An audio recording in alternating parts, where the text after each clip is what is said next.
Hello everyone and welcome to part 5 of What If Quirkless Deku Had the Omnitrix. Don't forget to like, comment, share and subscribe, and let's jump straight into the video. Rah! Cries Tenya Iida as he returns from his own fight, although fight may not be the right word to use. That foul woman. She made me look like a fool. Kyoka Jiro chuckles. It was pretty funny if you ask me. Gah! Itsuka Kendo shakes her head in disapproval. Sheesh. I knew Hatsum was an odd one, but Yui Kodai cups her chin while nodding in agreement. Yui has black bob-shaped hair with an athletic build, cerulean eyes, and she adorns a neutral expression on her face. The beast of Class 1B, Jiroda Shishida, adjusts his glasses with a scowl. I think it's a disgrace to this tournament. This is supposed to be an event that allows us the opportunity to show off our skills. Not be a 10-minute-long commercial for some degenerate's toys and gadgets. Iida plops down into his seat beside Izuku with a frustrated scowl. I still can't believe I fell for it. Izuku shivers as he recalls Iida's match. Iida, you're too sincere. You trusted her motives. Before the match, Mei Hatsum tricked Iida into wearing some of her inventions. She then proceeded to use his attacks and moves to help display and show off her gadgets to support companies watching the sports festival. But the way she went about it was a bit crueler than she needed to be. She absolutely humiliated Iida by demonstrating her gadgets and weapons out on him, flying over him with her jetpack, using specialized cables to fling herself away, capture nets, and many others. Izuku's sweat drops. She probably made it sound like she was doing you a favor. Well, I thought it was fine. You and Aoyama got to wear your devices. Yuga Aoyama cuts in. That is true, monsieur, however. He allows Izuku to explain further. Izuku is happy to explain. We put in the proper paperwork since we both need our items to use our quirks. Aoyama needs his belt to control his naval laser's output, and Izuku needs the Omnitrix to help activate his transformations. Iida grimaces. Now, you tell me. Toru Hagakure offers up a smile, or she would if they could see it. I say your match was a nice change of pace, especially after the one before it. She looks to Mina Ashido, who's been rather quiet since her match with Todoroki. Mina notices her concern. I am fine. She offers up a smile, hoping to appear confident. She looks over to the corner of the Hero Course viewing box to where Shoto Todoroki is silently sulking in the corner. Although he's the one I'm more concerned about. Juzo Hananuki shakes his head in denial. You know, I know Midoriya has quite the quirk on him, but so does Todoroki. I mean, that was just crazy. Seriously, some of them were nearly impaled by the giant icicles. Tetsu scoffs. Ha, it was nothing. I could have taken it. Who knows, maybe he could have. Ha ha ha ha. A very disturbed and maniacal laughter echoes through the viewing box. Yes, it seems that one has some prized geese in their flock.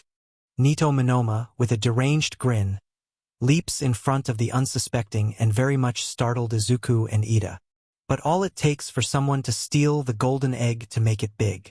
His grubby-like fingers crawl in the air. How about I try your power out for myself, huh? He slaps Izuku's head. Izuku, in typical fashion, flips out and grabs at his head. Why'd you do that? Ha ha ha. Is my class and I that beneath you that you never bothered to learn our quirks? Monoma only displayed and explained it a few chapters ago. Monoma sighs. Ah, fine, I will indulge you. He spins around dramatically, poking his finger against Izuku's eye, making sure she gets the point while also personally attacking him. I can copy other people's quirks when I touch them. While Class 1A are stunned by the revelation, Izuku feels like the rug has been pulled right from underneath him while his stomach sucks in on itself. What? Ha ha ha ha. Yes, it is true. I now have one-man army. Monoma waves his hands about at his sides as if to allow his peers to take in his full glory. Now I will utilize your quirk and show you what Class 1B can truly do. Ha ha ha ha ha. Monoma holds his pose with his mad, deranged grin as everyone holds their breaths in anticipation, expecting Monoma to disappear behind a veil of green light. However, The flash of light signaling a transformation never arrives. Instead, both classes are left in a disappointing awkwardness, with Monoma just making a fool out of himself. Monoma, still grinning, tries to save face. Damn it, it appears you're a blank. Izuku is still way too stunned to form words, so Kendo asks the question that's bugging everyone.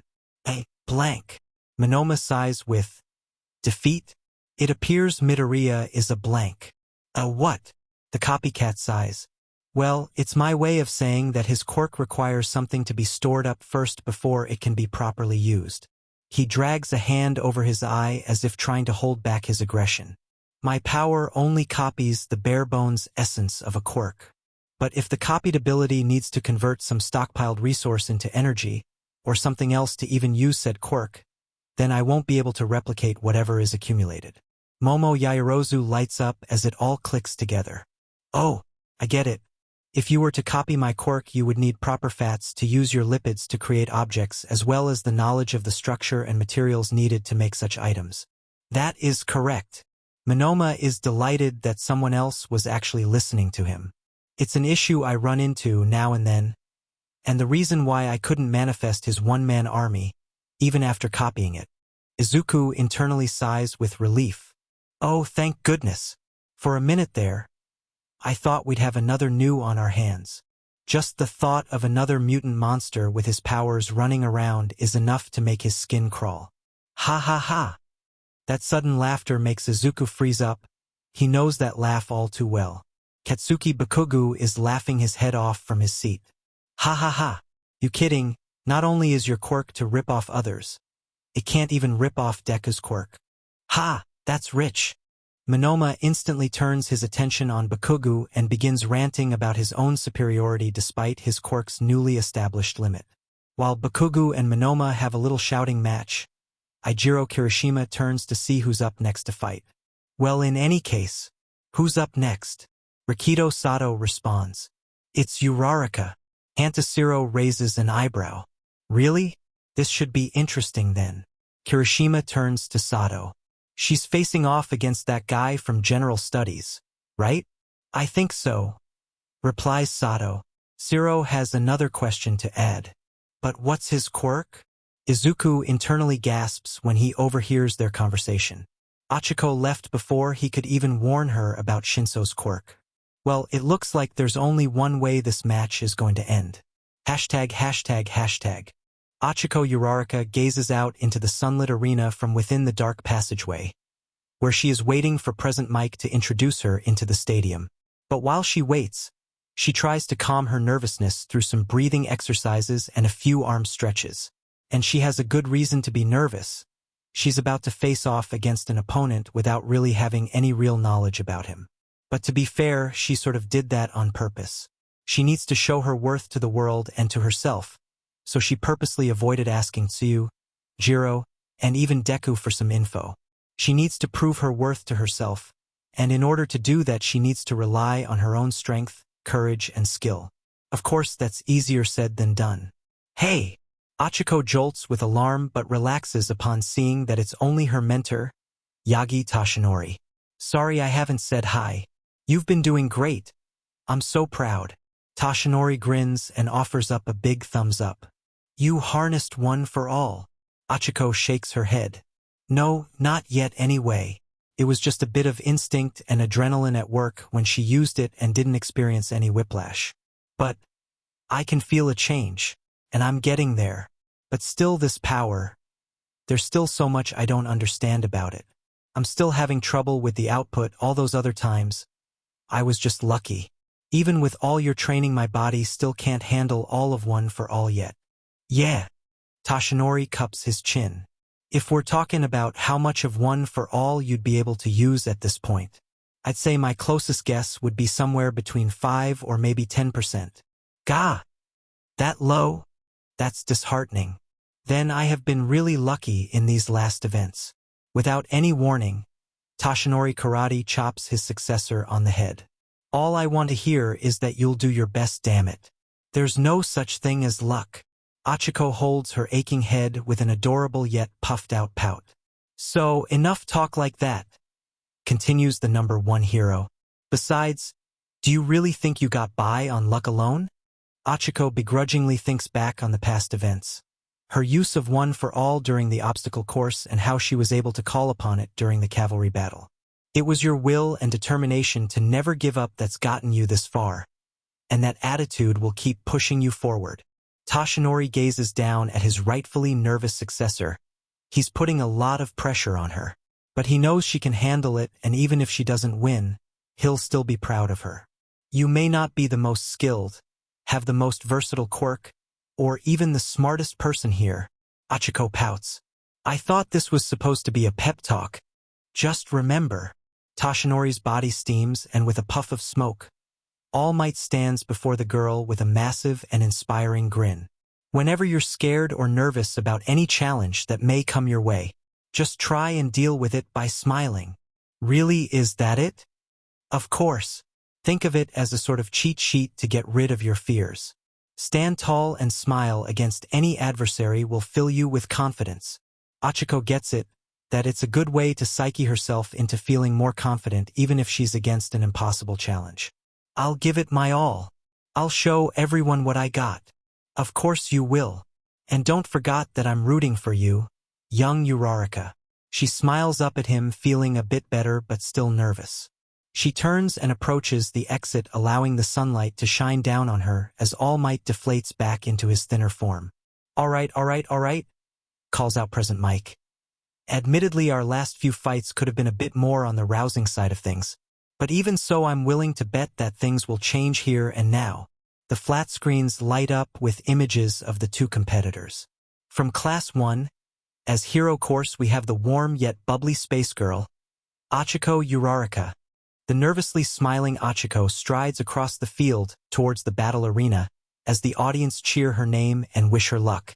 She's up against the rather phlegmatic member of General Studies who managed to sneak his way into the finals, Hitoshi Shinso. Hitoshi Shinso remains impassive to the cheers of the crowd, keeping his lackluster eyes forward. The two stand across from each other as Present Mike continues his commentary. Now, I probably should have pointed this out sooner, but bring on the injuries. Because we got our very own recovery girl waiting on standby. He's hoping that this will spur these two on to have a real fight. Seriously, they need a fight, otherwise they may lose the audience. So, put your morals aside and don't be afraid to play dirty. But of course no life-threatening crap, folks. It's not allowed. From down below on the field, Cementos constructs a chair for himself out of cement and takes a seat before smiling at the contestants. I'll stop anyone who goes too far. After what happened with Todoroki, they decided that he should remain ready and on standby by remaining on the field. And I'll be sure to stop any attacks from hitting the audience. They had to thaw out some of the bleachers and even part of the audience. So it would be best if they can avoid that again. Achiko inhales and then exhales, trying to calm her racing heart. Scared, are you? Inquires the indifferent yet somewhat biting Shinso. In a way, this is a test of how strong your spirit is. His dark, cold yet staunch gaze hardens. If you know what you want your future to hold for you, you can't worry about what other people think. Ready? Shouts Present Mike. Shinso continues to glare at his opponent. Broccoli head up there believes that too. I can tell. Begin. But you're not like him. Are you? Achiko looks like she's just been slapped across the face. Is he saying that she's not as committed or as skilled as Deku? And if so, then she can't help but feel like he's correct. You don't understand what it means to work hard. His glare hardens like Achiko's very existence is an insult to him. You're just a little girl with no sense of purpose. Achiko snaps, her face turning into a scowl. How dare this punk say that about her? She's gone through so much and has to work her ass off just as hard if not harder than others. No way she's gonna take this smack talk lying down. She kicks herself forward. You don't know what I've been through. And like that, something in her mind switches off, her eyes glaze over as she goes silent, and she comes to a stop. Shinso continues to glare at her still form. That's it. I win. Up in the hero course section, Izuku, Jiro, and Tsuyu watch on with worry. They've already figured out what's happened. Shinso tricked Uraraka into falling under his control. Izuku groans. Gah! Why didn't we say anything? Suyu Azui replies. I tried to, but she cut me off saying she wanted to figure it out on her own. Really? Could that be true? It does sound like her, but still? Yeah. Responds Jiro while twiddling an earphone jack between her fingers. She doesn't want to rely on anybody, so she shushed us as soon as we tried to say something. She pokes her chin in thought. Although I did give her some advice, even if she didn't want it. Izuku lights up. You did? Yeah, but it wasn't much. I just told her to watch what she says to Shinso. Izuku blinks, unsure if that advice was actually useful. Jiro shrugs upon seeing Izuku's doubtful expression. Hey! It was all I could say without her snapping at me to shut up. Izuku grimaces because as far as any of them can tell, that advice was not enough. If anything, Achiko is officially out of the running. She's going to be devastated. And so Izuku can only watch on as Achiko remains rooted to the spot with a blank and dazed expression as the stadium echoes with murmurs and questions. Present Mike contributes to the confusion. Huh. Hey, what's the dealio? I promised a high-stakes fight with tons of action. Don't make me look bad, you guys. Why aren't you moving? Achiko can't even respond. It's like her entire body is devoid of any sense of will. The fight has just begun and Achiko Uraraka is completely frozen? She's not moving a muscle. The audience are stunned by the news. They have no clue what's going on and are at a complete loss. They've seen this girl pull off some incredible feats so far, and to have her brought to such a state so quickly is rather mind-blowing to them. And what's with that look on her face? Could this be a quirk at work? Shinso seems to have Uraraka completely stunned. ####. Present Mike continues announcing from within the announcer's box. He didn't stand out in the first rounds at all, but it's possible Shinso's crazy powerful. Who could have imagined this turn of events? Shoyuta Aizawa could have. It's a perfect example of why the entrance exam isn't rational. Present Mike raises an eyebrow at his longtime friend. Huh? Why's that? You're not the only one who did some research during the break. Within his casted arms, Aizawa holds up several sheets of paper. Since we're on the individual matches, I had some information compiled about all our competitors. He gazes down at the info, specifically peering down at Shino's file. Shinso failed the practical exam to get into the hero course, albeit by a small margin. Shinso used his athletic abilities to get to the off switches located on the robots, but it wasn't enough. Since he also applied for general studies, he probably figures that would happen, mainly because of the nature of his quirk. His quirk is incredibly strong, but that entrance test consisted of fighting foe villains. Robots. Basically, he can't use his quirk on non-living things, and with the rules they had in place that prevent examinees from interfering with each other, Shinso really had no opportunity to use his brainwashing quirk. The robots gave a huge advantage to those who have physical superpowers they could show off, like Aoyama and his lasers, Feedback and his electrical powers, Bakugo and his explosions, and especially Uraraka's display of power that smashed an entire zero-point bot. Aizawa eyes the indigo-haired boy, his eyes filled with what may be sympathy and admiration. Despite his abilities, Shinso never stood a chance at passing. He peers back down at the papers. But he's been putting in the effort. Along with the sheets, Aizawa has a timetable from the UA gym, and on it lists out the various times Shino has used the facility since the start of the school year. The answer is that he's been there nearly every single day. In other words, he's been preparing for the sports festival and covering his weaknesses since day one. Impressive. ###. Achiko remains stock still, much like a puppet dangling from its strings, while the puppet master simply examines his newest plaything. So here we are. Shinso fists clench at his side and a belligerent frown adorns his face. You're lucky to have been so blessed, Achiko Uraraka. After all, she was born with such a unique and flashy quirk. Now turn around and walk out of bounds like a good little hero. Like a zombie, Achiko slowly turns around and slowly stomps back the way she came. What? Shouts Present Mike. Ah, Uraraka. Your opponent's the other way.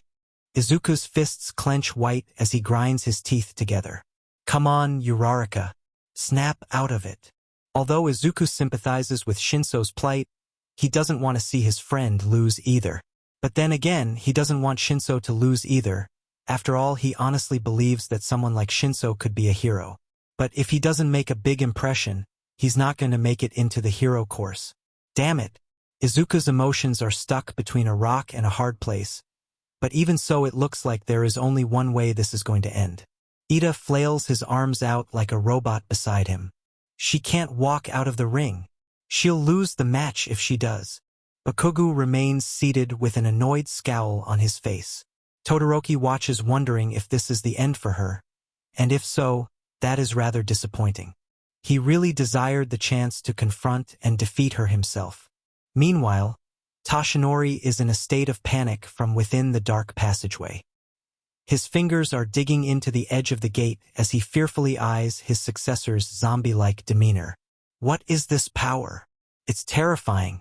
Present Mike finally manages to pry Shinso's file away from Aizawa. Oh, here we go. His quirk is brainwashing. He says it like it explains everything. Basically, Shinso's brainwashing quirk works as such. When an opponent answers his question, it flips a switch in their minds, forcing them to do whatever he says. Not every question does it, though, because he only brainwashes when he wants to. As in the case of the blank-eyed brunette who's slowly approaching the out-of-bounds line.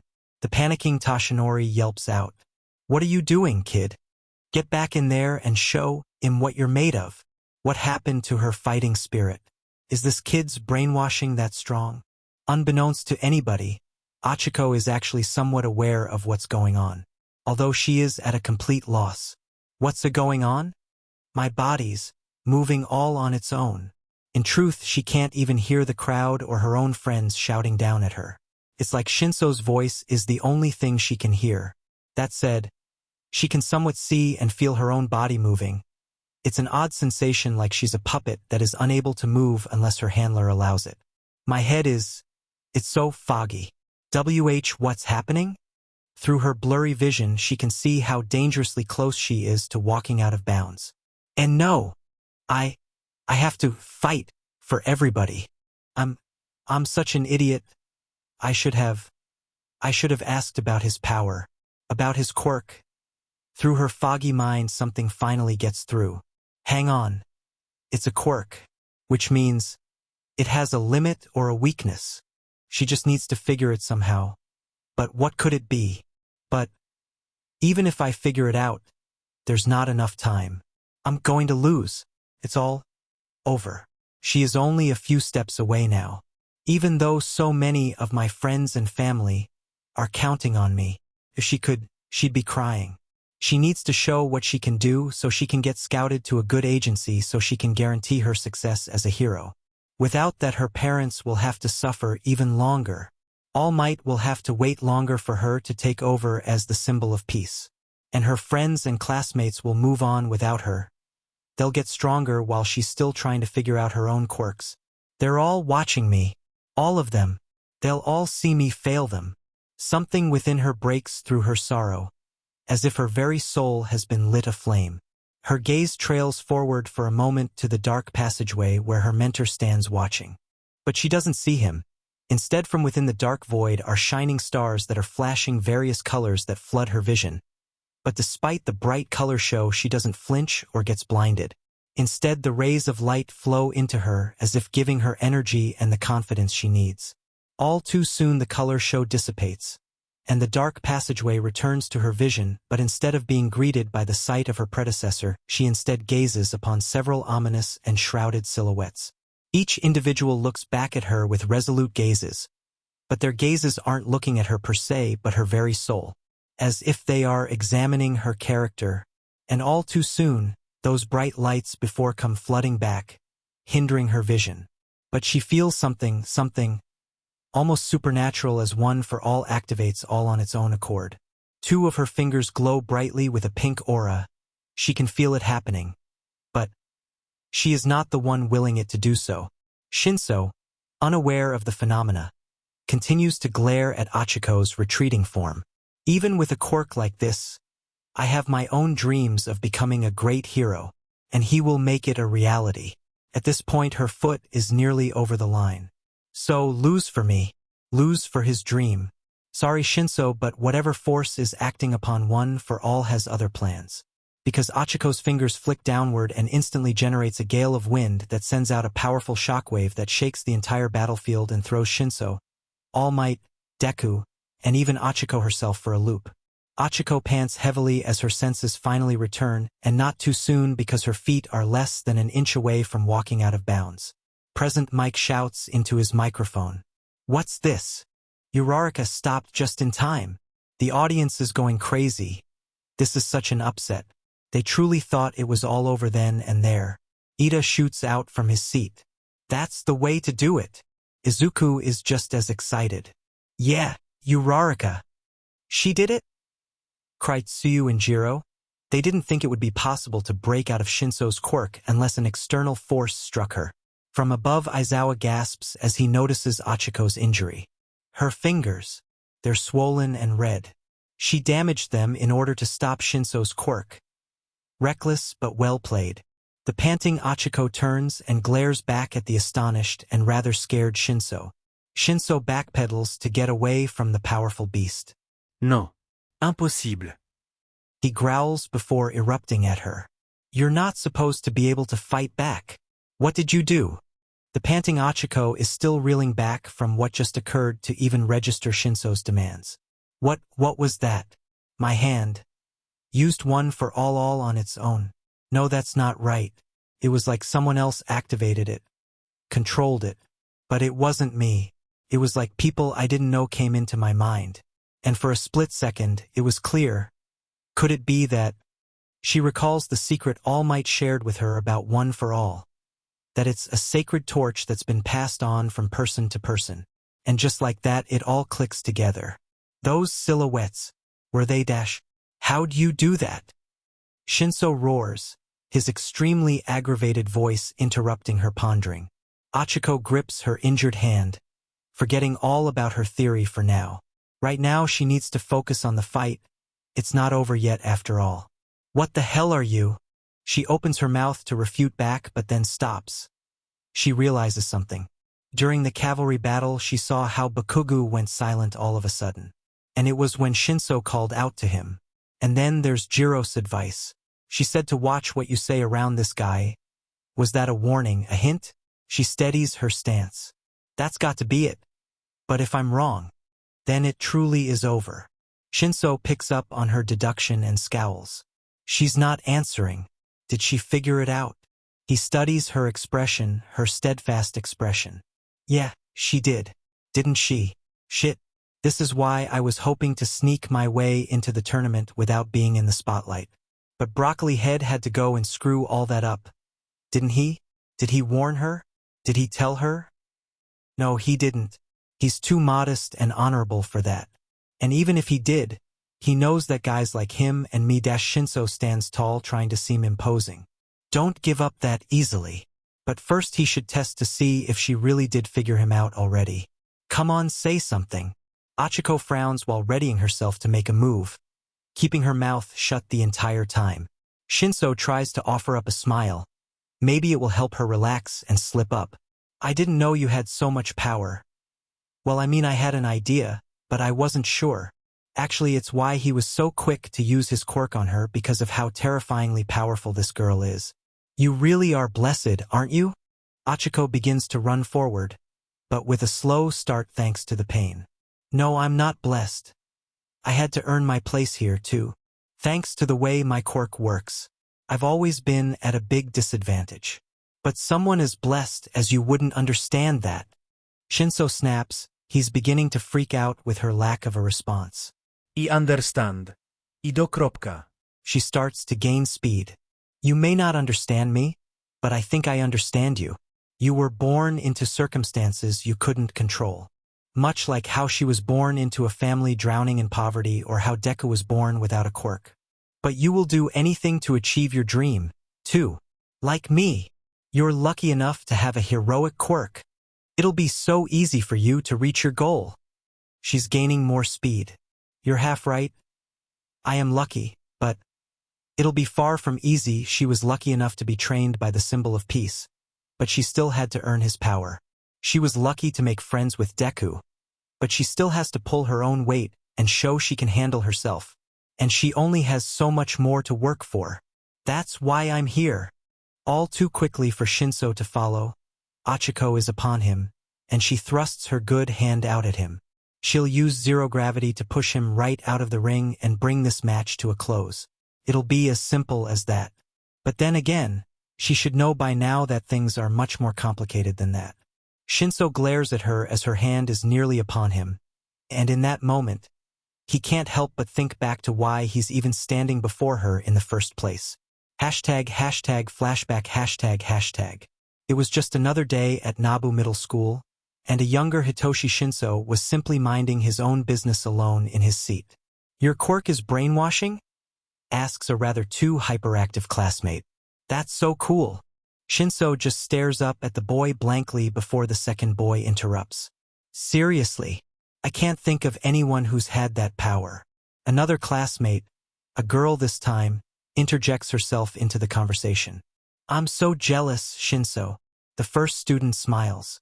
"Imagine all the cool stuff you could do by controlling people." The other boy has a devious look in his eyes like he's thinking of something pervy and definitely law-breaking. "Yeah, you can do any bad thing you want." The girl chuckles. "And no one would ever know it was you. Just promise you won't make us your slaves. Okay?" These three are joking, of course, but it still hurts. It actually hurts Shinso to know that this is how his peers see him and his quirk, and the potential they both have. They believe he's perfect for the role of villain. "Heh!"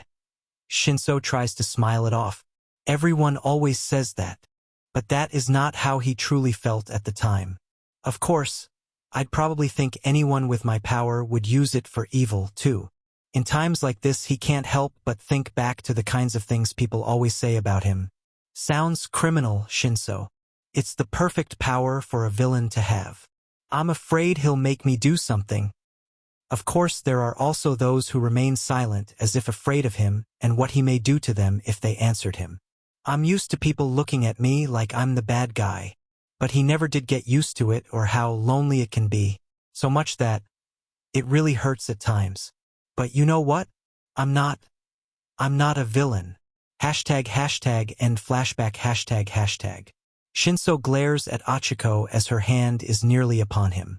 And with a sly smirk, the wrongly judged puppeteer sidesteps and lets Achiko rush right past him. Almost in slow motion, he smirks down at Achiko's shock expression, and with a quick move he slugs her across the face, knocking her away. Achiko nearly loses her balance before coming to a stop, holding her cheek as she wonders what just happened. How could he have been that quick? Shinso smirks, finding her bewilderment amusing. "Sorry, but it's not going to be that easy." Present Mike was also caught off guard by the sudden move by Shinso.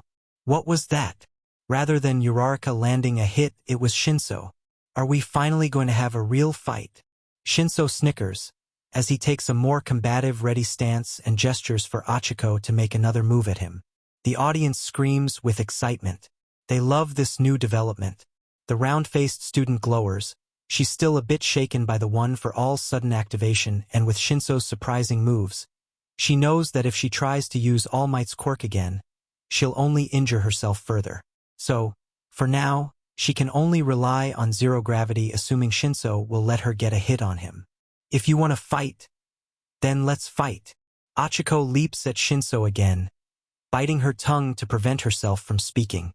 Achiko thrusts her open hand forward, but Shinso grabs her wrist and pushes her away, letting her run on by without touching him. "You've probably figured it out, but my quirk requires you to speak." Shinso smirks. "But your quirk has its own requirements too. That last attack, rather than going for a punch, you tried tagging me." Achiko grimaces with worry. "Did he figure me out?" "He did. To use your quirk you need to tag me, so I just won't let that happen either." Present Mike bellows into the microphone. "Haha. Looks like Shinso read Uraraka's moves like a book. How will she cope?"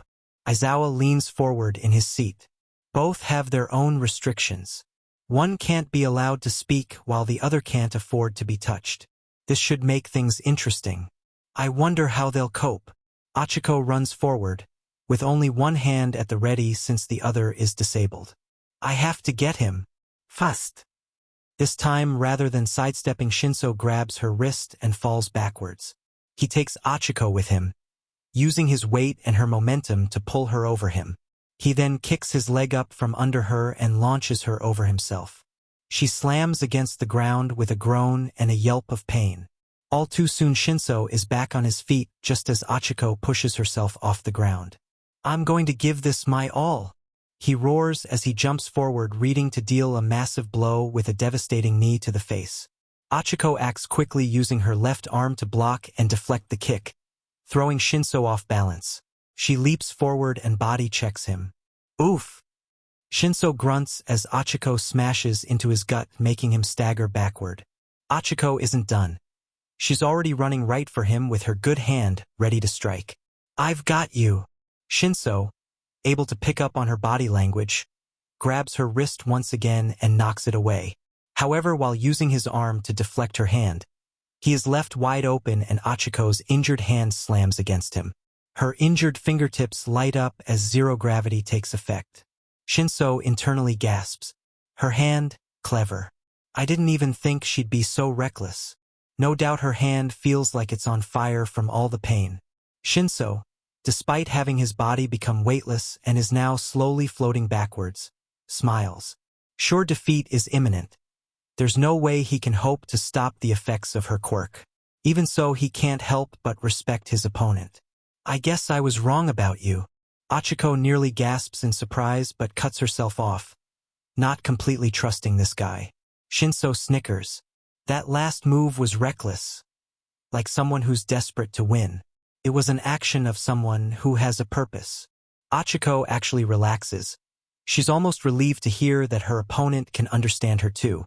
Shinso's body is nearly over the out-of-bounds line. You do know what it means to work hard, don't you? She nods with no hesitation. Shinso can only smile as he crosses over the line. That's good. I'm glad to see Broccoli Head isn't the only one that understands what it means to be a hero. And just like that, the match is over. Midnight throws her hand up to signal its end. Shinso is out of bounds. Uraraka advances on to her next match. The entire stadium erupts into cheers of joy.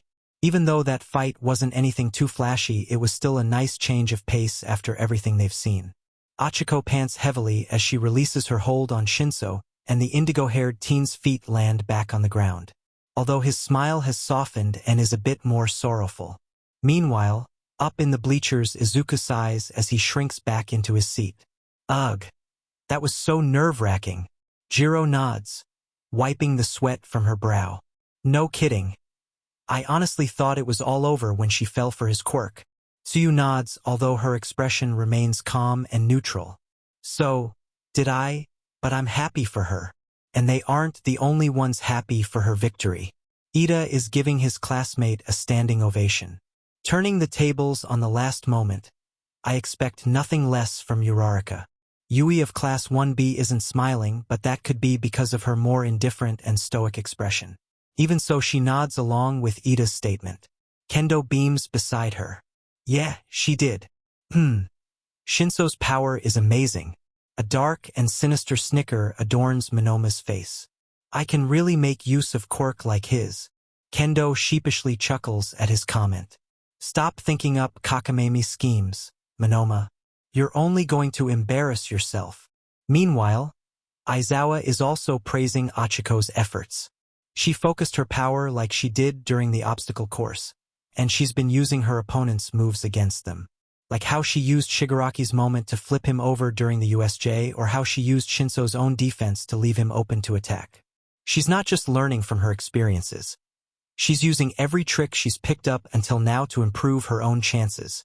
And he's willing to bet that she's only going to accumulate more experiences to help cultivate her own abilities. His co-host practically shouts into his ear. Oh yeah, that was a somewhat more boring fight compared to the others. But yet it still had us all on the edges of our seats. So way to go, you two. You really are something. Back on the battlefield, Shinso stands opposite of Achiko, who is cradling her swelling and inflamed hand. Let's show them some love, everyone. The audience kindly applaud their efforts. Achiko's eyes cast downward as the applause fall on deaf ears. Although she's earned Shinso's respect, she is still bugged by what he said. Someone as blessed as you could never understand. She gazes upon him and he kindly smiles back at her. But she can tell. There's a look in his eyes that show how really dispirited he is from this loss. It'll be so easy for you to reach your goal. She can't leave things be after that. She needs to know. Why do you want to become a hero? It's a simple question, but a question that can reveal a lot about someone's character. Their goals, personality, and reasoning. The puppeteer grunts. He should have expected a question like that from her. You can't help the things your heart longs for. He turns and begins to walk away. You get that, don't you? She does better than anyone. However, there is something else that bothers her. Even though he seems okay, she can tell that he's still troubled, that he may have lost his opportunity to even become a hero. And here she is, a hero in training, and she can't offer up any kind, inspiring words or a smile that'll make him feel better. All she can do is watch her tragic opponent head back to his solitude and depression. At the same time, Izuku can also sense how downhearted Shinso really is. And he understands why too, because he can sympathize with him. They were both born with unfair circumstances that caused others to view them differently than everyone else. And that led to everyone around them to continuously deny their dreams of becoming heroes. That they were only chasing after impossible dreams. And yet here they are. Izuku simmers before gripping the Omnitrix and jumping off the ledge of the viewing box. Midoriya? Wait! What are you doing? Ah! That's so bright. The light of the Omnitrix fades away and Buzzshock zooms down the side of the stadium, zipping his way to his teammate. You were amazing out there, Shinso BZZ. Shinso blinks up at the tiny being and, judging from the creature's overly positive demeanor, he easily deduces that this thing is actually Broccoli Head. Achiko is just as surprised to see Deku here. You should be proud, BZZ, proclaims the megawatt. You gave it your all, BZZ. And I know it wasn't all a waste, BZZ. The puppeteer continues to blink up at Buzzshock, unsure if the little monster is messing with him or not. I know you'll become a hero. I just know it, BZZ. What? Shinso really doesn't understand this guy. Is he just trying to get his hopes up? Buzzshock spins around in midair before raising his hand out towards the audience. Just listen to them, BZZ. Many of Shinso's own classmates are singing his praises from the bleachers above. Wow, he never said he was that good. I can't believe he put up such a great fight against the gal who was in first place earlier. He's so cool. Shinso is rightly amazed by what he's hearing. Buzzshock can almost seem his eyes glimmering with hope, but the kid's own reservedness is holding it back. And that's not all, BZZZ. There are pro-heroes also admiring him and his quirk. With a quirk like that, it would be very simple to capture dangerous villains. Wish I had it. I can't believe they stuck him in general studies. Those idiots. Well, there are a ton of applicants each year. Guess sometimes people slip through the cracks. If only he had more combat experience. Yeah, I bet he would have dominated. What a waste. The morphed Izuku grins down at the indigo-haired hopeful. Shinso, you hear that, right, BZZ? He does. They think you're incredible, BZZ. No dash. Buzzshock shakes his head and beams. You are incredible, BZZ. Shinso is still in disbelief. This can't be real, can it? It's true, shouts his previous opponent. Shinso turns to face her. She has the look of someone who needs to get something off her chest, to offer her own words of encouragement. Your quirk. Your skills really gave me a tough time. Seriously, just by speaking he forced her to injure herself. And I know that with some more practice, All Might's successor looks him dead in the eye. You can become a great hero. Shinso turns away from, soaking in the warm sunlight as if soaking in her words as well.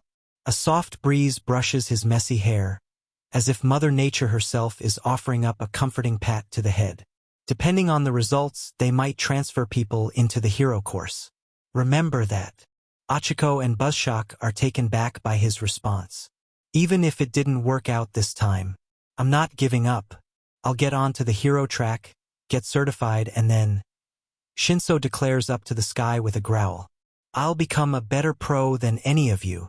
Both of the hero course students inhale and nod with a grunt. They hold him to that. As they release their grunts, they both fall under Shinso's spell. He got me again. But why? The match is over. Huh. So this is what it's like, BZZ. Shinso chuckles. You know, usually people tense up whenever they talk to me. He smiles, a genuine smile, back at them. If neither of you are on guard, someone's going to defeat you. So be careful. That's an order brought to them by his quirk. So they have to obey that order. And with that, they are both free of his brainwashing. Shinso continues his path forward, moving past Buzzshock. Uraraka, you better not lose and make me look bad. Especially to Greenie over there. He needs a reality check. HuBZZ! Exclaims Buzzshock. Shinso, Achiko's eyebrows furrow. You can count on it. She gasps as she falls for his brainwashing again. Shinso glares back at her with an unreadable expression, while Buzzshock chuckles to himself.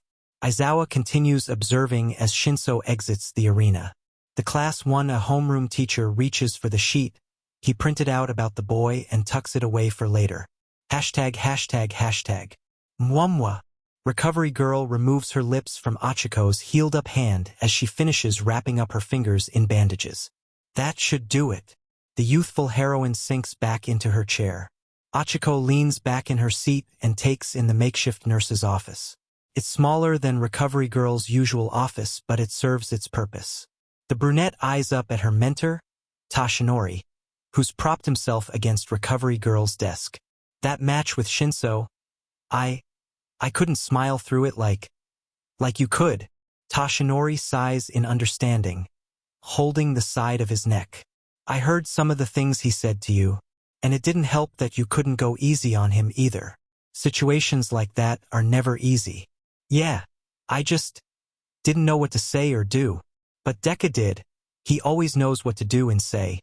He was able to smile and make Shinso feel at ease, something she wasn't able to do. Toshinori understands more than he cares to admit. Well, no one expected you to have the answers. Achiko gasps up, worried that she's done something wrong. Toshinori continues. What I mean is, you don't have to force yourself into understanding everyone's predicaments. There are all sorts of people out there with different backgrounds, personalities, and problems. Naturally, there will be those you can't connect with, no matter how hard you may try. Achiko sinks down into her chair, feeling more dejected than before. But sometimes a simple gesture can provide a lot to a person in trouble. Achiko peers up at her mentor. Sometimes all we can do is offer up our help and reach out to those that may need our help. However, they don't always accept our help. That said, a simple kind gesture lets someone know that there are people out there that are willing to help, that are willing to save them. The number one hero makes sure to look at his successor right in the eye before he delivers his next line. That's what it means to be a symbol of peace. It's a signal to those that need saving will be saved. Achiko smiles, taking his words to heart. And he is right, she couldn't do much, but maybe her respect and understanding to Shinso will be enough to get through to him. Thanks, All Might. I'll remember that. Good. Achiko wipes the side of her mouth with the back of her hand. All right, I'm good as new. I'll keep my eye on the prize and aim for the top, just like you told me to. Recovery Girl frowns somberly. Oh dear, you poor little darling. She turns on Toshinori, as does her kind demeanor, which takes on a more hostile nature. Have you been putting too much pressure on her again? She unforgivingly slams her fist against the number one hero's ribcage. They can all hear his ribs crack even through Toshinori's loud yelp of pain. The tall, lanky man groans and rubs his aching side. It was necessary, and that really hurt. Achiko tries to cover up her giggling. Something about seeing the symbol of peace getting put down by a sweet old lady is just hilarious to her. She cuts herself off and remembers something that she needs to bring up, and the sooner the better. Oh yeah, All Might. Toshinori hisses in pain as he continues to soothe his aching side. Thankfully, it wasn't where his injury lies. I had some sort of vision during the match that instantly grabs his attention so much so he forgets all about his pain. There were people, maybe 8 of them or so. I'm not really sure. It was also so bizarre and fast. But she can almost recall every piece of it. When Shinso had me under his quirk, it felt like my brain was all foggy and my senses were dimmed. But when my sight came back, I saw them. And that's when One for All moved all on its own. She thinks back on it and remembers how one of the figures seemed to have sunken eyes and a rather thin frame. Actually, one of them kind of looked like you, All Might. She gazes down at her bandaged hand. Do you think that all the others who had your power in the past were there? Were they helping me? Guiding me? Like spirits? She looks up to her mentor for information, but rather than finding a knowing wise leader, she finds a shaking scared dolt. Spooky. I'm a G-ghost. Asks the mightily disturbed Toshinori. Wah! I don't know. Are you? That's a dumb question, of course he isn't a ghost. Well then again, aliens do exist, so maybe that ain't too far off. The symbol of peace composes himself. Actually, I saw something like that too. In my younger days. Achiko and Recovery Girl peer up at him. It's a clear sign that you're getting closer to making one for all your own power. So, what was it? He considers how to best explain the phenomenon. Tell me, have you ever seen the series Avatar? The Last Airbender? No. Gah! Her answer actually hurt him, making him fall flat on his face. Damn it, I was really banking on that. Sheesh, you kids these days don't know good TV when they see it. Well then, he needs a different way to explain it. Anyway, I think it's like a trace or imprint left by the user's spirit that's left behind in One for All when it's passed on. Achiko silently freaks out, wondering if there are 8 random souls living within her or something. Upon seeing how disturbed she is by that concept, Toshinori quickly tries to salvage the situation. Don't worry. Whatever you saw, it won't be interfering with you or your progress in the future. I'm sure. In other words, that vision wasn't what got rid of the brainwashing effects. Regardless of what you saw out there, it was your passion that allowed you to overcome Shinso's power. At least that's what he believes anyway. If it was only long enough for you to wiggle your fingertips and expel some energy. Achiko takes a moment to consider his explanation, and she only has one word to describe it. Lame. Yeah, that's the word for it. That explanation was really lame. I thought you'd have answers, not assumptions. Forget about it, replies Toshinori, trying to move the conversation along. More importantly, shouldn't you be worrying about who you're fighting next? Ha! Next up is young Kirishima versus that Kendo girl. Achiko's eye pop open, so she jumps out of her seat and she bolts for the exit. Oh right, I better be going. Thank you for healing my hand. Recovery Girl smiles back at the girl as she takes off. Of course, but be careful. I don't want to see you again until the festival is over. You hear? Yes, ma'am. Achiko slams the door behind her and runs off, leaving the 2 heroes behind. The 2 of them remain there in silence, with only the echoes of Achiko's footsteps filling the void. When the girl's footsteps fade away, Recovery Girl peers up at the symbol of peace with something akin to sympathy. So, she saw you there too. There is unspoken conversation exchanged between the 2. Like they both know that she shouldn't say anything more than that. The tired hero's eyes shadow over as he replies in a soft, dismal voice. That's a good thing. ####. Welcome to the next match of the finals. Greets present Mike as Achiko returns to the stands. Now, after such a teeter-totter of a fight, let's keep the blood pumping with our next 2 challengers. The screens light up with the images of the next fighters. One of them's a passionate, manly fighter made of rock. The hero courses Jiro Kirishima. Kirishima claps his hardened fists together. Bring it! He's up against a spirited maiden of skill and action. It's Class 1B's own big sis. Itsuka Kendo. Kendo kindly waves up at the cheering audience, appreciating their support. Make us proud, Kendo, shouts Tetsu. Kick his ass. Juzo chuckles at the sight of Tetsu. Ha ha ha. Something tells me this is going to be fun to watch. Come on, Kirishima. Mineta's shouting draws in everyone's attention. Treat this like a video game where her clothes get ripped off. You're the worst, shouts the entire hero course. Izuku readies his pen. Kirishima definitely has the advantage considering his high defense stats, and his hardened skin can turn his arms into the perfect bludgeoning weapons. Basically, he's wielding dual battle axes, and if he can land a hit, it would definitely cause some major damage. In other words, I think Kirishima already has this fight in the bag. Unless, of course, Kendo's quirk can attack from long range. Then Kirishima won't even be able to get close to land a single hit. Of course, you can also consider the fact that Achiko taps his shoulder, interrupting his rapid muttering. Deku, you're freaking everyone out. Izuku blinks and spins around to see everyone else staring at him with disturbed and confused expression. He smiles sheepishly before sinking in his seat, trying to make himself disappear. Thankfully, Present Mic pulls everyone's attention back to the battlefield. Can't wait to see how this one ends. Begin. Oh yeah. Kirishima takes off in a full sprint. Let's make this a real manly fight. Kendo can only assume he means that in a nice way. Rah! Kirishima throws his hardened hand at her, but she ducks down, evading it with ease and goes in for her own karate chop to his ribs. Her hand inefficiently taps against his rock-like skin. Oh boy! Hee oh come on. Snickers Kirishima. Is that all you got? Kendo smirks. No, it's not. She thrusts her open hand up in an uppercut, but just as her palm claps with his hardened chin, her entire hand expands to be nearly as big as her entire body.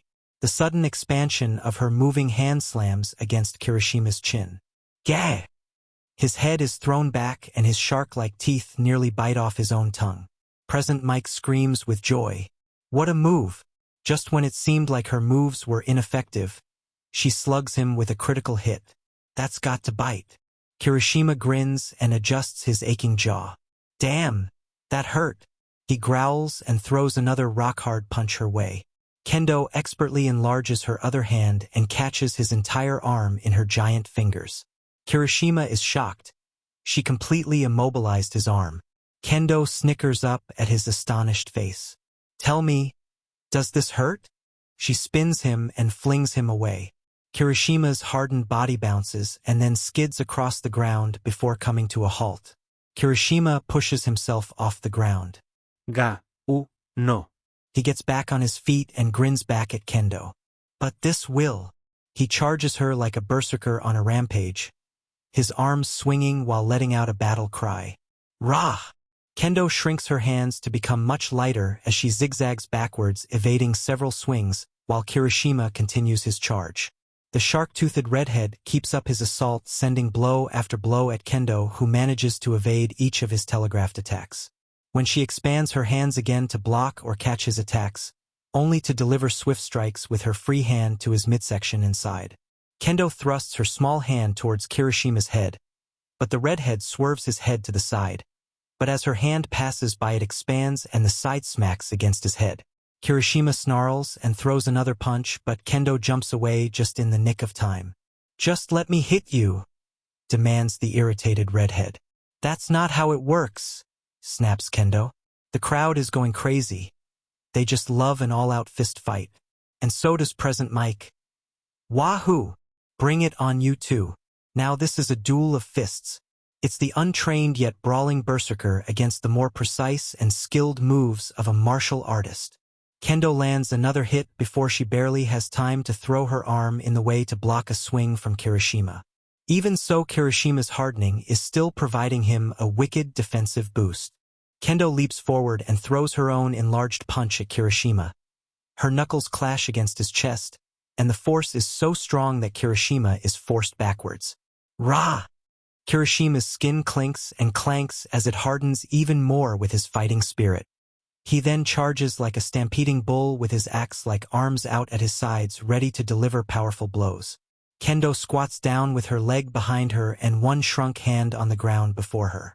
She glares up at the stampeding berserker, and just as he's upon her, she literally leaps into action. She jumps into the air, but as she does, She expands her hand and uses it to propel herself further up into the air and over the very surprised and still moving Kirishima. With a steadfast glint in her eye, Kendo twists her body around in midair and expands her opposite hand. With her spinning motion and Kirishima off balance, she easily backhands him and knocks him away. The redhead falls to his side against the ground just as Kendo lands on her feet, using her shrunken hand to help catch herself. While panting, she smirks at the fallen Kirishima. Did that hurt? The audience erupts into cheers and laughs. They love a good comeback. But she doesn't have time to soak in their praise. The fight isn't over yet. The redhead is already getting back up on his feet. So acting quickly, Kendo rushes him and tackles him back to the ground. She twists her body and by wrapping both her legs around his shoulders and head while grappling his arm in place, performing a triangle hold. With this new position, he is unable to reach her with his opposite hand, and with his upper body and arm bound, she effectively pins him down. "Let go of me, will ya?" He struggles to break free, hoping his hardened skin scraping against her skin does anything to deter her. But she is far too tough for something like that to make her lose her advantage. Kirishima tries to move his arm, but all he can do is wiggle it in place. Her hold is far too strong as she is far more flexible than he is. He tries to reach for her with his free arm, but his hardened skin doesn't allow him to reach over properly. So he releases his quirk around his arm and is able to grip her leg. But it does little to deter her. Kendo strengthens her grip. "Give up." "No way." Kirishima refuses to let it end here. Summoning all of his strength and forcing his legs to comply despite the odd angle, he props his feet against the ground and shakily begins to lift his body off the ground just with the power in his legs alone. Kendo can only hang on as she's lifted into the air along with Kirishima's bound arm. "Rah! I'm not done yet." Kirishima roars as he throws his bound arm down and slams Kendo's back against the hard surface of the battlefield. "Gah!" Kendo groans. The hit was hard enough to break her hold. Present Mike smiles down at the students. "Way to go, Kirishima. Way to show off that fighting spirit, kid." Kirishima grins down at his downed opponent. "Ha! Weren't expecting that, were ya?" While still down, Kendo quickly spins her body around and low sweeps Kirishima, kicking up his feet right from under him. Even with his hardened hide, he falls to the ground hard, and just as he's falling, Kendo springs up and expands her hand, and with her open palm she slams her giant hand down on Kirishima, pinning his entire body against the battlefield. Kendo snickers down at the immobilized redhead. "Weren't expecting that, huh?" Present Mike booms with laughter. "Ha! She just proved that paper really beats rock." Kirishima can't help but chuckle. She got him. She really got him good. He can barely wiggle his body under her immense grip strength. Midnight fulfills her role as umpire. "Kirishima, can you continue fighting?" Kirishima accepts his fate with a smile. "Although I hate to admit it, I'm done." At least he can be proud that he gave it his all. Midnight throws her hand into the air. Kirishima has conceded defeat. Kendo is the winner. The entire stadium applauds Kendo's efforts as Present Mix voice cuts through their supportive cheers. And with a well-timed finishing move, Itsuka Kendo of Class 1B takes the win. But way to fight for it, Kirishima. Better luck next time.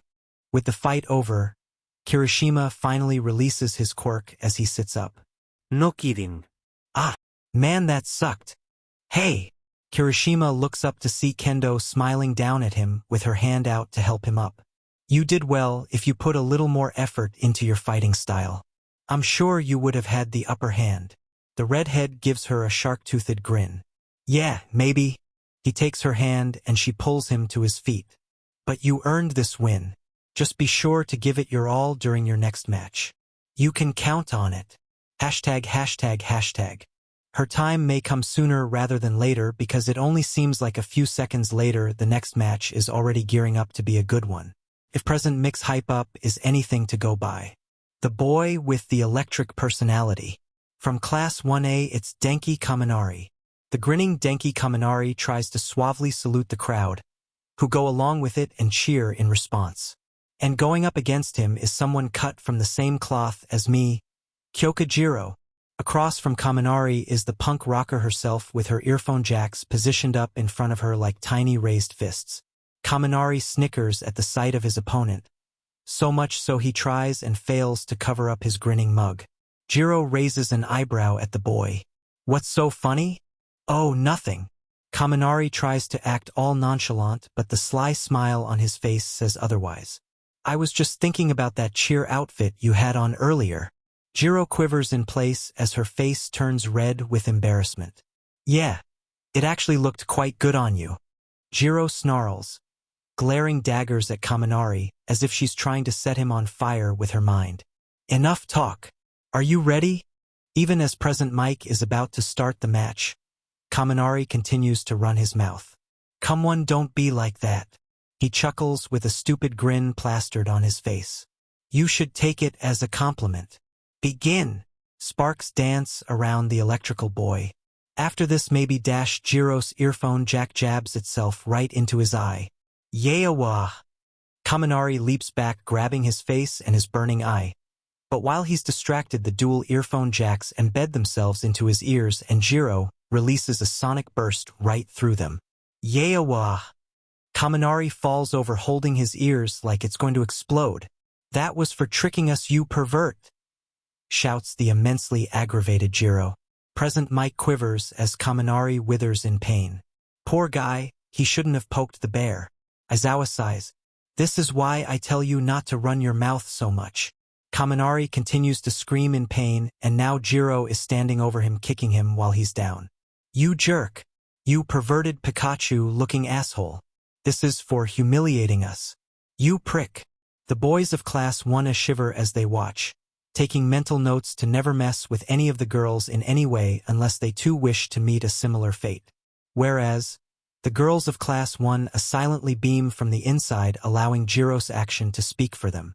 After a few short moments, an eternity for Kaminari, Midnight calls the match in Jiro's favor, especially after blood started to seep out of his ears. And just like Jiro firmly established the new law of Class 1A, it's not right to mess with a woman just for one's own personal pervertedness. Hopefully Mineta was paying attention. Hashtag. Kaminari had to be carried out off the battlefield by some medical bots while the audience, mainly the female percentage, applauded her one-sided victory. But with such a short match, Present Mike felt the need to continue on. Even beautiful flowers have thorns. It's the assassin from Class 1B, Ibara Shiozaki from the Hero Course. Ibara Shiozaki strolls across the field towards the battlefield with a calm disposition. She is up against the living bomb himself, a snarling beast with the power of explosion, Katsuki Bakugo. The ash blonde climbs the stairs to enter the battlefield as Ibara joins him from the opposite end. He adorns his usual scowl on his face, but this time there seems to be more of a fire behind it, like he's itching to get going. Keep those eyes peeled. I want to see a super flashy battle this time. Excuse me. Present Mike shushes himself so he can properly hear Ibara. Please pardon the interruption. Ibara waves up at the commentators. I'm not sure why you called me an assassin. I've come to the festival in search of victory, not to take my opponent's life. That wouldn't be in line with the values of a hero at all, sir. Right? I'm sorry. Gentlemen, I didn't enter UA for wicked or selfish reasons. She holds her hands out as the heavens themselves shines down on her. But to deliver salvation to others. It is my humble quest to spread true good across this world. Listen, I said I was sorry. That was my bad. Okay? Ibara smiles up at the apologetic announcer. I thank you for your understanding. She bows in appreciation. Hashtag. Achiko gulps. I have a bad feeling about this. The wielder of the Omnitrix nods. Yeah, me too. Ojiro overhears their concern. Why's that? Achiko turns to address the tailed blonde. Well, from what I can tell, Ibara is way more composed and gentler than Bakugo is. How is that a bad thing? It isn't, but Izuku takes over the explanation from there. Bakugo is far from gentle by every definition of the word. So what? Izuku, Achiko, and Ojiro turn to see a grinning Monoma eavesdropping on their conversation. I'd say Ibara's temperament is far more suited to heroism than Bakugo's. Nearly everyone, especially Class 1A, agrees. True. Izuku, however, is the only one who has a bit more to say on that matter. No, it's not. Excuse me? Barks Monoma, offended on Ibara's behalf. Bakugo may be a jerk. No, correct that, he's the biggest asshole to ever be a jerk. But there's one thing I know for certain about him. Achiko eyes Izuku warily. And that is? There's nobody else that is more driven to become a hero than he is. ####. Present mic booms from above. Let the final match of round 1 begin. Ibara claps her hands together as her vines burst into the ground behind her. Like a stream of water, her vines race through the ground before erupting around Bakugo and ensnaring him in a cocoon of thorns and vegetation. Ibara was so fast.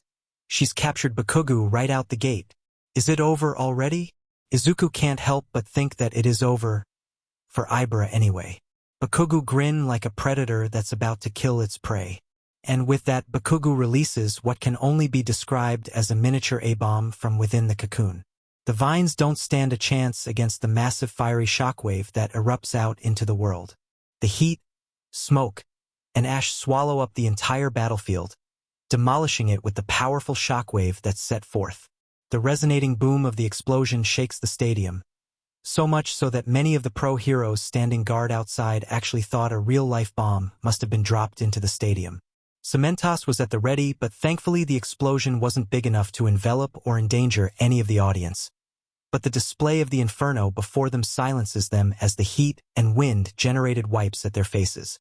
When the explosion settles down, a manically grinning Bakugo is located within a smocking circle of ash as his palms smoke from the heat. As for Ibara, she was launched out of the battlefield and is now lying on the burnt grass. Her vines are charred and even flaming as it sprawled out across the field. And it's clear to everyone that she will not be getting up anytime soon. Midnight, who was flung off her podium for standing a little too close, tries to save face. Ibara H has been knocked out.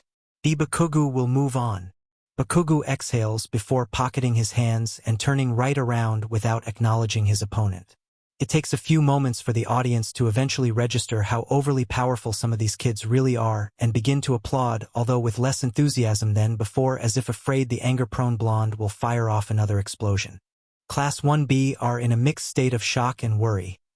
Shock because of Bakugo's inferno and worry for their classmate.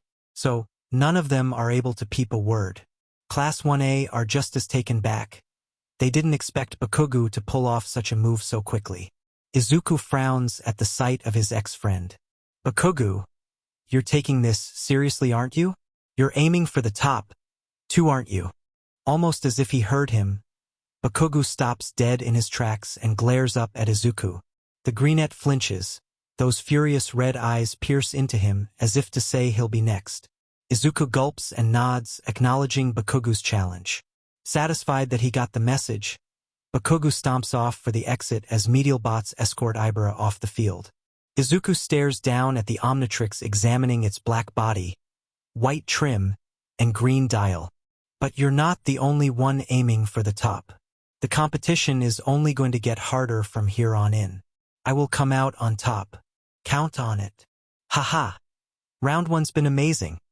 Cheers a pink-colored bipedal rabbit. It sure has gug. Agrees a strange being in a swamp green suit with a head that looks like an anemone. An alien by the name of Buglight nods. Same, but I wish some of those fights lasted just a tad longer. These aliens and more are all gathered together within Mr. Bauman's store, so they can all watch the UA Sports Festival with friends, neighbors, and their community. As of now, UA is taking a short break, playing commercials and ads while the students prepare themselves for their next fights. Bug lite smiles. That bird guy was extremely efficient. I bet he makes it far. No doubt. Agrees a red-hooded alien with green skin and golden body plating. A purple sloth alien with a skull-like head and black stripes grins. I found that handsome girl really entertaining. So did I. Agrees the rabbit. I don't get what the big deal was though, comments the hooded alien. Human technology is so primitive. Ironic considering how much they love their toys. Arjit, the resident conman, scoffs. Hey, if it's enough to make a quick buck, then it's okay in my book. Mainly because Earth technology is so easy to steal and resell. I thought that Kendo girl really held her own gug. Continues the anemone. It's then the proud owner of this store decides to cut in. She practices all sorts of fighting styles, and she was up against someone who probably learned how to fight from watching TV. Mr. Bauman scowls, annoyed by that prediction. Yeah, probably, but that rock guy really had some spirit gug. The sloth cups his chin. Speaking of spirit, what about that Uraraka girl? She really had the other guy have it. The hooded alien nods. And she was able to escape his brainwashing. Not too many aliens have that power. Arjit shakes his head with disapproval. I don't like it. A kid like him has way too much power. I mean, imagine what happens when he's older or goes pro. A hero like him could be bad for business. He'll scare off all his customers. Rabbit actually agrees with the rat. If you want to talk about power, then Endeavor's kid has that in spades. Not just him. Att spug lite. What about that Bakugo guy? You know, the one with explosions. Most of the aliens can't help but agree.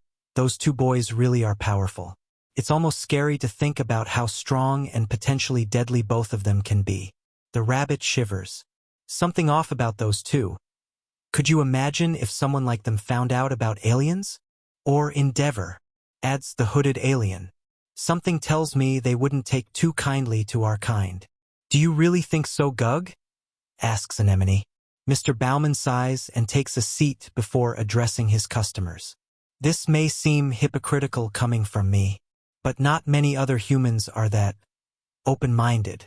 Heck, some kids these days are so self-absorbed thanks to their quirks that they think the whole world revolves around them. Like that Bakugo brat. Every now and then he'd catch the boy when he was younger picking on poor Izuku. But anything that changes their own worldview is usually met with hostility and rejection. Hence why Bakugo would lash out at Izuku, because the boy went against Bakugo's own petty ideals. And no one wants someone like the number 2 hero, someone capable of great destruction, on their tail just for being different. The whole store goes silent as an underlining of fear and tension washes across the facility. It's sort of unspoken that everyone here is constantly in immense danger if any one of them is found out to be an alien. As human history has shown, humans often fear what they don't understand. And despite their fascination with inhuman abilities, movies, and sci-fi, they know for a fact that the moment they are discovered, many of those same fans will be the first to panic. And of course, there is little doubt that many of the pro-heroes will feel the same way, that the aliens should be removed. And that's why heroes can be such a pain, shouts a frustrated Arjit. Why do you say that, Gug? Questions Anemone. Principal Nizu, or rather Magister Nizu, projects the sports festival into the cosmos every year, just to do that very thing, snaps the rat. The hooded alien has to admit that Arjit has a point there. Yes, he does that so the universe can understand what they'd be up against if anyone would turn their sights on Earth. Mr. Bauman gives a curt nod. And it works. Thanks to this event, Earth is seen as an unpredictable and dangerous target that is better left alone. But for those, such as yourselves, it allows them to seek out opportunities to live out rather quiet lives amongst the humans and heroes. True. That is the truth. Even though there is a huge threat hanging over their heads, it is still better than what's out there in the universe. Many of them came here for various reasons. Either they were escaping war, famine, invasion, or just more personal problems. Or in Arjit's case, he's been chased off so many planets that this is his last safe haven. But they all have one goal in mind: opportunity. Opportunity to live relatively peaceful lives without worry of having their homes and families ripped apart. But it'd be nice not to hide our true nature all the time, comments Buglight. Mr. Bauman shrugs. Well, I never said it was a perfect system. Arjit leans back in his seat. But then again, things may change, and soon. The store owner raises an eyebrow. What makes you say that? Midoriya. Arjit says this like it's the most obvious answer. He's a kid that can become any of our species while on intergalactic broadcasts? You don't think that will raise some flags? What are you getting at? All I'm saying is that thanks to the kid's actions, Earth might just have to start adjusting to its new reality. And his survival instincts have never failed this rat. If it becomes worse, he'll jump ship. But if things turn for the better, then this rat will be feasting on profits. Before any of the other aliens could state their own opinions on the matter, the screen lights back up as Present Mick's voice blasts through the speakers. Welcome back, all you ravenous sports fans. The aliens peer up at the screen that's displaying the images of the combatants for the first match of round 2.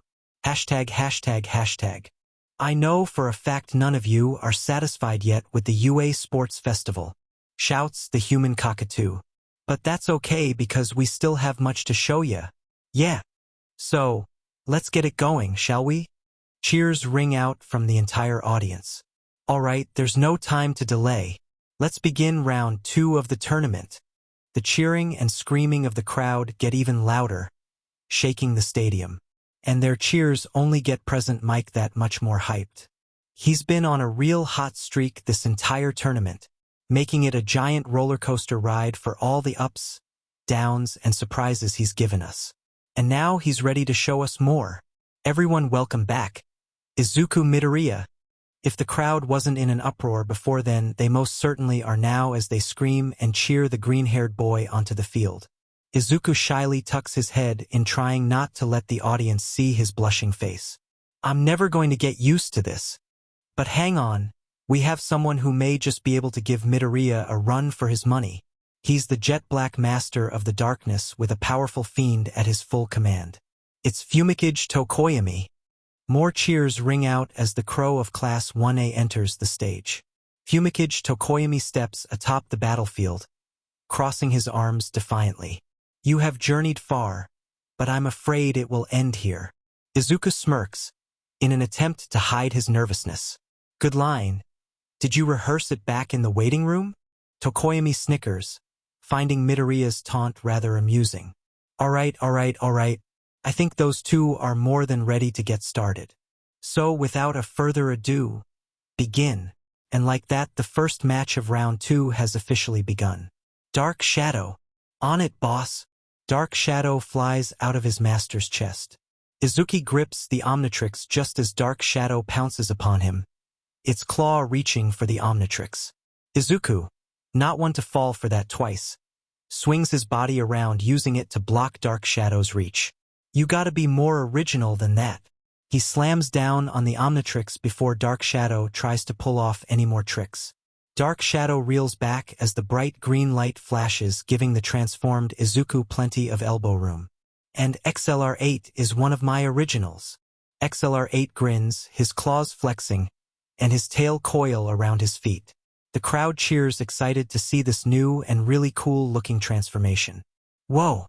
Midoriya's become XLR8, a fast-paced speedster with raptor-like qualities. This guy probably would have been better suited for the obstacle race, though. Trust me, I would have used him if I could. Grumbles the alien speedster. But this thing has a mind of its own. He gestures to the Omnitrix faceplate. Tokoyami nods as Dark Shadow coils around him like a serpent. I understand that. He pets Dark Shadow's head before turning his attention back on the lizard. Now show me your strength. XLR8 flashes a smile before zipping off. The blue blur immediately makes a beeline for Tokoyami. He stops and smiles up at the bird boy before thrusting his claw at him. However, before the jab can strike, Dark Shadow's coiled body intercepts the strike. Before XLR8 knows it, the Shadow Fiend is already throwing a slash at him. The speedster dodges, but not before Dark Shadow throws attack after attack with his long reach and sharp claws, forcing the Kinoceleran to dodge and retreat. Stop moving! Dark Shadow roars as he throws his claw down at XLR8. XLR8 makes a speedy sidestep as the large claw embeds into the dirt. With a clear opening, XLR8 zooms away towards Dark Shadow's master in the hopes to end this quickly. As he races, he thrusts another jab, but Dark Shadow still has his elongated body coiled around Tokoyami. The dark barricade shifts and spirals around Tokoyami, intercepting XLR8's attack. Not one to give up, the Kinoceleran throws a barrage of speedy jabs, but each one is deflected or intercepted before they can even reach the crow-headed teen. But while he was distracted with his attacks, Dark Shadow's main body flies back and slashes at XLR8. The attack lands, throwing the Kinoceleran away. Present Mike laughs through the speakers. Ha ha ha. I bet he'd finish this quickly. But Tokoyami has other plans.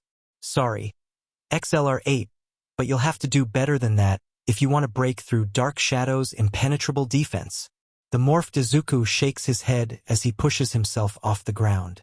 Okay, not my best moment. It's about to get worse. Dark Shadow slashes down at him. The Kinoceleran zips forward before zooming to the side again as another slash is thrown his way. This goes back and forth for some time before XLR8 decides to try and take out Dark Shadow.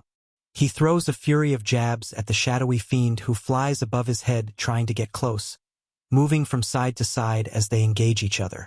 Before he knows it, Dark Shadow has his arms stretched and coiled around him, surrounding him in a spiraling veil of darkness. Nowhere to run now. His coiled arms begin to close and ready to wrap up the speedy foe in a cocoon of shadows. XLR8 is rightfully worried. He was built for speed, not strength. So if Dark Shadow is able to get his mitts on him, then it'll be all over. He desperately swipes, kicks, and slams against the encroaching spiral, but it does little to phase the shadow familiar. It's over, declares Tokoyami from a very safe distance. XLR8 glares up at his foes. You know, there's always been this one trick I've been wanting to give a whirl at. XLR8 stands straight up, his tail out, and sticks his arms out to the sides. He twists his feet and begins to spin faster and faster in place. Just as the coil begins to tighten, Dark Shadow finds himself repelled back as XLR8 spins in place like a top, and with his claws outstretched to act as a spinning saw blade. Like a high-speed top, XLR8 spins and ricochets off of Dark Shadow's arms, striking them so hard and fast that he breaks free of its imprisonment. The rapidly spinning XLR8 isn't done. Like a tiny tornado, he takes his unique attack straight towards Tokoyami. Special move. Beyblade Burst.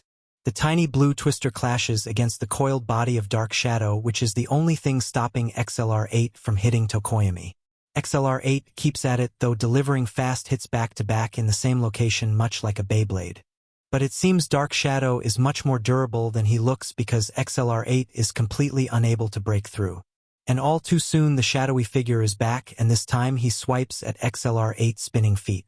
It works, tripping up the speedster who wasn't expecting it, causing him to launch himself away from Tokoyami thanks to the momentum of his spinning. The dizzy alien raptor shakes and holds his head as he wobbles in place. Oh man, that was not as fun as it looked. Seriously, everything was just a spinning blur to him like that, and that move's thrown off his own momentum. Damn it, those cartoons always make it look so easy. Maybe he just needs practice, at least he knows he can do it, so that's a plus. You're so annoying. XLR8 zips away before Dark Shadow can reach him, but the shadow familiar of Tokoyami chases after him, lashing out its stretchable claws and arms to take swipes at him. It looks like XLR8's new special move just couldn't cut it, shouts Present Mike. Too bad for him, but at least we're getting a real show out of this. The blue blur continues to zig and zag across the battlefield. Every now and then he takes a swipe at Tokoyami, but Dark Shadow is too impenetrable. Plus, the very same quirk attacks back at XLR8, forcing him away from its master. I knew Tokoyami would be difficult, but I didn't think he would be this prepared. The sprinting XLR8 ducks just before Dark Shadow swipes at his head. Tokoyami's Dark Shadow is a really powerful quirk. It gives such a crazy offensive and defensive fighting style. If I get close, then Dark Shadow's body will simply block me out until it can attack me directly, and then it forces me back and away from Tokoyami. He jumps, avoiding a swipe at his feet before continuing to run around the battlefield. His plan is probably to keep me away and wait out for the Omnitrix to time out. And Izuku will be easy pickings for Tokoyami, who actually has a quirk unlike him. What Izuku needs is a strategy or a weakness to exploit, but nothing comes to mind. He can't attack from the sides, that's already proven to be ineffective. He could try and attack from above, but one hit from Dark Shadow would send him flying out of the battlefield and it'll all be over. XLR8 pivots and avoids getting his head smashed in by Dark Shadow before speeding off again. The morphed Izuku examines his opponent from behind their barricade. He examines his foe from head to toe looking for any openings in his defense. His eyes eventually trail down to Tokoyami's feet. From behind his visor, XLR8 smiles as a new plan begins to form within his head. So far for this match, XLR8 has had to switch from offensive tactics to evasion, whereas Tokoyami's quirk has allowed him to maintain a constant defense while remaining on the offensive.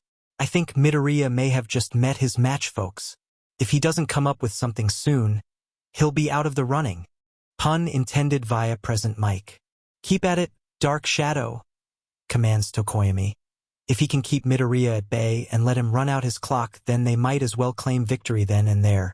Dark Shadow chases after XLR8, who slides across the field, avoiding the fiend before kicking back up and coming to a screeching halt. His feet skidding across the ground, kicking up dirt. As he crouches down ready to run, his shiny claws accidentally reflect a bit of sunlight towards Dark Shadow.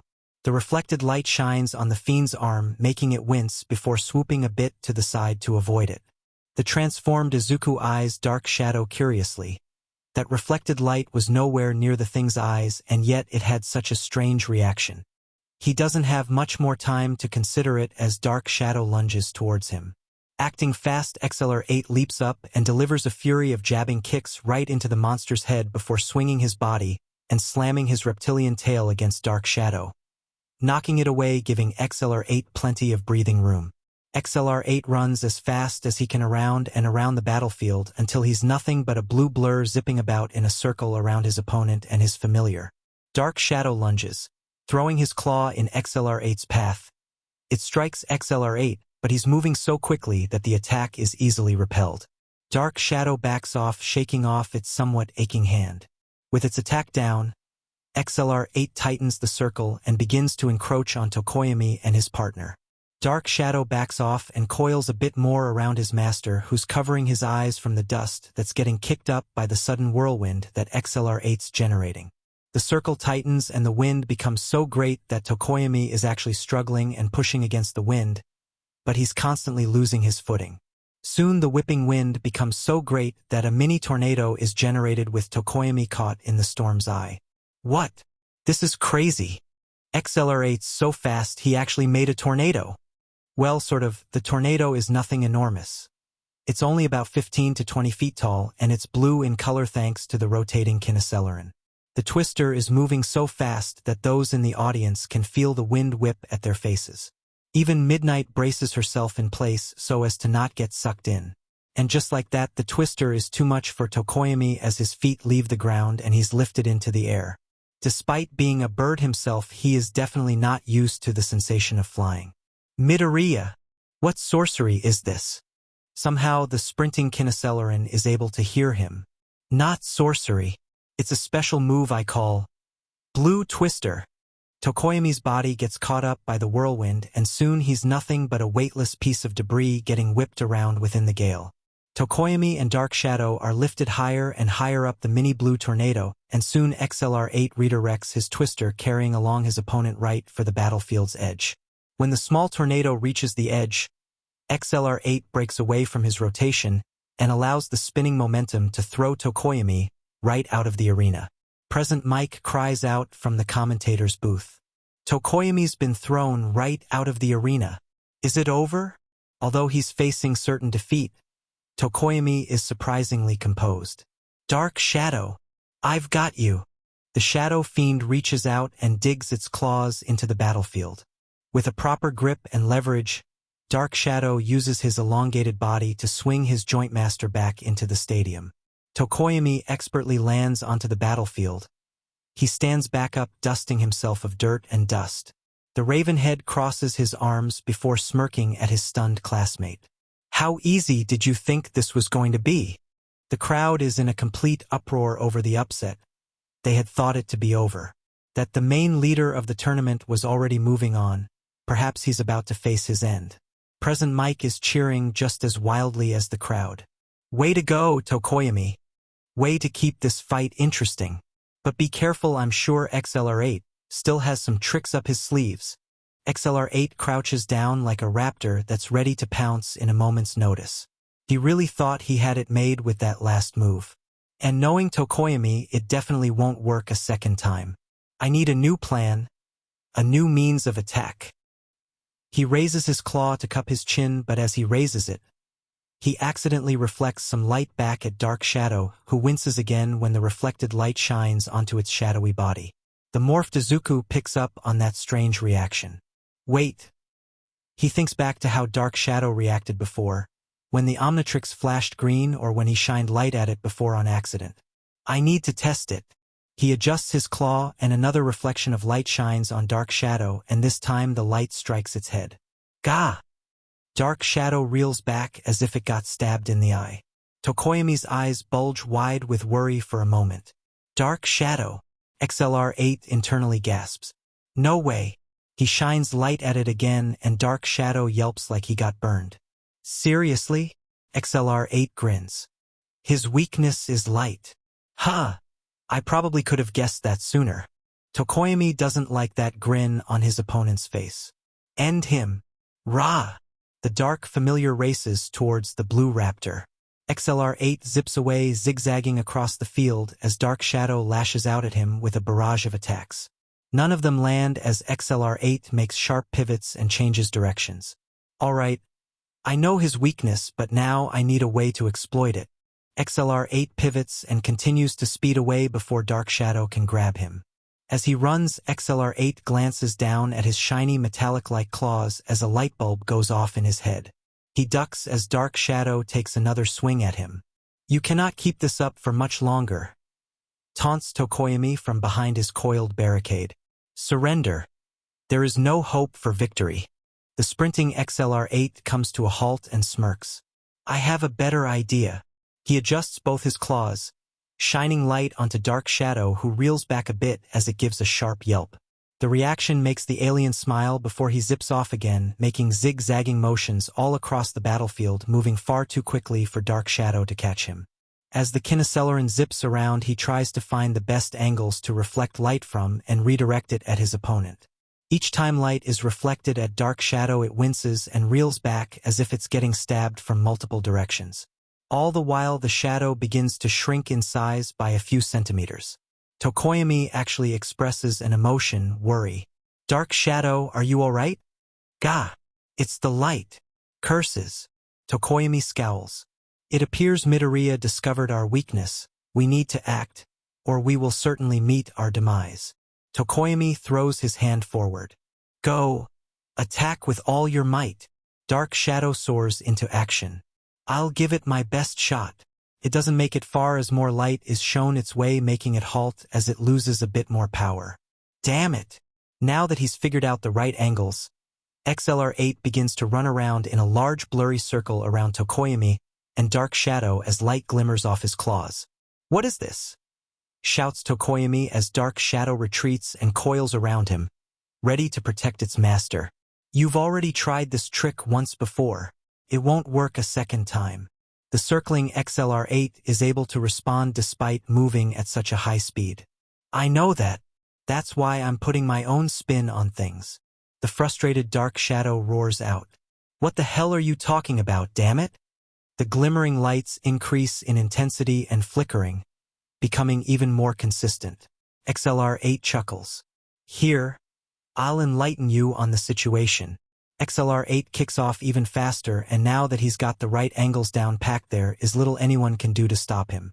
The blue blurry circle solidifies due to XLR8 moving so fast that he actually catches up to his after images, giving the circle a more solid look and color. But as such, the glimmering, flickering, reflected sunlight have become so consistent that a beam of light trails alongside the inner circle, essentially making a ring of light. Special move. Halo Run. The reflected light shines like spotlights onto Dark Shadow and Tokoyami from all directions. Tokoyami is blinded by the reflected light and attempts to shield his eyes. Dark Shadow wheezes as it begins to shrink in size like a blade of grass, losing all of its nutrients and water. Tokoyami can only watch in horror as his barricade shrinks in size and Dark Shadow begins to slowly retreat back into his body, uncoiling the shadow shield. Oh no! What's happening to Dark Shadow? It's like he's wilting away. XLR8 keeps Halo Run up, the light constantly on his opponent. Dark Shadow. Tokoyami gazes down as Dark Shadow's tiny head sticks out from his midsection. It looks up at its master and whimpers like it's lost the will to fight. With his own quirk out of commission, there is no point in waiting for the inevitable. I surrender. Midnight throws her hand into the air. It's over. Midoriya will move on to the semi-finals. The entire stadium cheers in response. Upon hearing the end of the fight, XLR8 finally begins to slow down, ending his halo run. He zips in front of his defeated opponent as Dark Shadow finally begins to return to its normal size. Tokoyami sighs, accepting his loss. How'd you know? Did my teammates say something? XLR8 tilts his head. Teammates? Oh, he means Bakugo and the others, figures they probably would have known. Nah, it was the way Dark Shadow reacted when light reflected on it. It gave me a bright idea. He chuckles at his light-hearted joke. Tokoyami shows no reaction to the joke. Either he didn't get it or he doesn't care for it. Well, it appears you have earned this victory. He offers up his hand in congratulations. Of course, the morphed Izuku takes it. Thanks, you really did give me a run for my money. The audience applaud both of their efforts, appreciating the display of sportsmanship. Nice show, you guys, claps present Mike. Wow, I wasn't sure how'd that go for a while. XLR8 releases Tokoyami's hand just as the Omnitrix times out. The bright red flash makes Dark Shadow yelp out in surprise. Ah, the light. It burns. Tokoyami glares back at Izuku as if he was trying to show off his victory. Izuku smiles sheepishly. Hee sorry. ####. 5 minutes now? Tokoyami gazes down at Izuku's Omnitrix, which has just flashed from red to green. Yeah. I think my recharge time sped up. Izuku holds up the Omnitrix as they both continue to make their way back to the viewing box. So, it wasn't the lifeguard mode that kicked in earlier. I guess the Omnitrix went through some sort of upgrade or something. Although this is great news, it's somewhat somber. Like it's a reminder of how very little he actually knows about this strange alien device. Hey, well done you too. Greets Mizo Shoji as they both return to the viewing box. Thanks, shouts a slightly embarrassed Izuku, who is still not used to all the praise and cheers he's been receiving all day. Denki Kaminari winces in his seat, grabbing at his ears. Keep down please. His ears are encased in specially made earmuffs that'll allow him to rest his ears. Although the ears are healed up, they are just a bit sensitive right now. Sorry. Kaminari winces again, grabbing at his aching eardrums. Ops? Whispers Izuku after making such a blunder.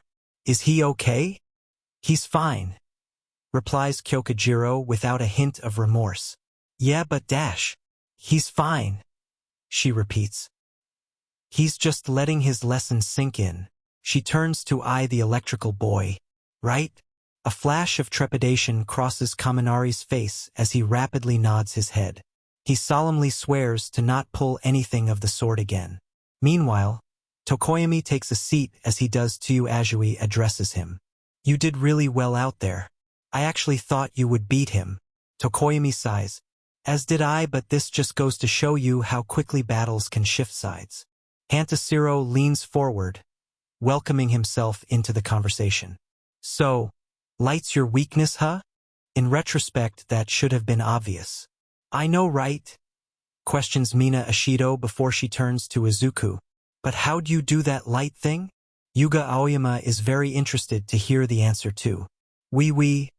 I had no idea you could sparkle as much as moi. Izuku sits down and is more than happy to explain.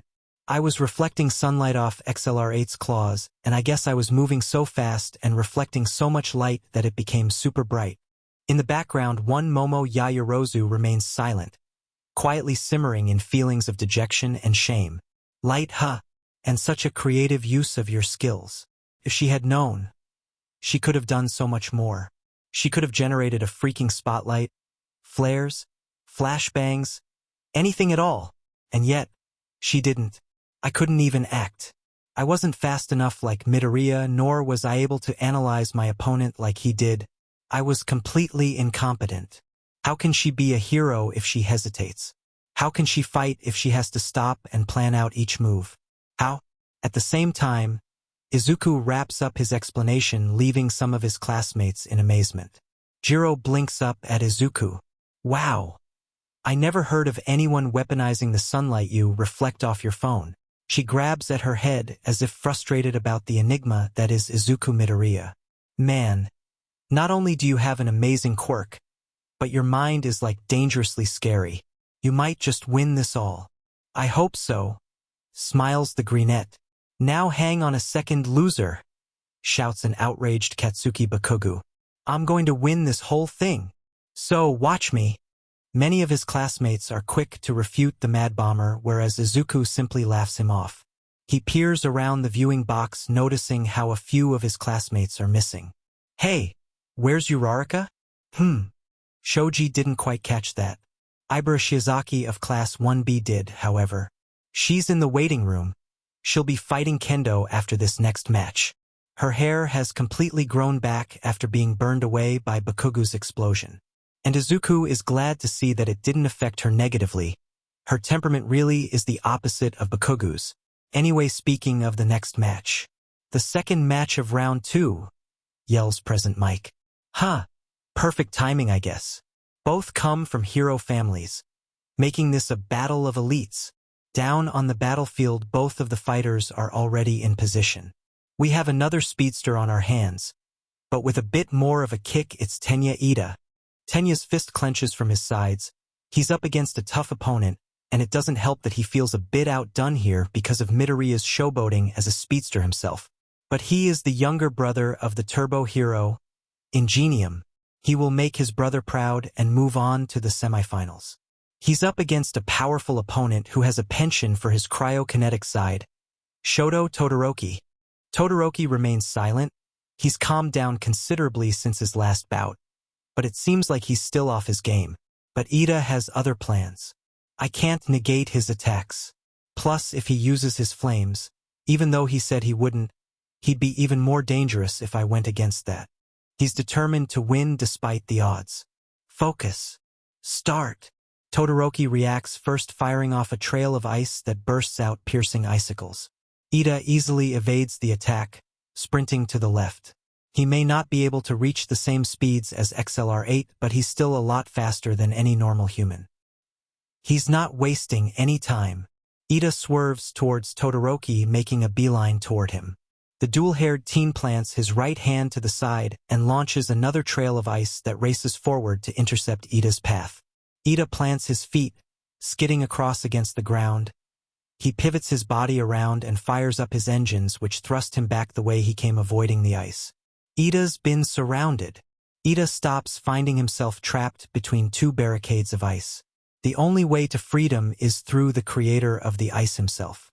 The dual-haired teen doesn't let up as he fires off another trail of ice straight for the engine-quirked fighter. Todoroki's going in for the win already. Iida isn't ready to let it end yet. He squats down, revving up his engines, and just as the ice is about to reach him, he kicks himself into the air, leaping up and over the ice. The standing long jump worked masterfully as Todoroki glared up at Iida, who's leaping in the air just above his head. While in midair, Iida swings his leg forward. Recipro burst. His engines fire out blue flames as they roar into Todoroki's ears, and with great power his kick rockets forward. Todoroki drops down just in the nick of time, the kick swooping past his head by a hair. If it had landed, he definitely would have been in some real trouble. I have 10 seconds before my engines stall. Iida lands and then flips himself backwards into the air with his engines still roaring with blue flames. Which means I have to win this right now. This kick connects, smashing down on Todoroki like a hammer, slamming him into the battlefield. Look at that speed. ####. Class 1 a gasp in surprise along with the rest of the stadium. Someone was actually able to land a hit on Todoroki of all people. That's no small feat, especially in this event. Zero gasps. That was a heavy hit. Kaminari is just as astonished. I didn't know he could kick like that. Izuku is in agreement. Not even XLR8 has that type of strength. ####. While still on the ground, Todoroki covers the ground in front of him with a sheet of ice in an attempt to halt Iida's movements. Unfortunately for him, Iida predicted the attack and had already jumped back into the air, evading it. As he lands, the speedster grips the back of Todoroki's shirt and immediately sprints away, dragging the stunned boy behind him like a doll stuck to the side of a speeding sports car. 8 seconds left. He rockets towards the edge of the battlefield. I've got this. He's almost there, just a few more seconds. I'll throw him out of bounds. Before he can dash, something's wrong, very wrong. His legs, they won't move, his engine's stalled early. Iida hesitantly peers back at his leg. He was so close, and a part of him hopes he doesn't see what he thinks happened to him. My muffler's blocked. The mufflers of his engines are encased in a thick layer of ice. When did you dash? Todoroki grips Iida's arm, and ice immediately begins to crawl its way up his flesh. When you kicked me, he replies as the ice continues to flow upward on Iida's body. I've only been showing off ranged attacks today. You forgot I could do precision moves, too, didn't you? Well, it doesn't matter what his answer is, because it's over. Iida is completely encased in a tomb of ice with only his head sticking out. Even as the speedster struggles within his imprisonment trying to break free, his will won't allow him to give up yet. The scarred teen holds the side of his head as he stands back up. I was trying to dodge your recipro, but it was too fast to avoid, even for me. Midnight is happy to call an end to this match. Iida has been immobilized. Todoroki advances. The stadium cheer as Present Mike announces the win. Todoroki moves on to the semifinals, where he'll be up against our previous winner, Izuku Midoriya. Todoroki gazes up at the viewing box where Izuku sits watching the battlefield with a bit of trepidation in his eyes. You're next, Midoriya, and I'll show that bastard just how strong my ice really is. ####. Poor Iida, frowns Izuku as he watches his friend struggle within the ice. He thinks back to Tenya's own dream, to be like his brother, Ingenium, a hero that's efficient and reliant. He can bet that Iida was hoping to make his brother proud. And if Izuku's heard right about Ingenium, then there's no doubt that he is proud of his younger brother despite the loss. ####.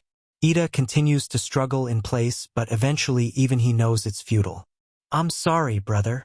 Hopefully, Iida was still able to make his dear brother proud despite the loss, assuming he's even watching right now. ####. Meanwhile, Achiko Uraraka watches from the TV within the waiting room. A shiver runs down her spine as she watches Iida slump in defeat within his tomb of ice. Todoroki's so strong, and he has so much more control over his quirk than I do. She gazes down at her hands, clenching them into fists. But I've been working hard too, and if I want to win, then I can't afford to hesitate, and I need to play things smart. I'll use all of my skills, smarts, and power to my full advantage. She'll show that she's here for them, and here to stay, no matter what the sports festival throws at her. All right, she shoots out of her seat. It's my turn. ####. All right, folks, now that the ice has been cleared, let's move on to our next line-up of competitors. As Present Mike announces the match, the Jumbotrons flash 2 images of the female fighters. We're pinning 2 teammates against each other for this match. They're both fierce woman warriors with fiery spirits. It's Achiko Uraraka from Class 1A. Achiko grips her knuckles and wrists, loosening them up for the upcoming fight. I'm going to have to rely on zero gravity here. One for all is too unstable right now, and if I screw it up, I'll be at a major disadvantage, especially if I miss. And if she loses an arm or hand to the pain, then Kendo will have an easier time defeating her. Versus Class 1 BS Itsuka Kendo. Itsuka Kendo smiles at Achiko from across the starting positions. No hard feelings when you lose. All right? Achiko scowls. I was about to say the same thing. Kendo frowns, not expecting such a serious expression, but after a moment to consider it, she smiles. She's serious. All right, no messing around then. She readies her stance. Give me everything you got. If Achiko is going to give this her all, then she's for sure going to do that same. Begin! Both of the girls kick off, charging straight for each other, ready to deliver the first strikes of the match. Kendo lashes out first, throwing her fist forward. While still in motion, Achiko falls to her knees, sliding past Kendo's fist just as it enlarges, it just barely breezes past her face. Achiko ends up behind Kendo, where she leaps forward with her hand extended to float the orange-haired girl into the air. Unfortunately for Achiko, Kendo predicted such a move and twists her body around with her other hand extended out. Her hand expands and slams against the side of Achiko's head. Gah! The brunette grunts as she's tossed to the side. She lands face down on the ground with a hard thud. Before the gravity girl can make a move, Kendo is already over her. She slams down her enlarged hands on top of Achiko's back, pinning her in place, and pins Achiko in place. "Ow, that's smart," shouts Present Mike. "I bet Uraraka's feeling that." She started off well, but it appears Kendo's training has given her the upper hand. Is it the end for Uraraka? The martial artist grins down at her foe. "I thought I told you to give me everything you got?" Achiko groans and glares at Kendo. "We're just starting." Unlike with Kirishima, who was pinned down on his back by this exact move, Achiko is on her belly, and so she is actually able to place her hands in stable locations, giving her a much-needed boost. Although Kendo tries to keep her down, Achiko is able to push her large hand up just enough to launch herself forward and away from Kendo's grasp. She's free. Achiko doesn't waste any time. She turns right around and pounces at the member of Class 1B. Rah! Her fist connects with the side of Kendo's face. Kendo spins back in a daze, but she quickly stabilizes herself. Even so, she's in such a daze after that strike to the head that Achiko has another opportunity to attack. "I'll beat you." Achiko, in heat of the moment, throws another punch. Kendo smirks as she expertly blocks the incoming swing with her arm. "Is that so?" Before Achiko can so much as gasp in surprise, the wind is knocked out of her as Kendo drives her fist into Achiko's gut. As it connects, her hand expands and thrusts Achiko back with greater force. Despite the pain and her aching abdomen, Achiko runs straight back into the fight with no hesitation. She is not going to let a bit of bruising keep her down and prevent her from achieving victory. She'll beat Kendo and her next opponent with the same ferocity, all so she can achieve her dream.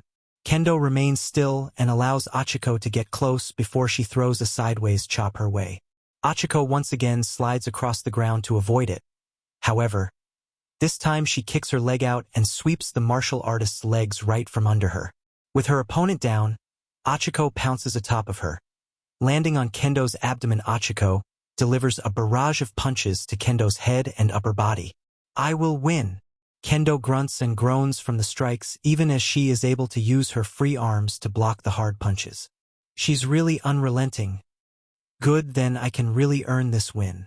She's also noted that Achiko is essentially running off pure adrenaline right about now, especially after all these hard hits they've been exchanging. The gravity girl isn't thinking straight, otherwise she'd have used her zero-gravity quirk by now. She's just running off instinct and the will to fight on. Holy cow! After taking a beating, Uraraka is now the one giving it. What a slugfest! Achiko continues to throw punch after punch. Eventually she rears her fist a little too far back, and that gives Kendo plenty of time to react. Achiko throws her knuckles forward, but the expert fighter of the match grabs her wrist, stopping the strike from landing. Kendo then pulls Achiko's fist and uses her leg to kick Achiko off and over her. The brunette lands on the ground with a thud, groaning as both her and Kendo get back up on their feet. Both stagger in place with scuff marks as they both turn to face each other, raising their fist as they square off once again. Achiko has her fists out in front of her. After a few calming breaths, she looks down at her hands before releasing her fists, opening them up and remembering her zero-gravity quirk. Guess I was way too into the fight. She flexes her fingers. I need to get in close if I want to float her up and push her out off the field. She runs forward, her hands at her sides and ready to connect with Kendo when she makes her own move.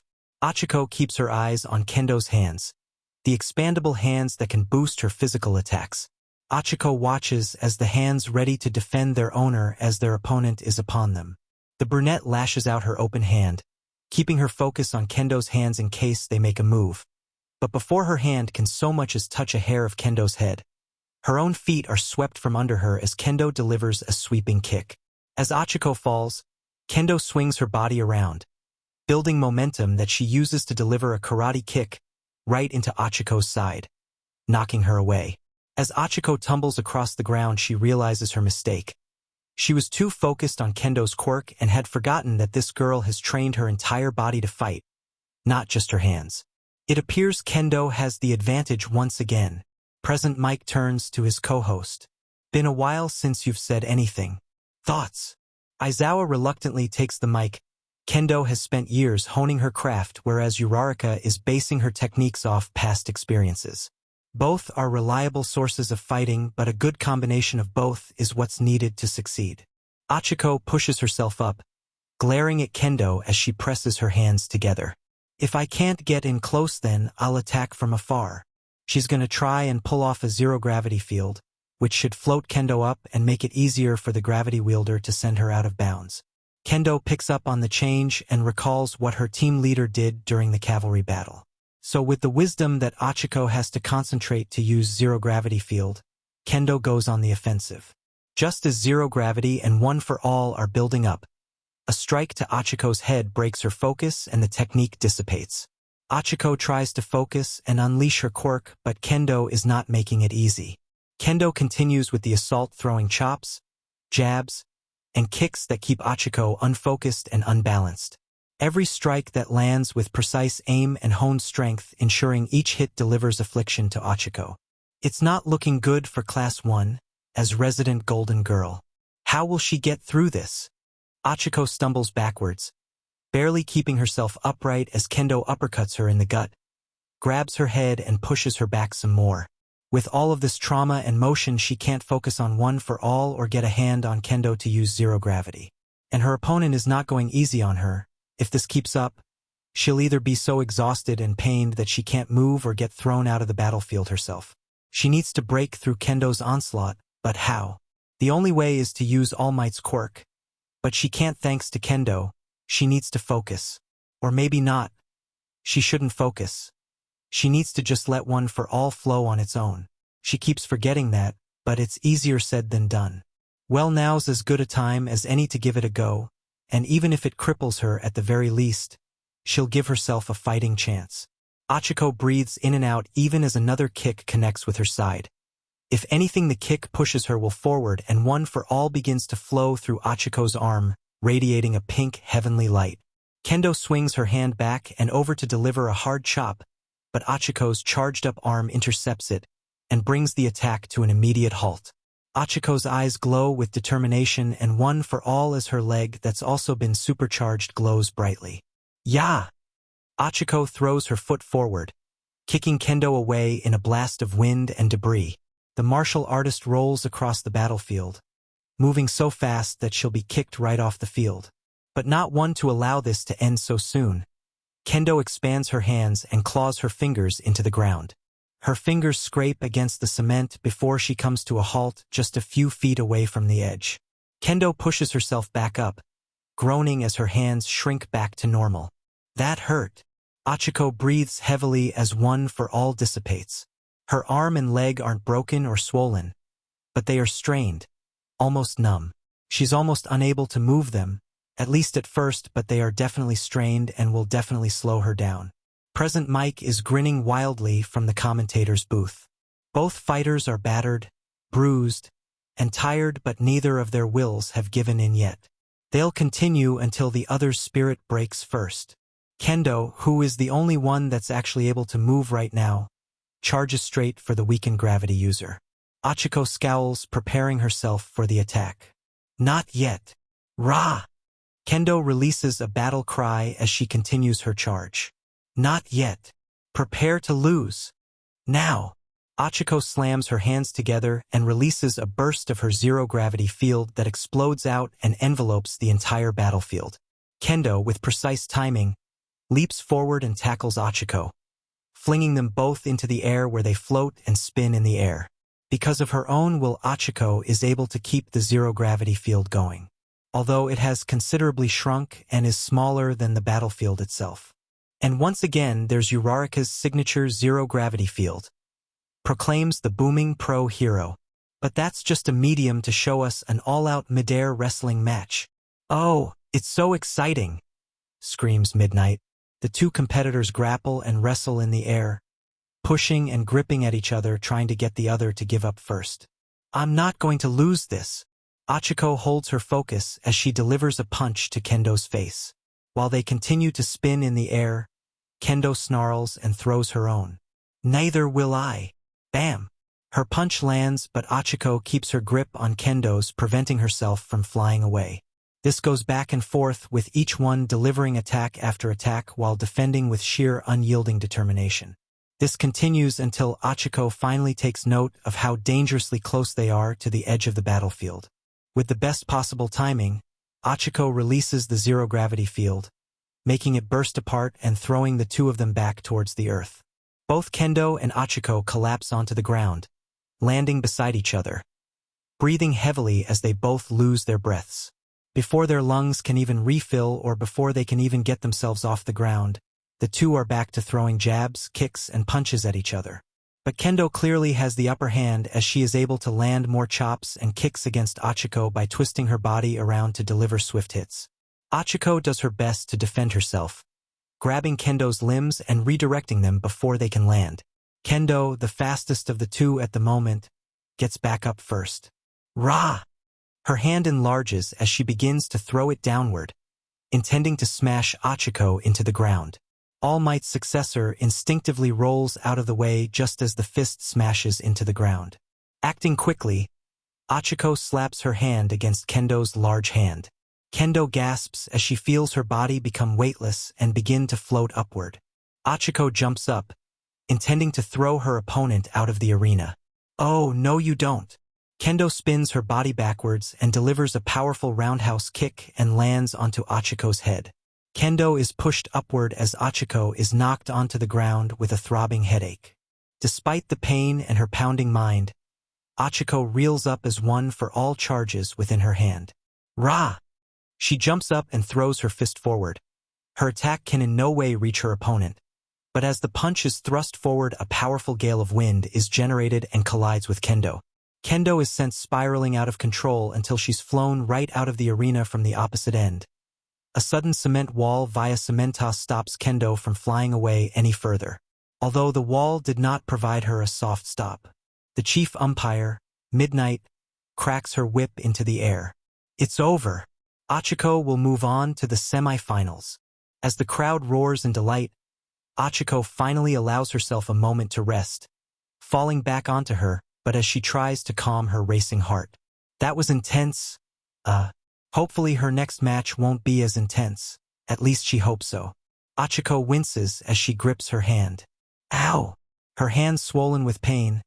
Looks like she used too much power with that last attack. Speaking of which, she had no idea she could do that. Sure, she generates a whirlwind when she broke free of Shinso's brainwashing, but this was different. She didn't even consider using that gale to attack before. I wonder what else I can do. The stadium continues to applaud as the fighters stagger back to the middle of the field. Midnight is happy to congratulate the two. Well done on a fabulous and enticing match, girls. I wish you both luck in the future, and I hope you both carry the same intensity in your future endeavors. The crowd cheers as the two battered girls stand before each other. Achiko would offer a hand to shake, but hers feel like it's on fire, so she'll pass on that. You were really something out there. Kendo nods. She's covered in scuff marks and scratches, but she's standing a bit taller than Achiko, who actually walked away with more injuries. I can say that same for you, although I wish the outcome was different. Achiko frowns. It almost was. You're a really skilled fighter. I kinda wish I had some training like you. Kendo is silent for a moment before a thought crosses her mind. Would you like me to teach you some moves? Achiko's eyes go wide as her head pops up. What I mean is, you're good but you don't have a definite way of fighting. I think it'd benefit you if you learned some real fighting techniques. The martial artist grabs at the back of her head. Plus, you'd make for a really good sparring partner. Achiko's face lights up. This is probably the best news she could have gotten right now. That'd be great. I promise to take it seriously and learn all that I can. Kendo chuckles at Achiko's sudden enthusiasm. Great. But keep in mind I'll be training hard too for next time. Achiko beams. Of course. ###. So tired. whines the gravity manipulator of Class 1A as she makes her way back to the viewing box after being stuck in the nurse's room for so long. She shakes her head, ridding herself of the exhaustion. No, I can't get lazy now. I still have another fight ahead of me. I can't afford to let myself become drained. Maybe she should grab an energy drink and a quick snack before the semifinals begin. She can see the entrance of the viewing box, and soon she'll be back with her friends and classmates. Bakugo's vicious attacks are unstoppable. Achiko enters and takes note of how nobody has noticed her re-entry. Their eyes are too focused on the fight taking place back on the battlefield. Things are not looking good for Jiro. She's completely defenseless against Bakugo's explosions. Bakugo throws explosive punch after explosive punch, forcing Jiro back in an attempt to evade the blasts. But Bakugo is faster and many of his attacks land. Before they know it, Bakugo cups his hands together and thrusts them forward. He releases a combined explosive beam that fires into Jiro and blasts her right out of the arena with a trail of heat, ash, and debris. And with one move, the final match of round 2 is already over and Midnight's announcement isn't actually needed but a welcomed confirmation. Jiro is out and Bakugo will continue to the semifinals. Even though he won with ease, that fact actually pisses off the Ash Blonde. Damn it! I want a really fucking challenge. Literally everyone else but him has had an epic and well-earned fight. But him, he glares up at the viewing box. You better bring your A-game, roundface. Because I'll kill you and then win this whole stupid competition. Hashtag. As Bakugo stomps off the battlefield before he can give his respects to his opponent, Izuku watches his ex-friend from within the waiting room. He decided to get here early even though there's going to be a 30-minute break before the start of the semifinals. He just needs a minute to gather his thoughts. After all, he's going up against Todoroki, who's had it out for him since the start of the sports festival. Also, there's the boys' past to consider. It doesn't sit right in Izuku's stomach that Todoroki's had to go through so much. And now he's about to go into the fight knowing what it means for the dual quirk teenager. No doubt it will not be an easy match. Todoroki's going to throw everything he can at him just to prove to him and his old man that he can be a hero without his flames. But is that really possible? Can one be a hero if they don't use their full power? To Izuku, only one answer comes to mind. No, they can't. A hero's job is to save and protect others. But if a hero willingly handicaps themselves for such a petite reason, then why bother becoming a hero? If he wanted to spit his father's wishes, why even join UA? Wouldn't the ultimate slap to the face for endeavor be his own son turn his back on heroism and seek out a normal life? Then again, there's got to be more to it. Clearly Todoroki wants to be a hero, a great one at that, but he'll never accomplish that, not while he holds himself back.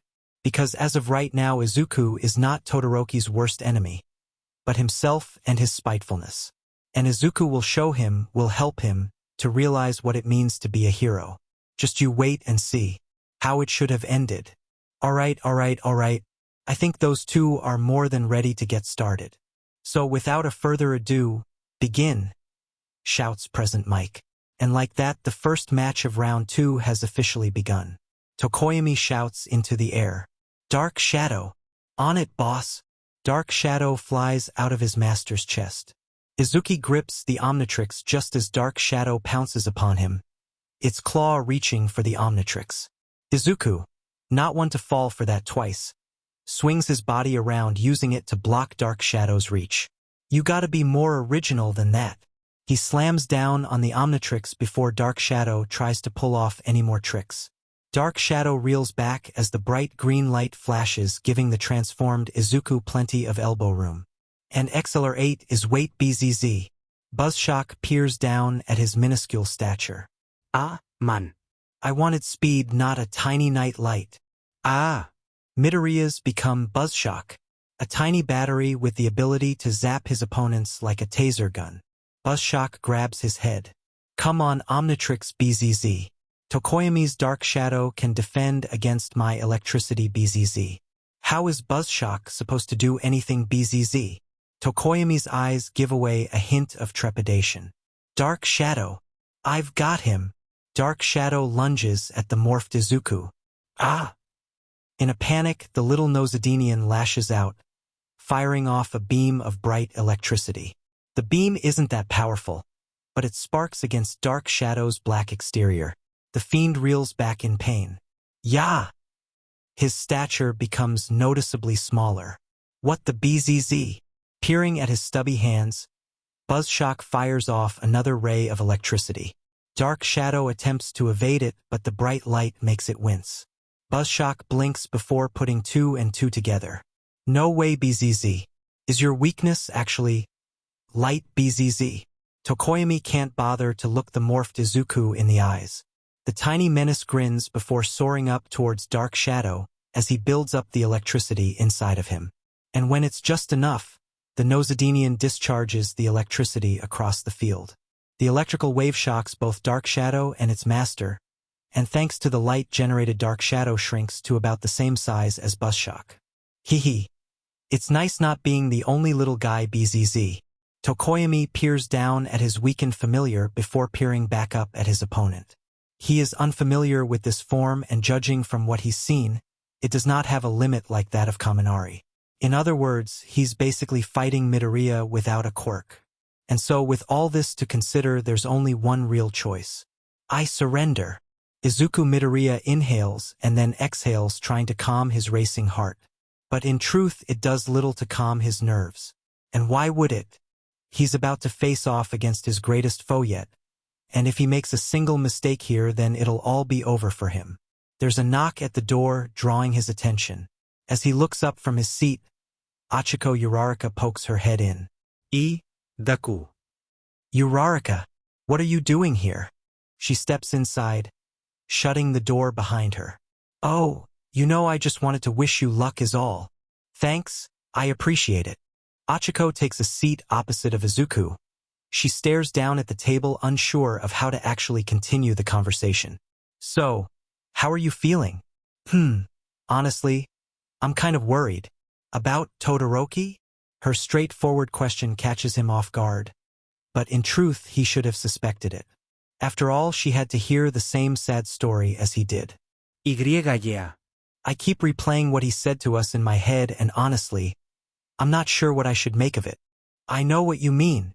Achiko presses her fingers together, twiddling them between her hands. I'm still not sure if I understand how I feel about it yet either.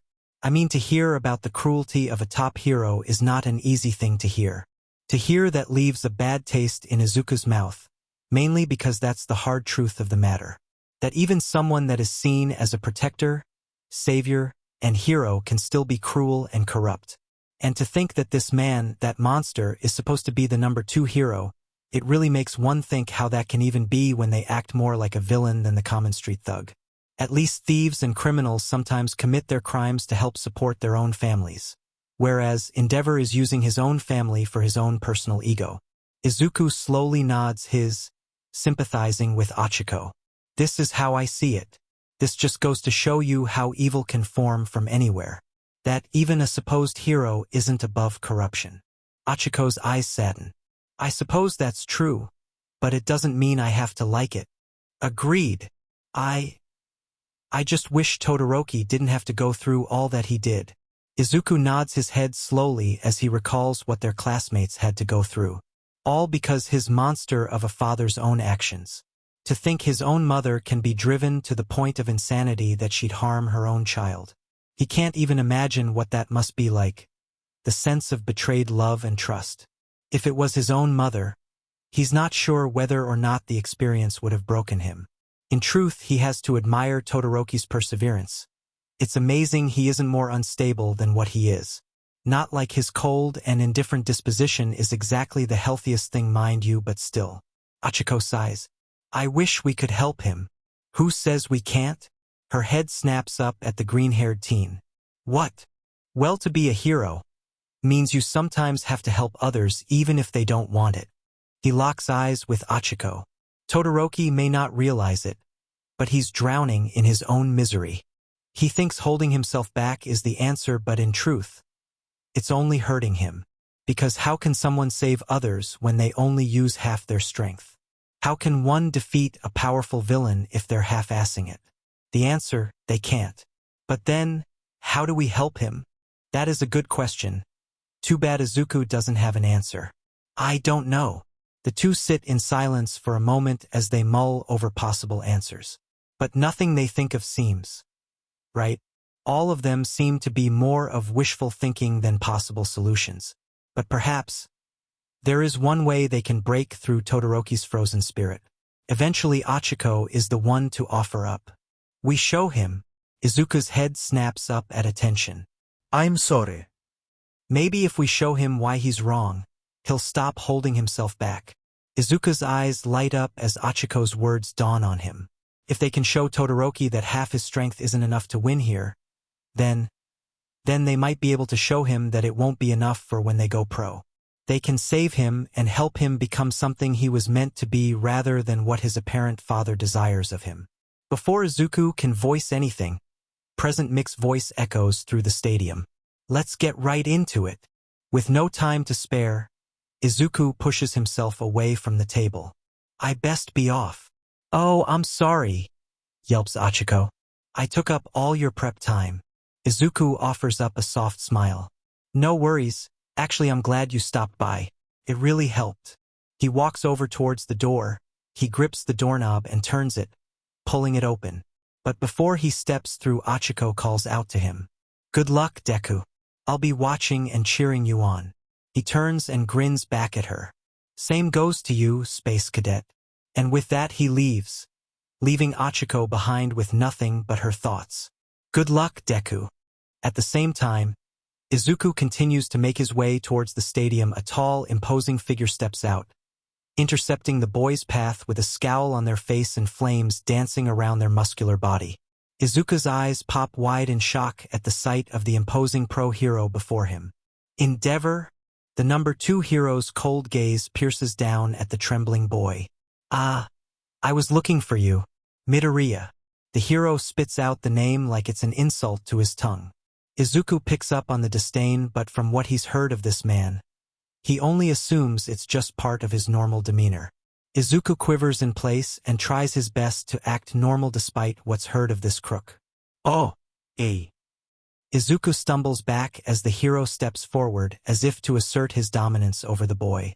Izuku can feel the blistering heat radiating off the flaming hero, but unlike the flames of a humble campfire that give comfort with its warmth, it's more like a raging inferno burning with ambition and rage. So, what are you doing here? The scowling Endeavor's cold blue gaze takes a moment to examine the green-haired boy, examining his features from top to bottom as if looking at something he hadn't seen in a long time and was trying to familiarize himself with it. Izuku can only squirm under the intimidating gaze of the flaming hero, who remains silent for a few intense moments. Finally, the so-called pro-hero speaks. I watched your fights against that frog girl and that shadow bird. Your power is pretty impressive, like nothing I've ever seen before. He gives the teen a scrutinous look. To be able to transform like you do and give yourself such incredible abilities. His cold gaze somehow burns with scrutinizing fury. It almost seems impossible. I wonder what kind of measures it took for someone like you to be born. Izuku freezes in place as he averts his gaze away from the pro-hero. Does he think I'm like his son? That I'm from a quirk marriage? Like he did. Possibly, but either way he has no reason to reveal anything to this jerkwad. Oh, well, I never gave it that much thought. You know, it's just a mutation, I guess. Endeavor's eyes flash with irritation like he doesn't believe the boy for a second. But then again, what proof does he have of anything else? Not really wanting to interact with this fraud of a hero any longer, Izuku quickly and fearfully walks past him. Sorry, but I should get going. As he walks away, he can't stop the feeling of uneasiness caused by the hero's hot flames and cold look. Is it possible Endeavor knows about the Omnitrix? And by extension aliens? He peers back at the man who hasn't made a move to stop him. No, he probably would have mentioned it. He brings his eyes forward. He's definitely one person that can't find out about anything alien-related. Before he can get too far away, the number 2 hero finally speaks up. It's my Shoto's duty to surpass all might as the number 1 hero. Those words make Izuku stop dead in his tracks. Not just because Endeavor just basically admitted to his scandal, but because there's also some kind of unnatural sense of tension and dread that's just washed over Izuku as Endeavor's flaming glaze burns a hole into the back of his head. And his match with you will be a good testing ground for how much training he has left. So hit him hard. That's more of an order than a suggestion. Don't disgrace yourself or him by holding back. In that moment, Izuku's mind flashes back to Todoroki's declaration before the start of the tournament. I refuse to rely on my old man's fire quirk. You see, I'm going to show him that I reject his power and take first place without using it. He spoke with such disdain and anger from within his cold and pained heart, enough that Izuku can't fathom how much turmoil his classmate is really going through. Endeavor continues unaware of Izuku's inner dialogue. That's all I wanted to say. I apologize for bothering you. With that, the pro-hero begins to stomp away, probably to go and watch the next match in a secluded corner. Izuku can tell that this last bit of bullshit was just to keep his own facade as a supposed pro-hero. After all, who wouldn't like to receive words of motivation from a top hero? That's twice now a top hero hasn't lived up to Izuku's expectations. Then all the more reason for him to reach the top and really show this world what a hero looks like. Endeavor. The number 2 hero stops. The authority in Izuku's voice catches his attention. He may be your son, but he isn't you. Excuse me? Sorry. I guess I wasn't that clear. Izuku turns so he can look straight into this monster's corrupted soul. What I mean is that Todoroki isn't a selfish pile of shit that's out to satisfy his own personal ego. The hero's eyes burn with a newfound hatred. You're a sick, vile man with no real sense of justice. You only destroy all that you touch, and for what? Fame? Money? Glory? Honestly, it's sickening to think someone like you can even pass as a hero. Izuku scowls, his emerald eyes staring daggers at the hellfire quirked man. You are no hero. Although he doesn't outwardly show it, Izuku can tell that Endeavor is burning to give him a new one. But he knows that it wouldn't look good to attack or burn a student of UA, especially one that's on everyone's radar now. Izuku is well aware of the predicament and how he, a quirkless teenager, has the upper hand over the professionally top-ranked hero. But he doesn't push it. He said his piece, so with nothing left to say he leaves. Endeavor is left alone in the passageway as the boy, that defiant boy, marches away from him like he's no threat whatsoever. It burns the hero from the inside out that he can't put this brat in his place. But then again, his creation will do that for him soon enough. Still though, with no more business to be had here, Endeavor leaves to go witness his weapon's greatest victory yet. But even so, his mind remains on that boy who has that familiar twinkle of defiance in his eyes. He's just like him. In anger, the hero's flames dance and whip around him, threatening to melt away at the walls. ####. Meanwhile, Yagi Toshinori leans back in his seat amongst his fellow teachers. With Todoroki's match coming up, he thinks back to the conversation he had with Endeavor. Specifically, he thinks to what that man had to say. I will mold that child into a hero that will surpass you one day. Endeavor, what is it you're after? And what did you do to that boy? Despite not being vocal about it, Toshinori always felt that something was off about young Todoroki. He always seemed so distant towards everyone, emotionless, and cold. Could it be something occurred in his past to make him this way? Was it Endeavor? Possible, but Endeavor is a hero, a top hero, so perhaps something else is going on. Well, whatever the case, he can't even look into it right now if he wanted. What matters is the upcoming battle. You excited? Toshinori turns to 13. You could say that? Me too. Smiles the space hero. This one ought to be exciting. I really want to see how far these two have come. Specifically Midoriya, that boy's done such an amazing job this entire sports festival. As do I. Replies the symbol of peace as he turns his attention to the battlefield. They both share some similarities. They both have such an intense vibe about them. But he can only wonder why that is. ####. So the match hasn't started yet? Tenya Iida and Fumikage Tokoyami turn to find that Achiko has returned to the viewing box rather than await her match in the prep room. Uraraka greets the engine-quirked lad. Shouldn't you be preparing for your own match? Achiko takes a seat between the two before replying. I'll go later. I need to see this fight personally. Ah, of course.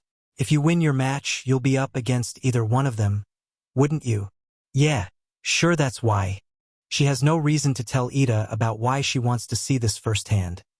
That she's here to hopefully witness Todoroki breaking free of his shackles. She tries to redirect the conversation. Have you called your brother yet? I bet he's proud. Iida frowns, averting his gaze away from her. I tried calling him, but he didn't answer. Oh, I'm sorry. He offers up a sympathetic smile. No worries, it just means he's busy is all. I'm sure whatever he's doing is very important. I don't want to distract him. Oh, okay. Iida's disappointed frown returns. Still though, it is frustrating to lose, even when against such impressive foes. Tokoyami cuts in, his eyes locked on the battlefield. It's no time to wallow. Use this next fight as a source of encouragement. Achiko nods, she's gonna do exactly that.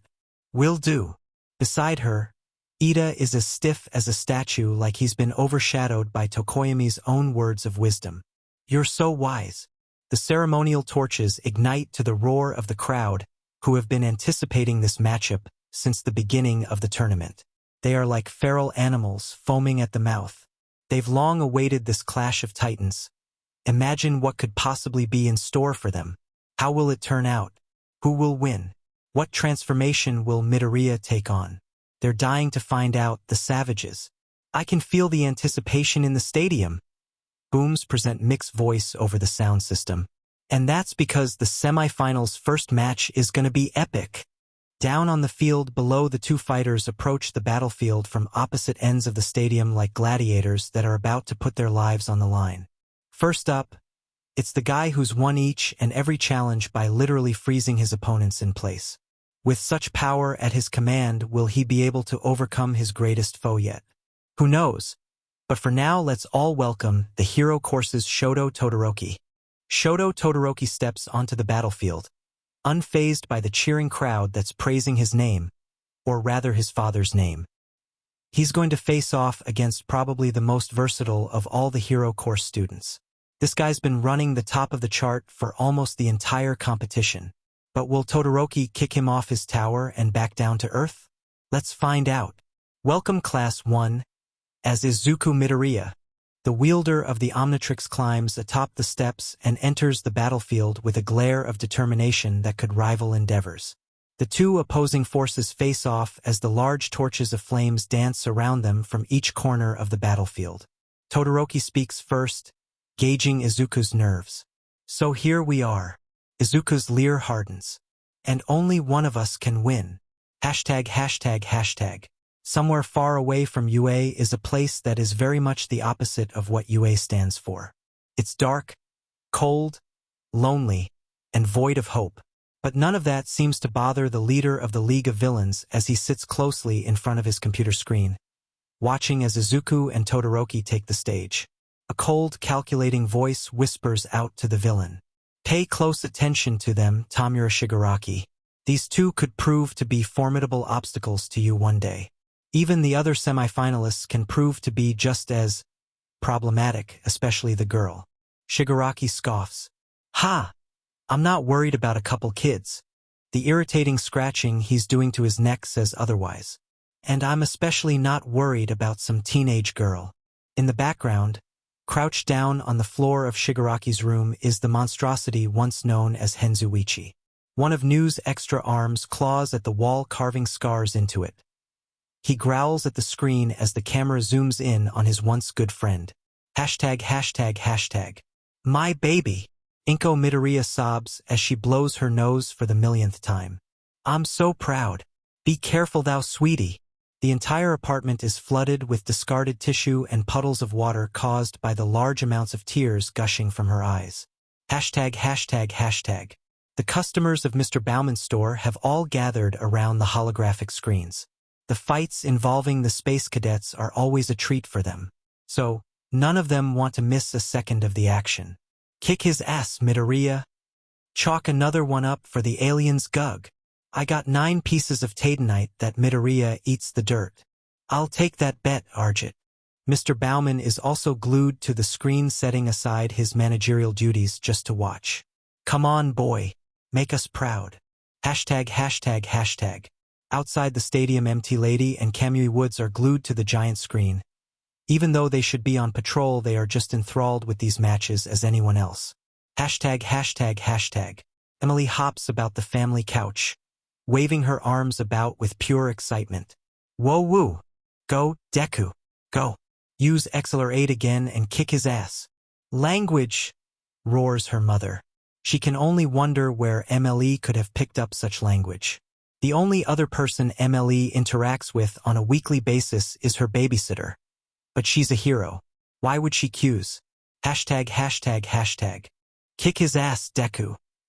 Achiko screams out from within the viewing box. Language, roars the class president. Where could she have picked up such foul language? Oh right, she's Bakugo's classmate. She really can't help it though. There's so much riding on this next match. And yeah, it's important that Deku try and help Todoroki, but this is still a competition and she'd actually like to take Deku on in the finals. Assuming she wins her own match first.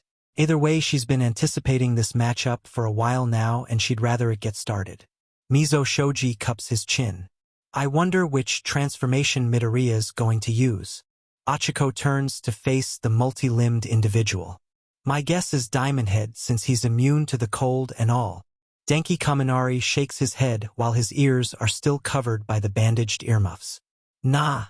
I think he'll use that feedback guy or even Buzzshock. Then again, Kaminari is a bit biased with that statement. Masahiro Ojiro raises an eyebrow. But won't flying give him a major advantage? So, maybe Terraspin. No way, shouts Ijiro Kirishima. It's going to be 4 arms. This way it's a super manly fight. Doesn't he have a magnet guy too? Asks Kyokujiro.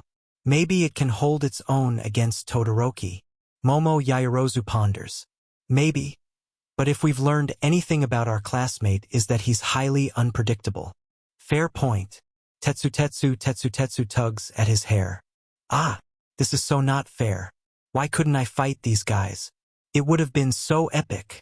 Juzo Hananuki smirks up at his classmate. Huh. Sounds like someone's changed his tone about 1A. Shut up, snaps Tetsu. All I mean is I want a chance to fight them too. With guys as powerful as them, it'll be all the more epic when they're defeated. The beastly Jiroda Shishida pushes up on his glasses. Victory and defeat, these go hand in hand. What will determine that in this fight is how ferociously each of them will fight for victory. Itsuka Kendo considers his words. Ferociously, huh? I'm not sure I want to see these two go all out considering what Todoroki did during his first match. Mina Ishido overhears Kendo. She shivers in place as her mind flashes back to how she was nearly buried in a glacier. From beside Kendo, Yui Kodai silently hums as she nods her head in agreement. Meanwhile, Iida turns to Tokoyami for his thoughts. Tokoyami, how do you think this match will go? The raven-headed teen doesn't take long to have an answer. Honestly, I think it can go in either one of their favors. It all depends on what Midoriya chooses to transform into. Achiko turns her attention to him. What do you mean? If Midoriya chooses poorly, he'll put himself at a disadvantage. For example, if he decides to go with his muscular form for arms. Achiko interjects quickly. Yes, he may not be able to resist Todoroki's ice for very long even with his strength. But if he were to choose one of his electrical forms, he might just stand a chance to deal Todoroki some heavy damage. Iida cups his chin as he considers other possibilities. I see. Meanwhile, Katsuki Bakugo also chose to remain in the viewing box. He wants to see this battle in full too. But right now he couldn't help but listen in on their conversation. Stupid losers, they just don't get it. He glares down at the field. What really matters is power, and the one with the most power and skill will win. He scoffs, a mad smirk forms on his face. And I'm the strongest there is. ####. Back within the stadium, a leering Endeavor watched on from what would be the shadows if it wasn't for his burning body. Present Mike continues with his introduction. Both of the heroes in training have been frontrunners in the sports festival. But which of these rivals will advance to the next round? Prepare for dash. Before he can continue, the younger Todoroki interrupts, throwing his hand up and instantly catching the commentator's attention. Before we begin, I have something to say. The stadium falls silent, allowing Todoroki a moment to speak freely. For this match, we will be ignoring the out-of-bounds rule. A stunned gasp washes through the entire stadium and world for that matter. Not allowed, shouts Midnight before any more discussion could be had. Too bad Todoroki refuses to listen. Apologies, but I would rather it be allowed. He glares at the stunned Izuku, who definitely wasn't expecting this outcome. The two of us need to settle something. We need to prove which one of us is the strongest. But having someone win by simply throwing the other out of bounds will defeat that purpose. So I'd like us to be free in our movements until either one of us is unable to even continue battling. What are you planning, Todoroki? Izuku frowns. Fine, have it your way. The audience gasps, surprised to hear that Midoriya is also fine with this. I said no, shouts an increasingly annoyed Midnight. Hang on, Midnight, calls Shoyuta Aizawa. I see no reason why we shouldn't permit it. But Eraserhead dash. The students wish to demonstrate their skills without any restrictions or limitations. It would be impractical of us to deny them this opportunity. Allow it. With a heavy sigh, Midnight nods in understanding. Very well. She cracks her whip at the boys. However, none of you are to endanger the audience. Is that understood? They both reply without any reservation. Yes. Midnight grabs her head, not liking this one bit. Meanwhile, Cementos is also having his own doubts. I'll be sure to step in when things go too far, and he'll defend the audience if the need should arise. Well, it appears we're in for quite the show here, folks. There's officially no more out of bounds, meaning the only way to win is to immobilize your opponent or make them give up. Present Mike continues. All right. Without any more delays or monkey wrenches thrown in, let's get the semi-finals underway. Todoroki bends his knees and adjusts his footing, taking preference to lean his right side towards his target. At the same time, Izuku grips the Omnitrix. The faceplate shoots up as he grips it. He's definitely going to strike first and end me before I even get the chance. That said, Diamond Head is perfect to take on his ice. After all, Uraraka told him all about how Tetrax was completely immune to Todoroki's ice and was able to break free without trying. Begin! Todoroki fires off a blast of ice as Izuku disappears in a flash of green light. The ice bursts forward much like it did when Todoroki went up against Mina, but at a more controlled level. Either way, the freezing blast of ice charged through the surface of the stadium, kicking up rubble as a thick mist of cold air enshrouds Izuku. Ah, another big burst of ice, shouts Present Mike. There's no way Midoriya was able to dodge in time. Is it already over? No, far from it, in fact.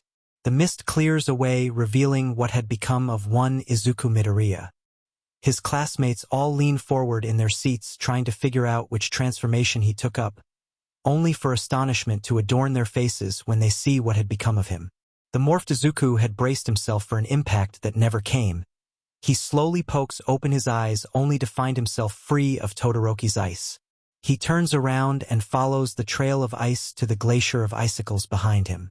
Somehow, Todoroki's attack had completely bypassed him. Huh. I guess Diamo, huh? Izuku had finally realized his form, and it's not Diamond Head. With the mist clear, he can have a good look at himself. He looks like a tall blue phantom with slender arms and legs.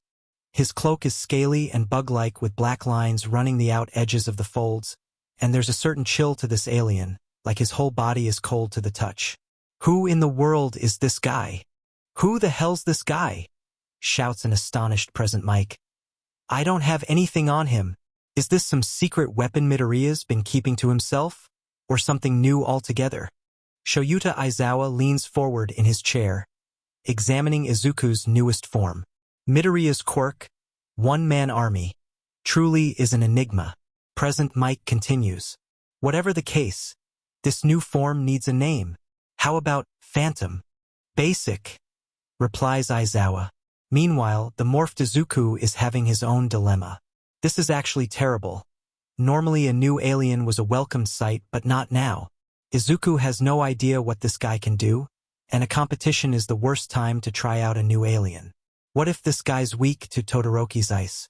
Then again, this phantom was able to evade Todoroki's initial attack, so maybe he's got something to offer. I shouldn't be surprised. The phantom peers back at his opponent, whose right side generates a light cold mist and frost forms around his planted foot. Todoroki scowls. I should have guessed you had another transformation in reserve. You just can't resist surprising your foes. The phantom takes a step back. Believe it or not, I had no idea I even had this guy. He peers down at his four-fingered hand. Or what he does. No matter. Todoroki stomps his right foot forward and ice rushes out with icicles bursting from the surface. Ah! The phantom dives to the side as the ice rushes past. And just like that, Todoroki's back on the offensive, letting Blue Hood know his place. Aizawa is beginning to question his friend's sanity. Blue Hood, I'll keep trying, and so will Todoroki, who fires off another ice trail. Izuku dives to avoid it sliding across the ground before coming to a stop. He pushes himself off the ground and gasps when he sees how close he is to the boundary. Wait, there is no boundary. He can hear the shards of Todoroki's ice racing towards him. Without a second to lose, the tall, slender alien dives off the battlefield and to the grass below, and all before the ice bursts out with piercing icicles. The dual-haired teen chases after his opponent. He jumps down after him. And just like they promised, these two are already making use of the no-boundary rule. Let's try to keep the damage to minimum, you two. Izuku takes off for the edge of the stadium, trying to put some distance between himself and Todoroki. But the moment Todoroki's hand smacks against the ground, the blades of grass freeze in place as a wave of ice crashes towards the phantom. Just as Izuku reaches the wall of the stadium, he peers back just in time to see the attack coming, and his reflexes kick in, making him jump up with surprising height and grip the top of the wall. The ice wave crashes into the wall, leaving him unscathed. The phantom pulls himself up a bit and finds himself face to face with a crowd of startled and somewhat creeped out pro-heroes and civilians. Enjoying the show? A few of them nod in response, finding this situation rather awkward. Good, me too. The phantom leans back and gazes down at the field. Then again, things could be going better. Todoroki gazes back up at the strange creature from down below. Phew, Todoroki almost had him there. Sighs present Mike. But it looks like Azure Cloak was just a little faster. Aizawa sighs. Try again. Fine. The phantom leers back at his opponent. He's not trying to capture me, not really. He's trying to wait me out. Let the Omnitrix time out. His judgment is confirmed by how Todoroki's just stands there, menacingly. He's waiting for Izuku to make the first move. After all, the more time he wastes, the better chance of victory he will have. Because in truth, when Izuku times out and becomes human again, become quirkless again, he's way more than just his quirk. His judgment, mobility, and reasoning, all of his abilities, are incredible. But what can he do? Izuku's never used this alien before, doesn't know its species. Hell, he doesn't even know how he got it. Maybe the Omnitrix will just unlock new ones at random or something. And right now, if he doesn't figure this alien out, and soon it'll be over before he can even put up a real fight.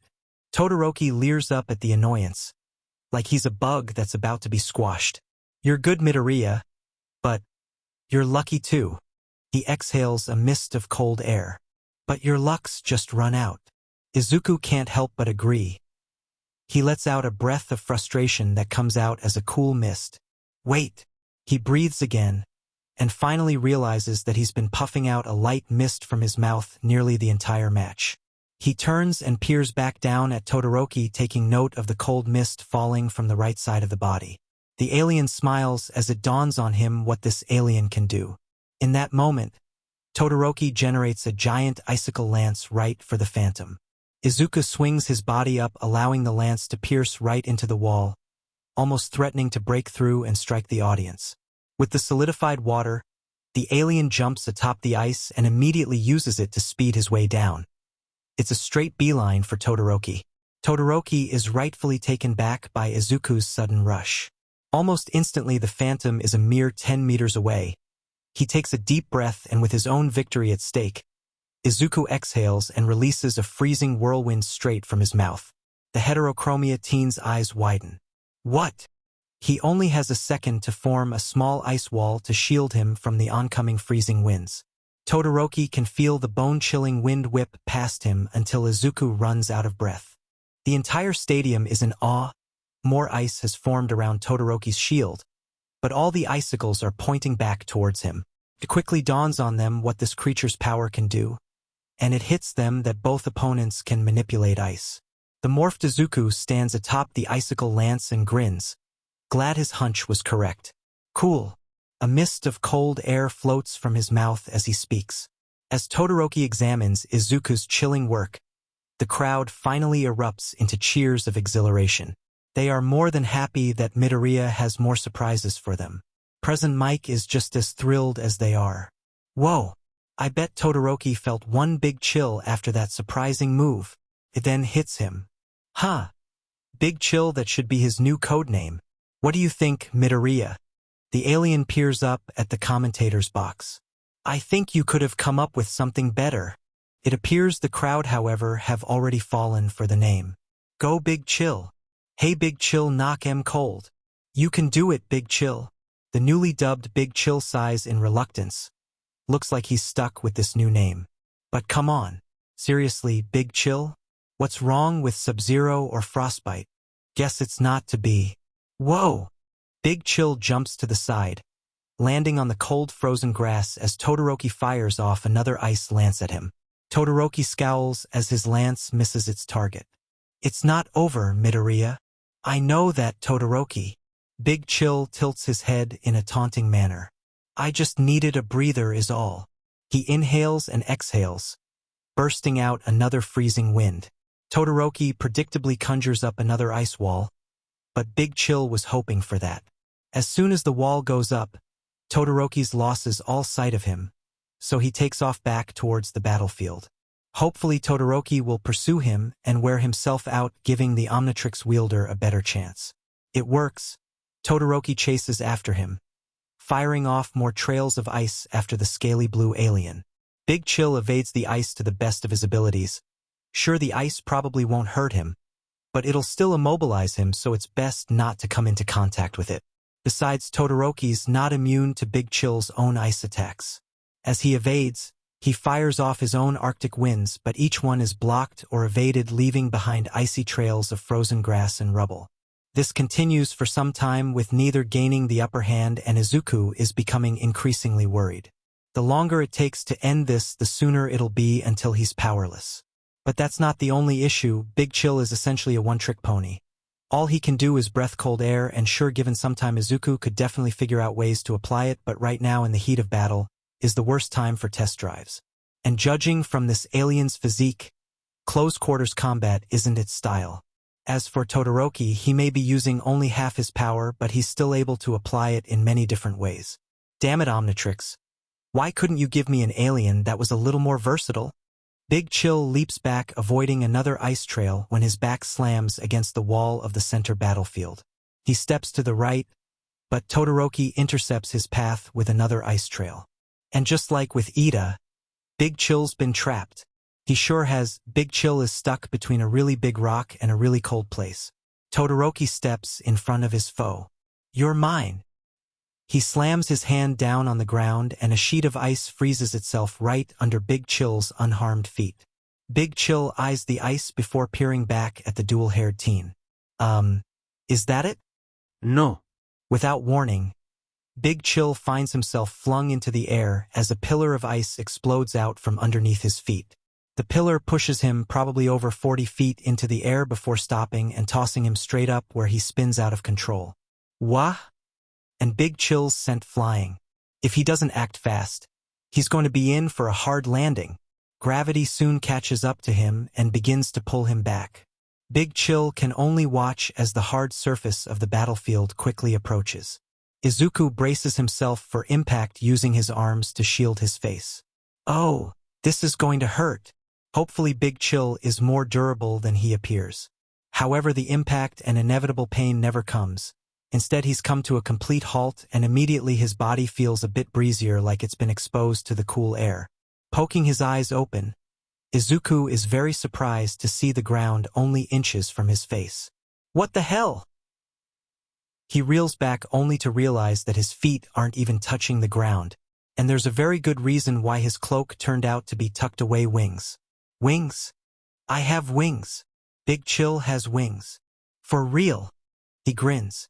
Omnitrix, thank you. He peers around the stadium, taking note of Todoroki's stunned expression. Bet you wish we kept the boundary in place, huh? Todoroki scowls as Big Chill decides to take his new wings for a test run. He soars up, enjoying the feeling of flight, of being free. It's so much more different than when he's Terra Spin. With that alien, it's more like he's just going on a ride, but this is like he's a bird that's free to roam the sky to his heart's content. And so he does. Big Chill soars towards the audience, gliding above them, observing their amazed faces as a light cold mist follows in his wake. He flies by his teachers and gives them a hearty salute. In the brief moment he sees 13 give him an amused yet snarky look. He soars around until he reaches the hero course viewing box, where he gives a snarky smile towards them when he sees his classmates' stunned and amazed expressions. As he flies away, he can almost hear Achiko calling him a show-off. After that, he flies right up to the window of the commentator's box where Present Mike and Mr. Aizawa are stationed. He leans up against the glass, smiling at them. This is so cool. I can really get used to this. Present Mike laughs, not even using his microphone. Ha ha ha. I bet you could, kid. Sheesh. Are you ever going to stop surprising us? Probably not. Aizawa's eyes flash with irritation. Shouldn't you get back to the match?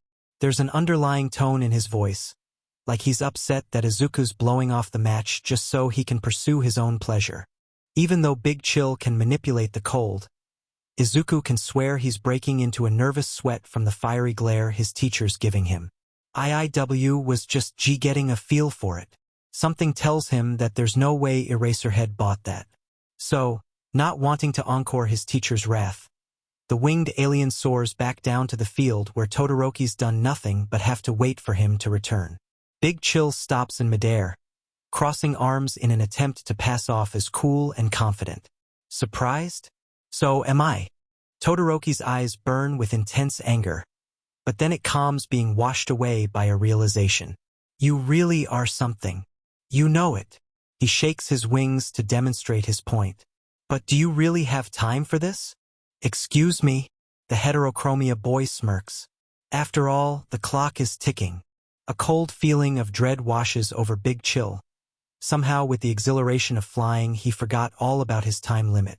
A time limit he's forgotten to keep track of. Well, time to make up for lost time. Big Chill fires off a burst of chilling air, but Todoroki of course blocks it. As soon as the freezing winds end, Todoroki leaps out and fires off an icicle lance right for the flying bug. With a simple flap of his scaly wings, Big Chill evades the giant piercing lance. Big Chill flies about, evading each incoming frozen lance and pillar while he tries to find openings to freeze the dual-haired boy. With the constant exchange of freezing attacks, almost the entire field has become a frozen wasteland filled with icicles and arching pillars which become midair obstacles for Big Chill to avoid. There's so much ice that mist falls from the pillars, and even a bit of snow has begun to form. Hold still! Shouts Todoroki as he fires off another icicle lance. Big Chill spins in the air to avoid it. Don't you mean freeze? He breathes out more cold air, but Todoroki slides right to evade it. The dual-quirked teen scowls. You know, I'm beginning to see why Azui hates your sense of humor. Big Chill halts in the air and glares back at Todoroki. Hey, that's just uncalled for. Got you. Two pillars of ice erupt from the ground and come charging in on Big Chill from opposite ends. He's trying a pincer attack. Big Chill flies up, but before he can, the tops of the pillars burst with icicles that stretch up above him. What? Oh no! Screams Present Mike. Big Chill's been trapped. The long icicles collide and scrape against each other until they freeze in place, and not just above the alien but all around him. He's stuck like a little blue bird that's been trapped in a frozen cage. Todoroki glares up at the towering cage, as Big Chill flutters about trying and failing to escape. You did well to survive this long, Midoriya. He plants his hand against the ground. But you're finished. The ice around him spirals and unleashes itself upward, as a massive glacier begins to form. Big Chill grips the bars of the ice cage and pulls, but they don't budge. He flies back and tackles the ice, but it doesn't leave so much as a crack. Damn. Big Chill really isn't one for strength, and it's going to cost him. No, it can't all be over, it just can't. But it is. The freezing ice explodes from the ground like a volcano of ice erupting up towards the sky where it collides into the frozen cage. The glacier pierces into the sky, completely encasing Big Chill inside of it. It's over. Big Chill's been completely immobilized, frozen in place like a bug thrown into the freezer. There's no way he's getting out of that. Hashtag, hashtag, hashtag. The entire audience are in a state of astonishment. They didn't think the top runner of the sports festival would go out like this. And they are especially impressed with Todoroki's skill level. That kid's actually better than the average pro. Guess that's what you can expect from the son of the number 2 hero. But that Midoriya kid was amazing, too. Too bad. Yeah. Looks like he met his match. Class 1A and Class 1B are also in a state of shock. Deku. Achiko gazes up at the massive glacier like it's a symbol of their failure to save Todoroki. Kirishima's jaw dropped at the sight of the glacier. Todoroki is so strong. It's crazy. No, du egris rikido sato. Damn. Is there no limit to his power? Tsuyu Azui frowns as she examines the ice. I really thought Midoriya was going to pull through, but it appears she was mistaken. Tokoyami frowns. This is just the cruel fate of battle. Where there is victory, there is also defeat. And right now Midoriya must come to terms with that.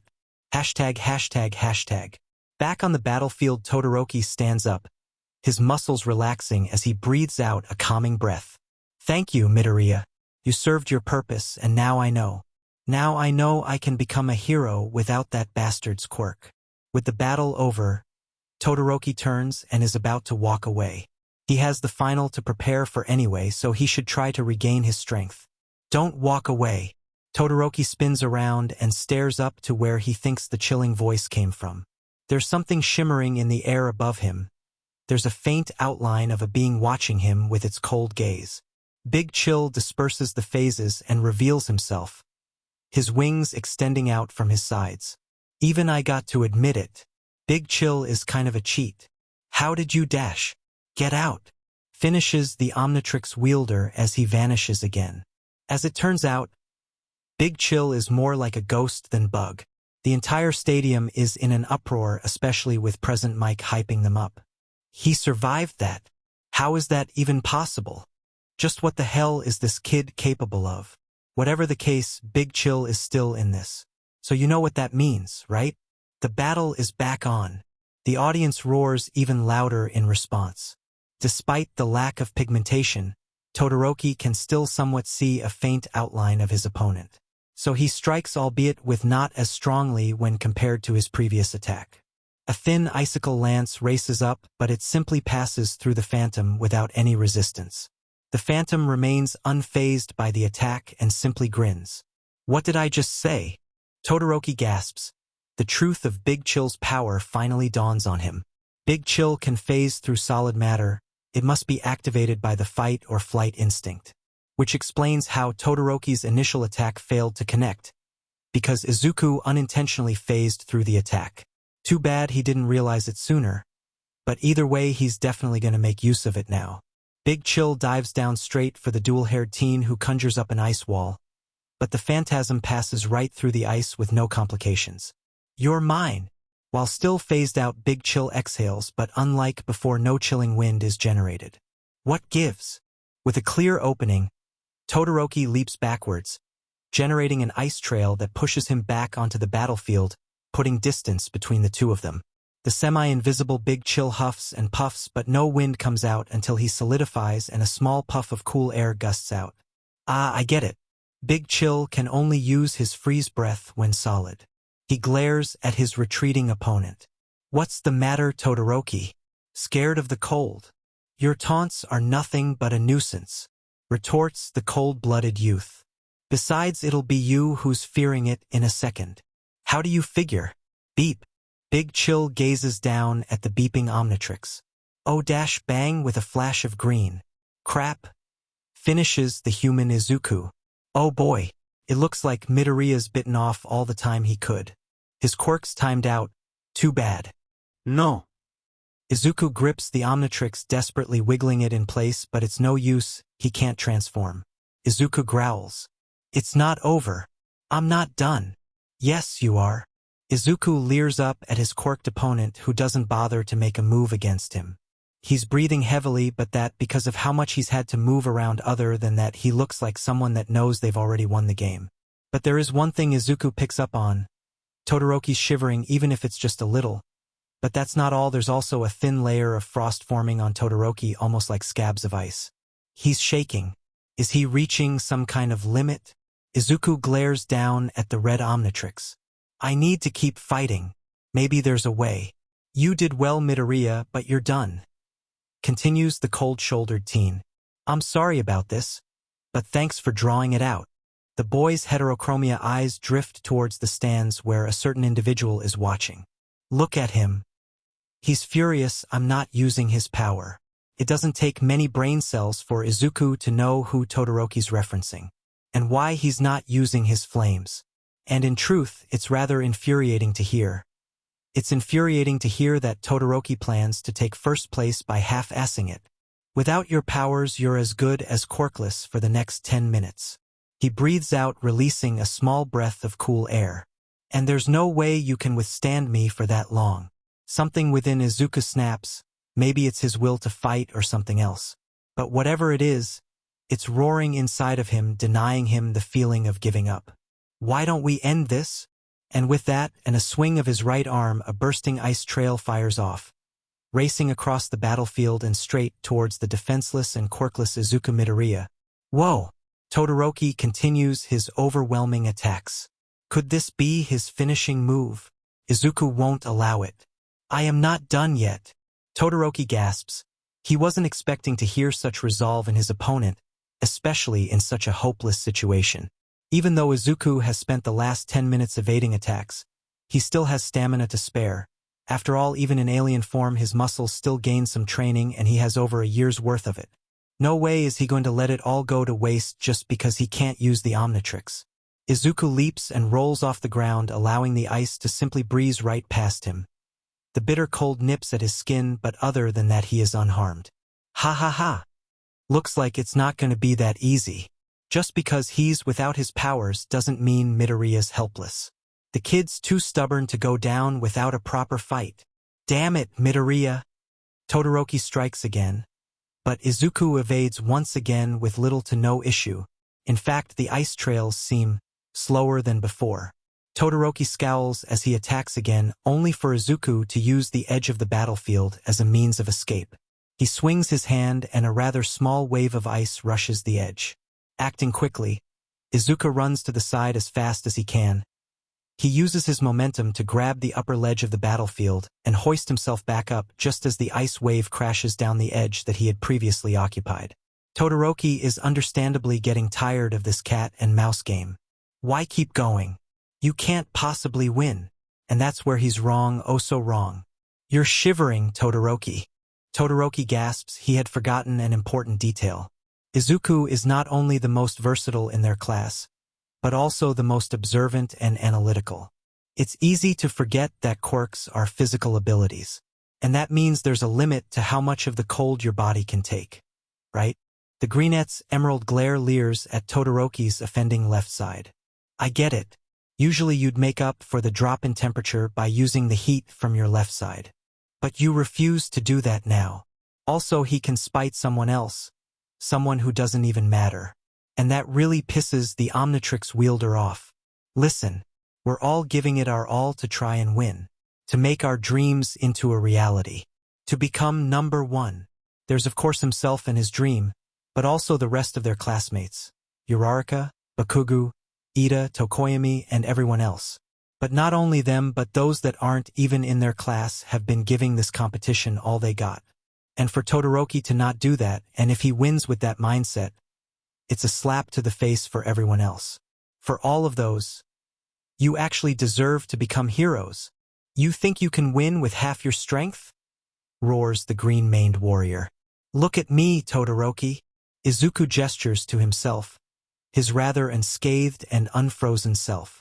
You haven't managed to put a single scratch on me yet. Todoroki growls. The truth of the matter is that Midoriya is absolutely correct.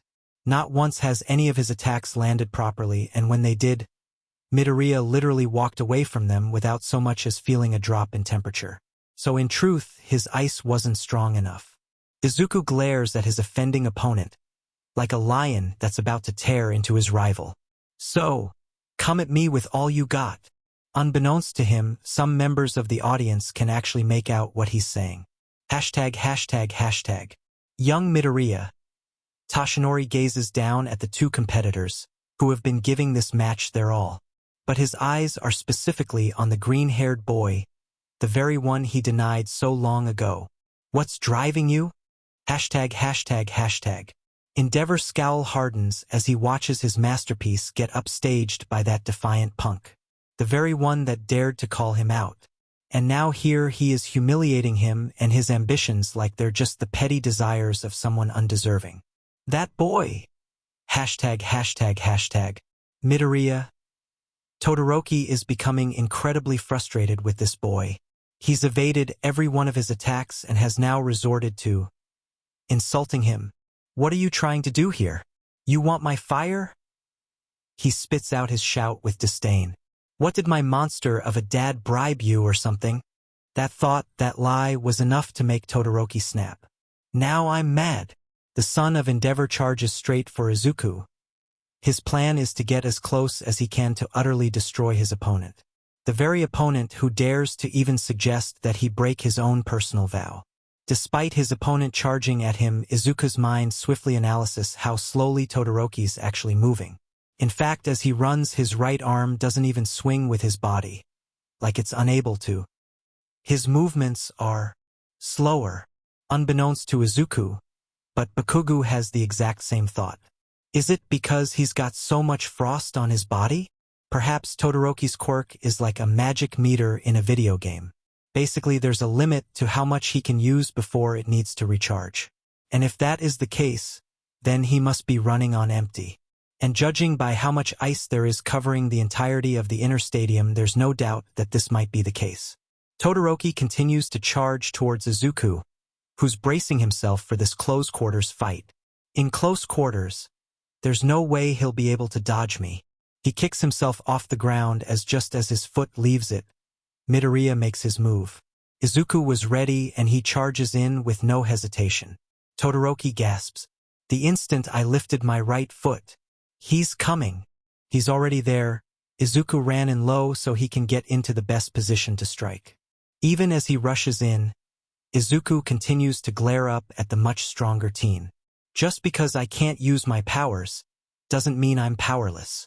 And with his own ambitions and heroic spirit driving him forward, Izuku throws the meanest punch of his existence right into Todoroki's gut. His fist slams so hard that it practically embedded itself into his flesh. A solid punch, yelps present Mike. Todoroki instantly has the wind knocked out of him, but Izuku isn't done yet. The boy follows up the punch by charging forward and body checks Todoroki. The ice quirk teen is flung backwards, and he takes a mean tumble, landing headfirst onto the frozen cement. That's the kind of action I like to see. Izuku grins down at Todoroki, taking solace in the fact that a quirkless nobody just took down a quirked prodigy.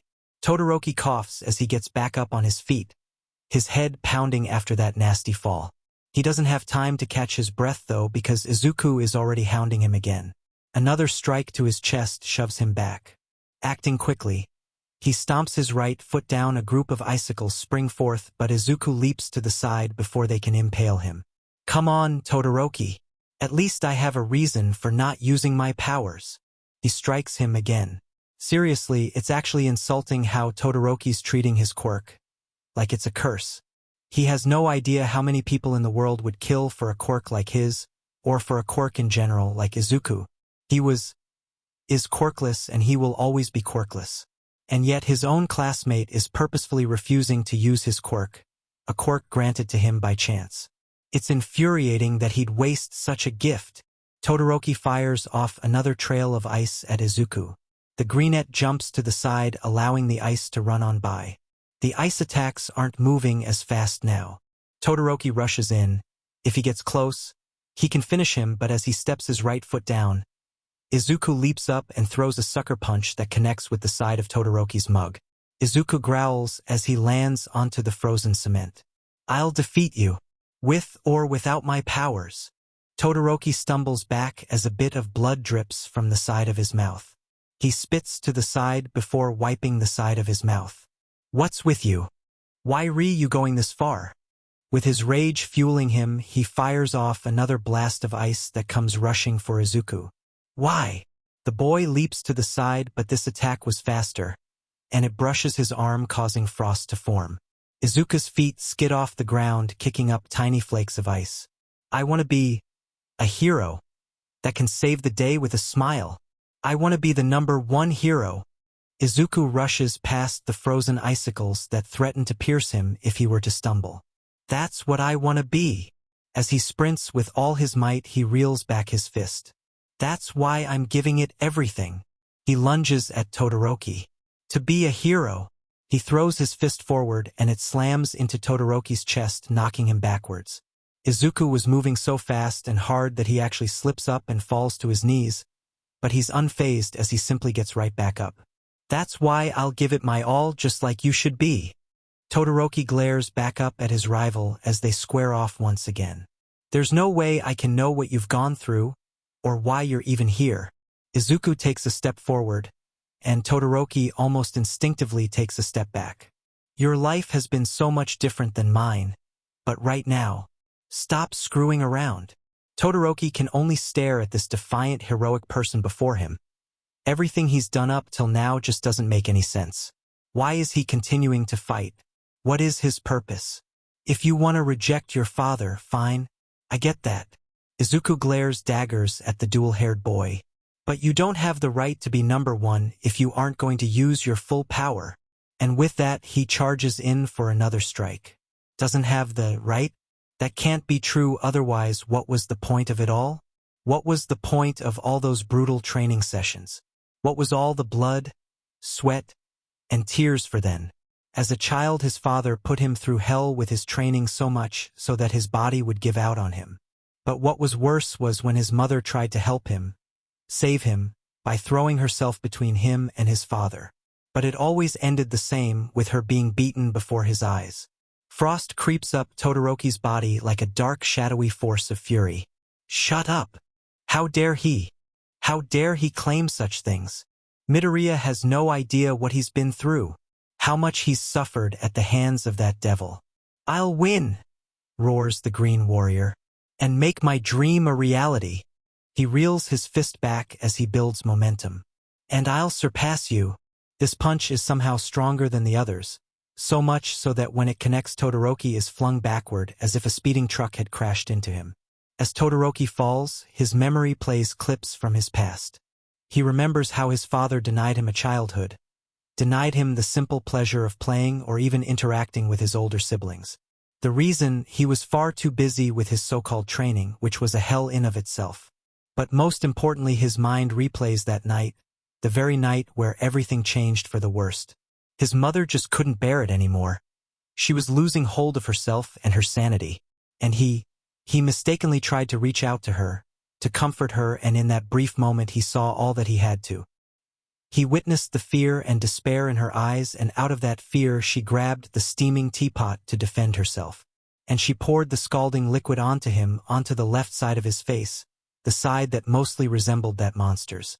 The older Todoroki collapses back onto the ground, his mind still playing out those events. I remember. He remembers that was the same day he truly discovered how much he despised his father. If it weren't for him, neither him nor his mother would have gone through such pain, such trauma. And she wouldn't be in a mental institution, which is nothing but a cover to remove her away from his life. All because Endeavor wants to hide the fact how his own home is not fit for a hero. I will reject you. Todoroki struggles to pick himself off the ground. I refuse to use my left side. Izuku can't stand how stupid this guy is. How can he not see it? Izuku can see it, and he doesn't have a fucking quirk. And so, with desperation in his voice, Izuku roars out. It's yours. Your quirk. Not his. Todoroki lets out a sharp gasp as a flood of memories rush to the forefront of his mind. #flashback. Yes, that's right. Children often do inherit quirks from their parents or develop similar power sets. But the most important thing to remember is that a quirk is what you make of it. Regardless of your history, you decide how you'll use it. That speech was something that really stuck out to Shoto when he was younger, when he was a child who often enjoyed the company of his mother. Together they'd often just sit together watching TV or just little games. But one day a clip of All Might, the #1 hero, was being broadcasted, and it just so happened to be about the value of quirks and heroism. But All Might's words just spoke to him, so much more than Endeavor's own forceful sessions. It made sense no matter the quirk or one's own past. They can become a hero as long as they strive to become one. A real hero. That's what I mean when I say, I am here. Only you can decide to become a hero, no one else. The symbol of peace smiles at the camera, giving the audience a big thumbs up. Take this to heart, kids. You've got it. Honey. The young Shoto looks up at his mother without fear and complete loving trust. She in turn smiles down at him with such a kind smile. You do still want to be a hero, don't you? Of course he does. It's his dream, to be just like All Might. A true hero, one that inspires and saves others. Just remember, stay true to yourself.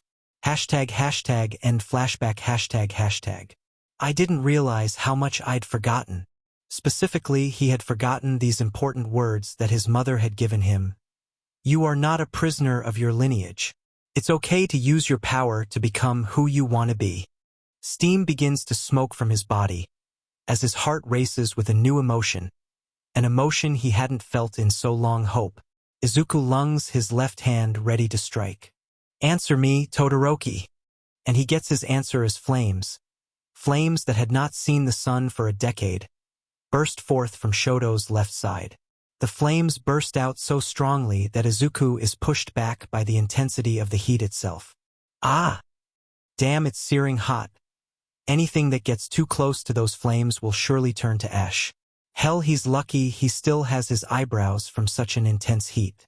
As for those in the stands, they are simply amazed by the display of raw power before their eyes.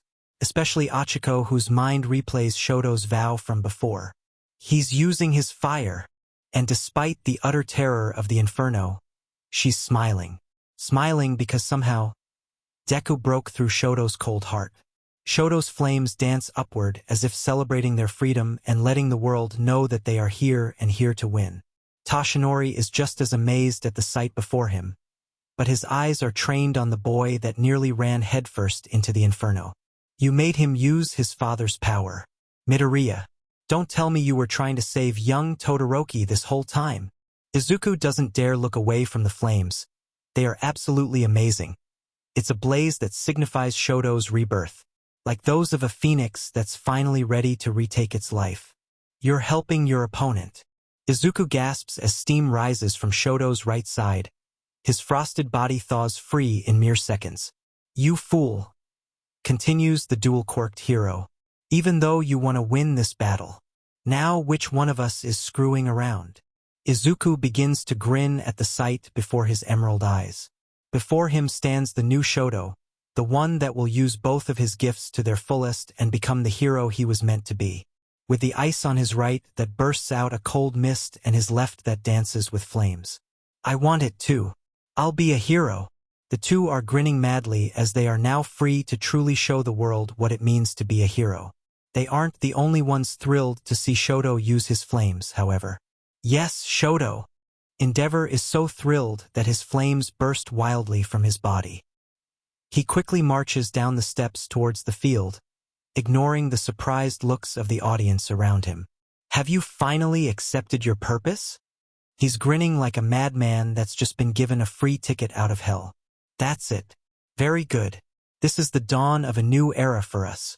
With my blood in your veins, you'll surpass me. He makes it to the edge of the field. You will live up to the reason I created you.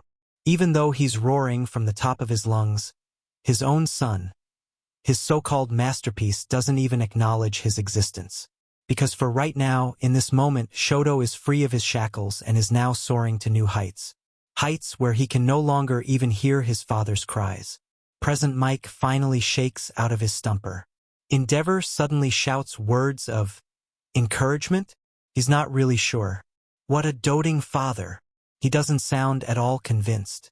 Shoto's flames continue to illuminate and burn, melting away the ice around them, drying up the battlefield as the water evaporates. Even amongst the steam and heat, Izuku continues to smile at the beautiful sight of a hero being born. Incredible. Why are you smiling? Shoto frowns at Izuku.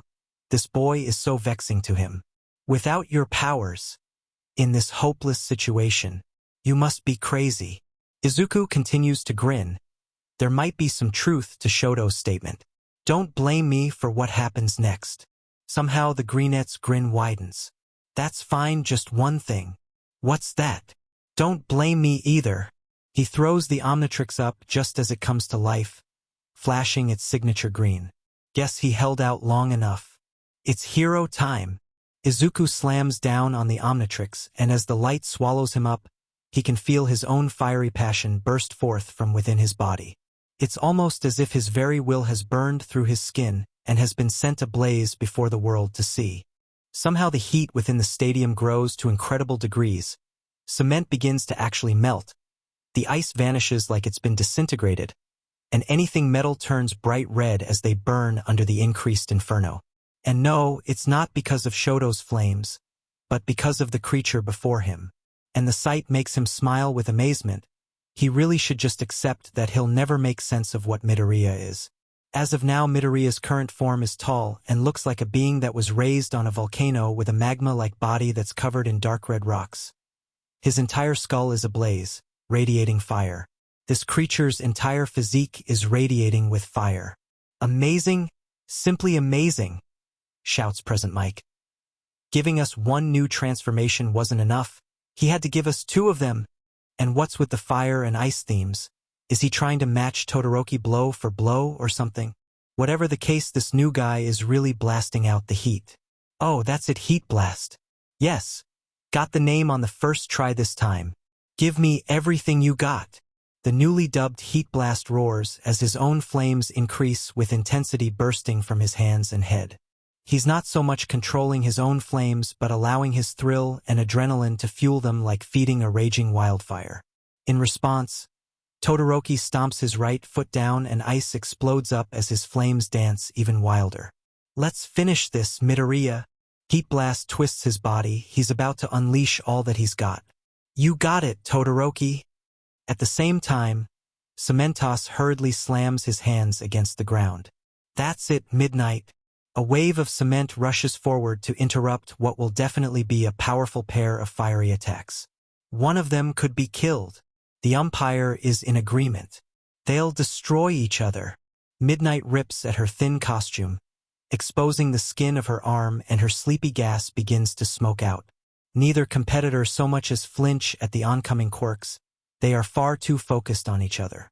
Shoto launches a massive wave of icicles right for the flaming alien. They come crashing towards him like a tidal wave. Without thinking, Heat Blast practically blasts off the ground like a fiery missile, the surface of which melts away as his body glides right over it. Gotta try and get close and give it everything. Shoto's entire left side flashes as his flames reach infallible degrees, incinerating the battlefield around him and his previous attack. Heat Blast continues to rocket forward. Come at me with your full power, Todoroki. Shoto's left hand rises as if the flames themselves are controlling his movements. His entire palm is light with flames as the heat from both of them begins to clash. I see now, Midoriya. Heat Blast throws both his hands forward as his fiery spirit blazes within his hands. Thank you. And with nothing else to say, they both unleash their power, just as 5 giant walls of cement intercept them. The explosions of fire obliterate the blockade as if they were never there. The entire battlefield explodes as a raging firestorm detonates from within the stadium, shaking it to its very core. Large pieces of debris are flung into the air, carried by the intense heat and flaming winds. All of the ice on the field is vaporized as they are consumed by the flames. The frozen grass underneath turns to ash, and the cement walls lining the stadium melt away. Both Midnight and Cementos get caught by the shockwave and are flung backwards by the sheer power of the blasts. The powerful gale of heat rages across the stadium, causing many of those in the hero course to brace themselves from what feels like the sun itself has fallen to earth. Holy crap balls! Mineta flails about in the air, the gale threatening to sweep him away. Lucky for him, Shoji managed to grab hold of his leg. "This is crazy!" shouts a terrified Kaminari as the bandages around his ears fly away. "These guys are monsters!" cries Hantashiro as he bunkers down in his seat. Yaoyorozu tries to shield herself from the thrashing heat. What's happening down there? Achiko is the only one, other than Bakugo, who refuses to even flinch at all the flames. Incredible! Even the heroes have to endure the firestorm. All but a few of them manage to watch on. All Might 13, Aizawa, and Endeavor. Their wills prevent them from looking away even from the blinding flames. They all want to witness the results of this clash of titans. Finally, the firestorm has reached its peak and begins to disperse.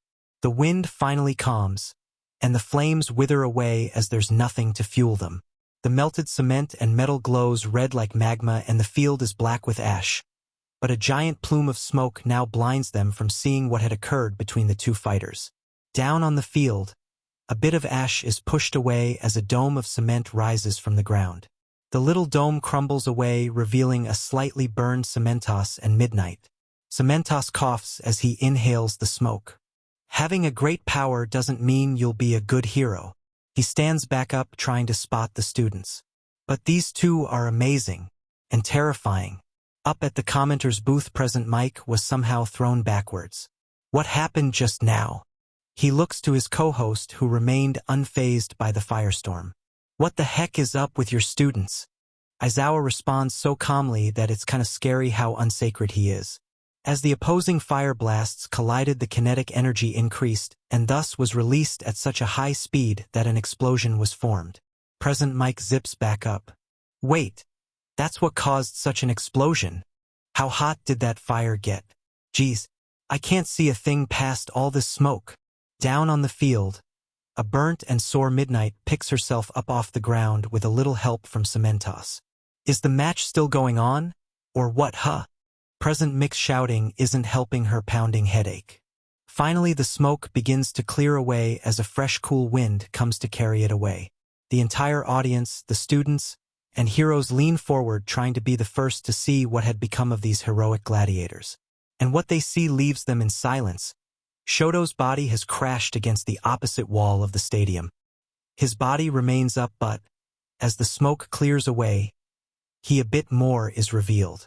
The entire left side of his shirt has been burned away to ash and his left arm looks broken like it impacted itself against a train. His body is equally pulled down by gravity and he collapses in a heap of exhaustion. There, cries Midnight. Todoroki is unconscious. She throws her whip towards the opposite end of the field. Midoriya wins. The entire stadium erupts into earth-shaking cheers as the smoke clears to reveal the fiery heat blast. He also crashed into the melted cement wall, but unlike his opponent, his alien DNA gave him a bit more durability than that of a human's. With a groan, the morphed Izuku gazes straight ahead at his defeated foe, his mind still processing the clash of their powers. Midoriya will advance to the finals. That's it, he won. Finally, the smoke begins to clear away as a fresh, cool wind comes in to carry it away. The entire audience, the students, and heroes lean forward trying to be the first to see what had become of these heroic gladiators.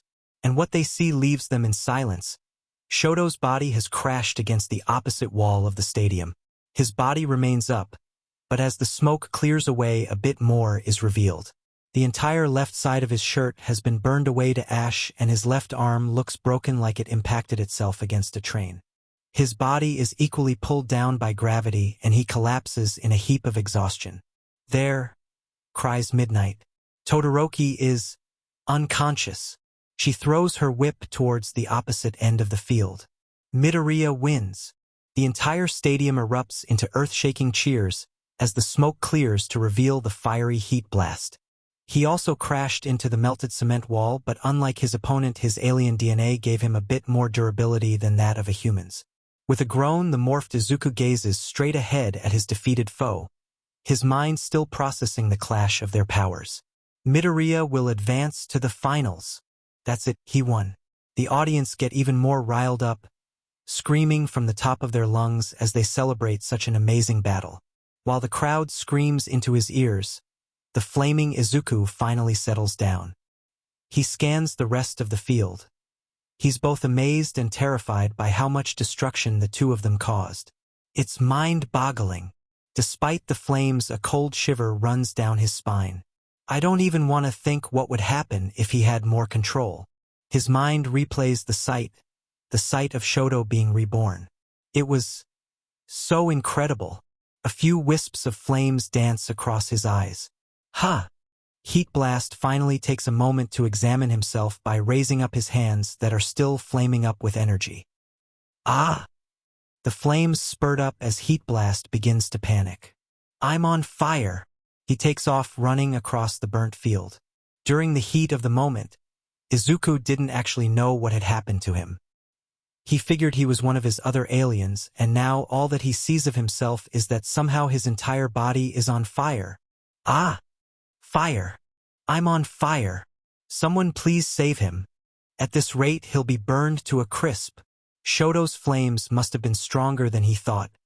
They were so hot they turned his body into a walking inferno. "Someone put me out. Someone EK." A spray of fire-retardant foam splashes in his face, dousing the flames and leaving a bare red-rocked skull. It burns. Heat Blast grabs at his face as tiny spurts of flames try to reignite amongst the foam. "Why does it burn?" "Oh, suck it up," snaps a rather irritated Midnight with a fire extinguisher in her hands. She's really had it with these kids. They've changed the rules, caused tons of destruction, and worst of all, they nearly gave her a new tan. Cementos curiously eyes the fire extinguisher. "Why do you have that anyway?" "Oh, I had it in case Todoroki decided to use his flames today." Midnight briefly examines the melted walls, burned grass, and demolished battlefield. Obviously, it wouldn't have been enough. Heat Blast continues to scream while in a panic. His head has reignited, but that just means he's still burning alive. "Oh, be quiet," snaps Midnight. "Take the pain like a man." She cracks her whip, snapping Izuku out of his panic. "Besides, you're not actually burning alive or anything." Finally, he stops screaming and examines his body again, taking note that even though he can feel the heat, it doesn't actually hurt. But he has to make sure. His head snaps up to the Jumbotron where he has the privilege of taking in his newest alien's appearance. "Is that me?" With his flaming body on screen, the morphed Izuku waves his arm, making sure it's really him. Now that he's calm enough to realize the truth, he takes a moment to admire this new alien's features. Now this is hot. Too bad for him. Midnight's really had it, and that pun was enough to send her off the edge as she takes aim with the fire extinguisher. Hashtag. Shoto Todoroki begins to stir. His entire body feels overheated, unable to even sweat, after that heated match with his classmate. His head is pounding as he tries to make out where he is. From what he can feel, he's on a stretcher being hauled away by a couple of medical bots, most likely on their way to the nurse's office. What happened? His mind flashes back to his recent match with Midoriya, and based on how he's the one being hauled away on a stretcher, quickly deduces how the fight ended. Shoto sighs. "I lost, huh?" The scarred teen leans his head up so he can take a proper look at his left hand, namely the left side of his quirk. He really used it back there, and it felt so right, something he didn't expect. And despite his loss, he isn't all that torn up about it. Midoriya won, no need to get hung up about it. But what leaves an uncomfortable pit in his stomach is the feeling of unease and the lack of confidence in himself that he made the right decision. Was it worth using his flames?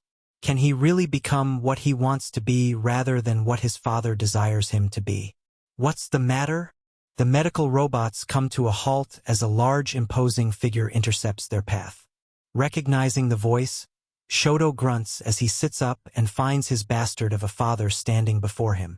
The number 2 hero smiles down at his spawn, which is a rather odd sight. Shoto half expected him to be exploding with rage after his loss.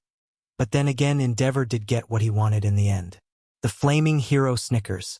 Not gonna tell me to get lost? All while he smiles, he eyes his son's left side, which is now exposed thanks to his uniform being burned away by his own flames. The flames he gave him. You need to learn to control your left side. It's dangerous to release so much energy like that. The worst excuse for a father opens his arms as if to embrace Shoto's acceptance of him and his power. But despite your loss, I'm glad you're finally seeing reason. Now that you've abandoned your childish rebellion, we can get back to what's important. His grin becomes sickeningly menacing as a dark and unheroic-like vision plays in his mind. And you can begin by crushing that Midoriya brat. Yes, that boy played his part well. Unlike others, he must understand the value of power. He should almost thank the Midoriya spawn for assisting his creation to see the truth. Because thanks to his efforts, Endeavor's own ambitions will finally come to fruition. Endeavor raises his hand out to his injured and dazed creation. After you graduate, you'll work by my side. I'll lead you down the path of the mighty Shoto. Shoto can't even bear to look at this monster. No, the truth is that this man is not even worth his time. It took a classmate, a real hero, to help him see the error of his way of thinking.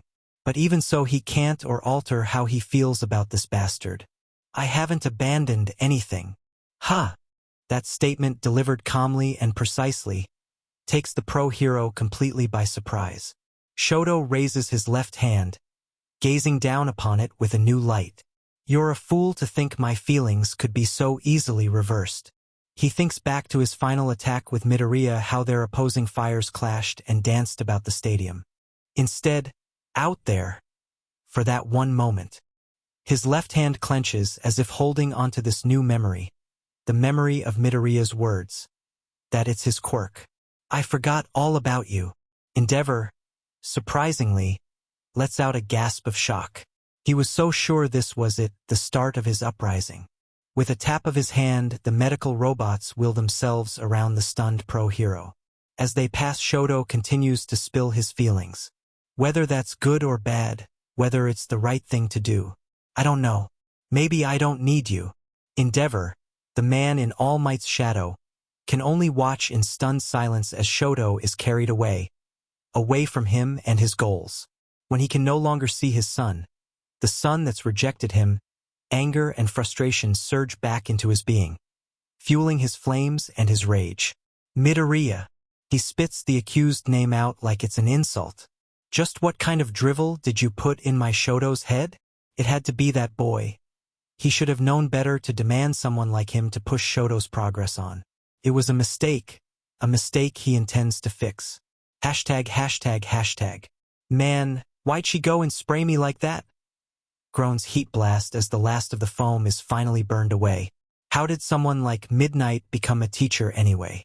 Like she's the R-rated hero. How is that school appropriate? Heat Blast shakes his head as he re-enters the viewing box. Sheesh.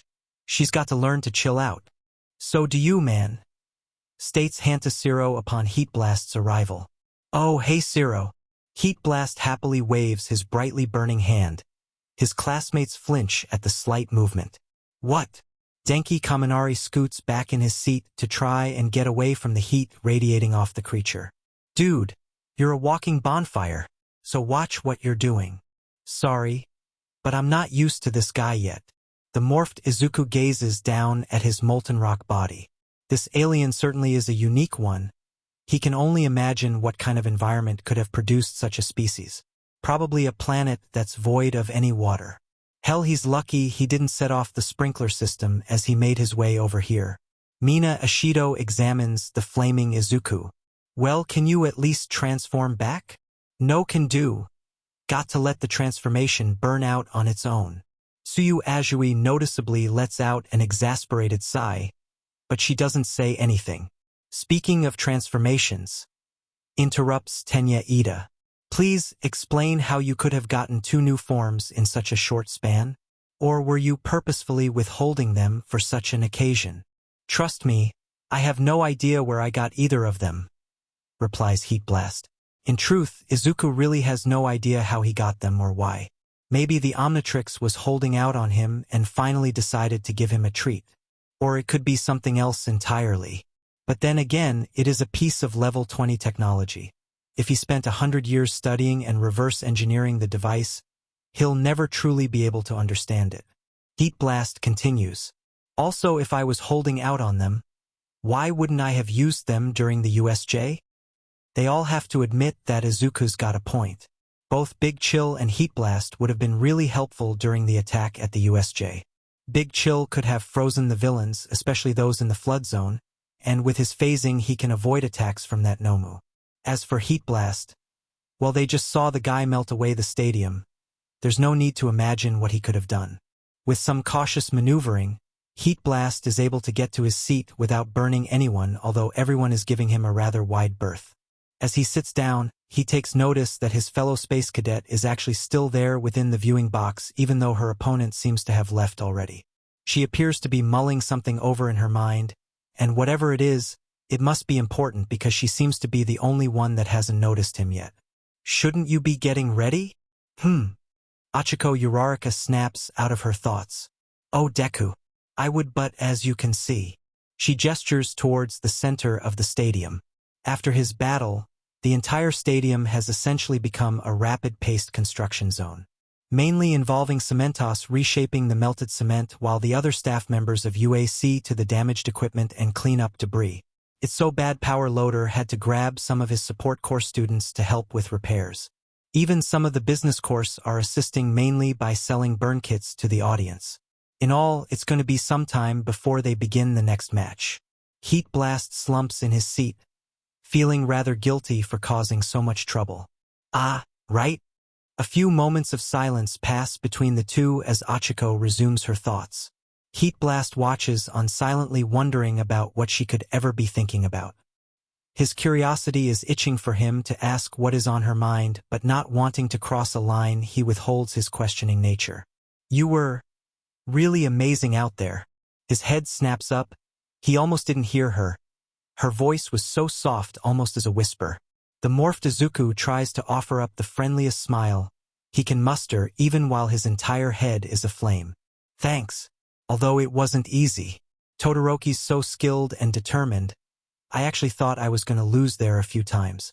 Heck, if Big Chill, still a dumb name, wasn't so versatile, I definitely would be a popsicle right now. Then again, if the Omnitrix gave me Diamond Head like I wanted, I'm sure I would have had an easier time since I actually know how to use that alien. But I guess I can't really complain, both Big Chill and Heat Blast are fine additions.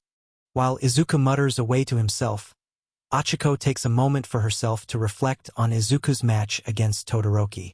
Both of them were so incredibly amazing with their powers under their full control despite all of their devastating strength. Unlike her and One for All, which she just can't seem to get down. Granted, she is getting close, but it feels like she's missing something important and not so obvious that it's stopping her own progression.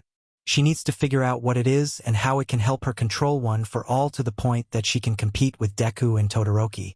Achiko releases a heavy sigh, figuring that the answer isn't going to just drop into her lap anytime soon. But then again, Deku always seems to have such good control over his powers. Just take a look at his 2 newest forms. He figured them both out in 20 minutes while it's taken her months to get this far with All Might's power. Hey! Deku, can I ask you something? Heat Blast blinks, assuming he has eyelids, and smiles. You just did. Achiko's cheeks puff out in annoyance. Come on, be serious. Heat Blast actually appears a bit ashamed. Sorry, but please, feel free to ask your question. It takes her a few more moments to speak, giving them a chance to sit there and bath in the comforting warmth radiating from Heat Blast's flames. Deku. Heat Blast sits there quietly, allowing her the chance to speak. How do you do it? Sorry. Achiko inhales, trying to keep herself calm. How does it feel when you're like this? When you're in one of your transformations. She can tell that Deku's at a complete loss here. How can you be so good with controlling your powers, even those that you haven't had for very long? What do you feel when you use them? Does it come naturally or is it something else? How can I get stronger? There's desperation in her voice which only amplifies the look of fear in her eyes. Fear that he may not have the answer that she needs to hear. Heat Blast sits back and ponders, letting her questions sink in and process before he replies. I wouldn't say it comes naturally. He leans forward, raising his flaming palm up towards his face. More like, I'm trusting that my body knows what to do. Your body. Achiko scans the blazing creature. I trust that each transformation knows what to do when the time comes. Each transformation is unique and adapted to their individual skill sets and abilities. Of course, I need to be the one to trigger said abilities, but when it comes to output, it's more like the instincts of the transformation kicks in. Achiko leans forward, almost excited to hear that there is an answer. How though? How does it kick in? Because I let it. Heat Blast turns to face her. I can't just think my powers will work. I have to believe that they will work. I have to let my will flow through my entire being. Let my powers flow through my body. I'm still lost here. Oh, think of it like a river. Like a river? The brunette's head tilts to the side. Heat Blast nods. If you try to force the river in the direction you want it to go, you'll only do more harm than good. And often or not you'll find it impossible to even redirect it. So what's the best option? This will sound cliché, but go with the flow. If one gives up trying to control the river and simply let it flow freely, they will find the water working much better in their favor and they can harvest the gifts the river provides. Basically, why force the water to do what you want, when the water already knows what to do and where to go? Achiko blinks, reeling back from Deku's words of wisdom as she leans back in her seat. She doesn't fully understand his metaphor, but she gets the gist. At least she thinks so, but it's still also confusing. Okay, but how? Her words fade away after she turns to face Deku and instead finds a rather strange sight. While she was out of it, several members of Class 1 gathered around Heat Blast, roasting marshmallows from his flaming body. Yaoyorozu kindly provides thin roasting sticks from her creation quirk while Sato hands out marshmallows to everybody who wants one. As for Heat Blast, he doesn't seem that bothered by it except when Kaminari's marshmallow melts off and lands on his shoulder, but a quick wisp of fire burns it away. What are you guys doing? Cries out the female space cadet. What? Rikido Sato raises up a bag of marshmallows. I had these on hand. I figure we shouldn't let them go to waste. He had originally brought them to give his quirk, Sugar Rush, a quick burst between events. At the same time, Momo Yaoyorozu creates a few more roasting sticks from her arm before handing them over to a few members of Class 1B. While the Hero Corps students use Heat Blast as a campfire, the alien turns to Sato with his hand raised. Hand me one, will ya? Sato drops a marshmallow into his heated palm. Heat Blast proceeds to toss the tasty treat right into his mouth, chewing it for a moment before swallowing it down. Well, I just found another benefit for Heat Blast. Sato gives him another. I'll never need a stove ever again. Achiko chuckles awkwardly as Heat Blast chews away at his treat. I'm still confused though, but I guess that's to be expected. I'm not as bright as Deku is. Pun intended. She chuckles at her own joke, although it comes off as more of a choke. Knowing she's not going to get any more out of him, she gets up to leave, walking past her distracted classmates as they enjoy a mobile bonfire. The transformed Izuku watches on quietly through the horde of students. He probably could have clarified more with his answer, but it was the best he had with such little time he got. He can tell that she's worried that she's not capable enough. If only there was some other way he could help her. He thinks about it for a moment. Maybe there is. Hashtag. Achiko nervously wrings her hands over the table. She's been sitting around the prep room for a little while now as the repairs finish up around the stadium. Even so, it feels like she's been sitting here forever, her nervousness making it all 10 times worse, and all for good reason. Bakugo is going to be her most difficult battle yet. But there's no avoiding it. It was either him, Deku, or Todoroki, and none of them would be an easy match. Then again, can she even be considered a real challenge to them? Can she really compete on their level? No, she can't. One for all is too unreliable and it injures her. And in this fight, she's sure Bakugo's not going to give her an opening to use All Might's power. If she uses it too soon, she'll put herself at a major disadvantage, especially considering that Bakugo would probably fend off the attack. So in all, she'll only guarantee her own defeat. Her hands clench tightly together as they shake with fear. Come on, Ichigo. She thinks to herself. Stay calm, just smile. Yeah, that should help calm my nerves. Can't win a battle if I've already given in. The door to the waiting room creaks open as a human Izuku pokes his head in.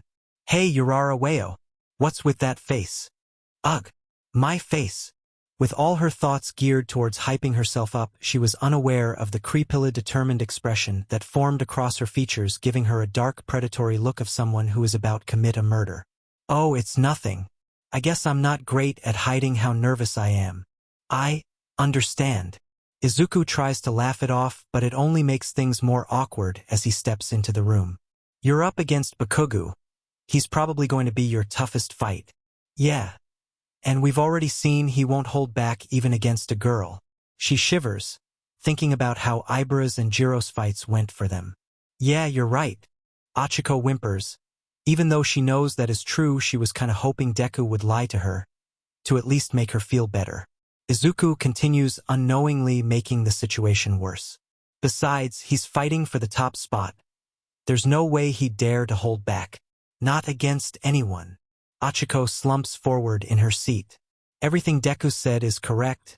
Bakugo is going to go full throttle at her.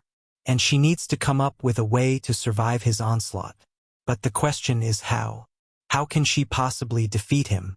Bakugo's control over his quirk is so much greater than hers. And it's versatile, he can maneuver around so much more than she can. In all, his speed, power, and skills are on a different level than hers. She needs a plan if she hopes to win. Even though he doesn't have mind-reading capabilities, Izuku can easily sympathize with what Ichigo's feeling. The feeling of being inadequate or like you're not good enough to compete with everyone else. That the situation seems rather hopeless. And so he gives in. I know you said you didn't want my help today, but I can't help it. Izuku reaches behind his back and pulls out a black journal. You've helped me so much. It's my turn to help you.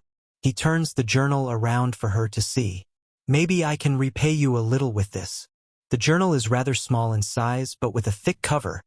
But what's odd about it is that there is a coded lock on the side, much like a diary. The only other odd thing about it is the title Izuku decided to give it, Tower of Babel. Deku. What is that? She points to the strangely titled journal. Oh! Izuku becomes incredibly shy, rubbing his messy hair as he tries to explain himself. Oh, this notebook's different from my other ones. It lists out weaknesses and strategies I've made to help beat all sorts of quirks, abilities, and even some pro heroes I got to see in action over the years. It's what actually helped him take down Bakugo back during the battle trial. He just happened to memorize Bakugo's page after years and years of observations and analysis. Usually he keeps this thing locked away and hidden, but he decided to bring it out for today just in case. Plus, there's all sorts of things he can add to it after today. Tokoyami's weakness to light, Iida's recipro burst time limit, and so much more. He can't wait to get home and write it all down. Ichigo eyes the little journal, surprised to hear what exactly the little item is storing. Hey, wait, does that mean you have strategies to take down our classmates? Izuku nods his head with vigor. You bet. Then, you have a strategy to beat me too, right? The stunned Izuku turns away, tucking the notebook away and out of sight. You know what? Maybe I'll just keep this to myself. His brow releases a barrage of nervous sweat. He'd rather not share with everyone how thoroughly he's taken account of their own shortcomings and limitations.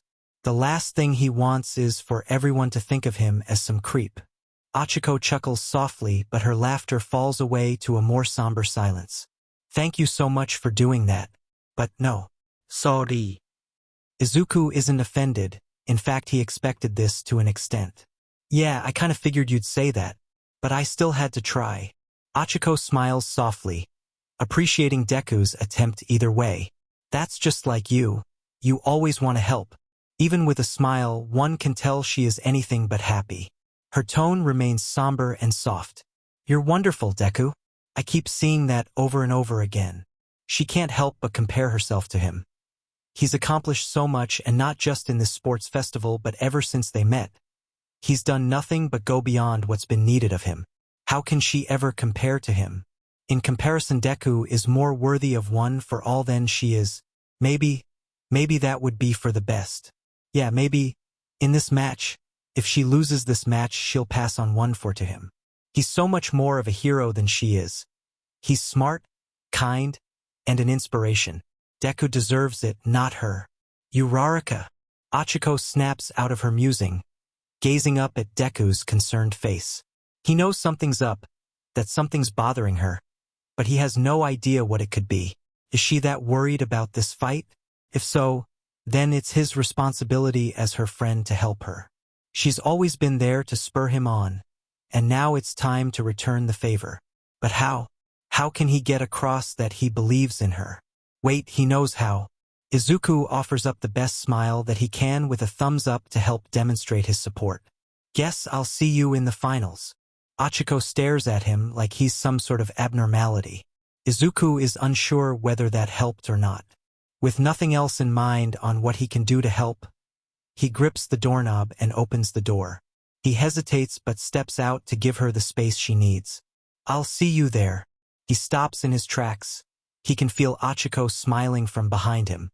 And that's all he needs to know as he makes his way back to watch the oncoming spectacle. ####. The Jumbotrons positioned around the repaired stadium light up with images of the next fighters, gathering the crowd's attention. Admittedly, although cheers do ring out in excitement, many of which are rather lackluster, mainly because of how nervous they really are for this next match. Namely because after witnessing the other two finalists duke it out, they are scared to think what could result if a gravity wielder goes up against an explosion master. And Class 1A are definitely just as wary as the rest of the crowd. So you croaks. Karo. I have a feeling this match might also be a disturbing matchup. Jiro hugs herself while shivering, trying to hold back the memories of her own battle. I know. I almost don't want to watch it. Ojiro pulls on his collar with worry. Yeah, it's gravity versus the power of explosions. Shoji scans the field as if it won't remain in its current repaired state for long. Just imagine what kind of destruction that will bring. Sato shivers in his seat. I rather not. Izuku shares the same feelings, but unlike the others, he keeps his thoughts to himself. Instead, he watches on as Achiko marches forth through the charred field. Because the UA staff wanted to repair the stadium quickly, so the ash was never swept off the field. So here Achiko is marching through the burned field as ash blows with the wind around her. Yet her determined and steadfast expression shines through the dark, giving her the look of a warrior about to face off against her greatest opponent. Do your best. You got this, Uraraka. Show the world who you are. Down below, the newest holder of one for all steps atop the remade battlefield as Present Mike begins to hype up the start of the match. Alright, this is it. With the repairs complete, it's time for the second match of the semifinals. The crowd booms with life as Present Mike continues.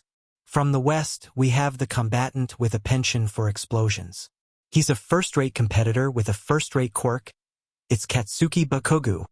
The stadium cheers as Bakugo just glares ahead at him, towards his next victim with a nasty scowl on his face. Versus the one I'm personally rooting for. The girl who can defy gravity and the expectations of others. It's Achiko Uraraka. The cheers scream out throughout the stadium. Achiko inhales and then exhales as to release all her nervousness. It doesn't work. Don't hold back. Her breath hitches as she looks up to meet Bakugo's nasty scowl and glare.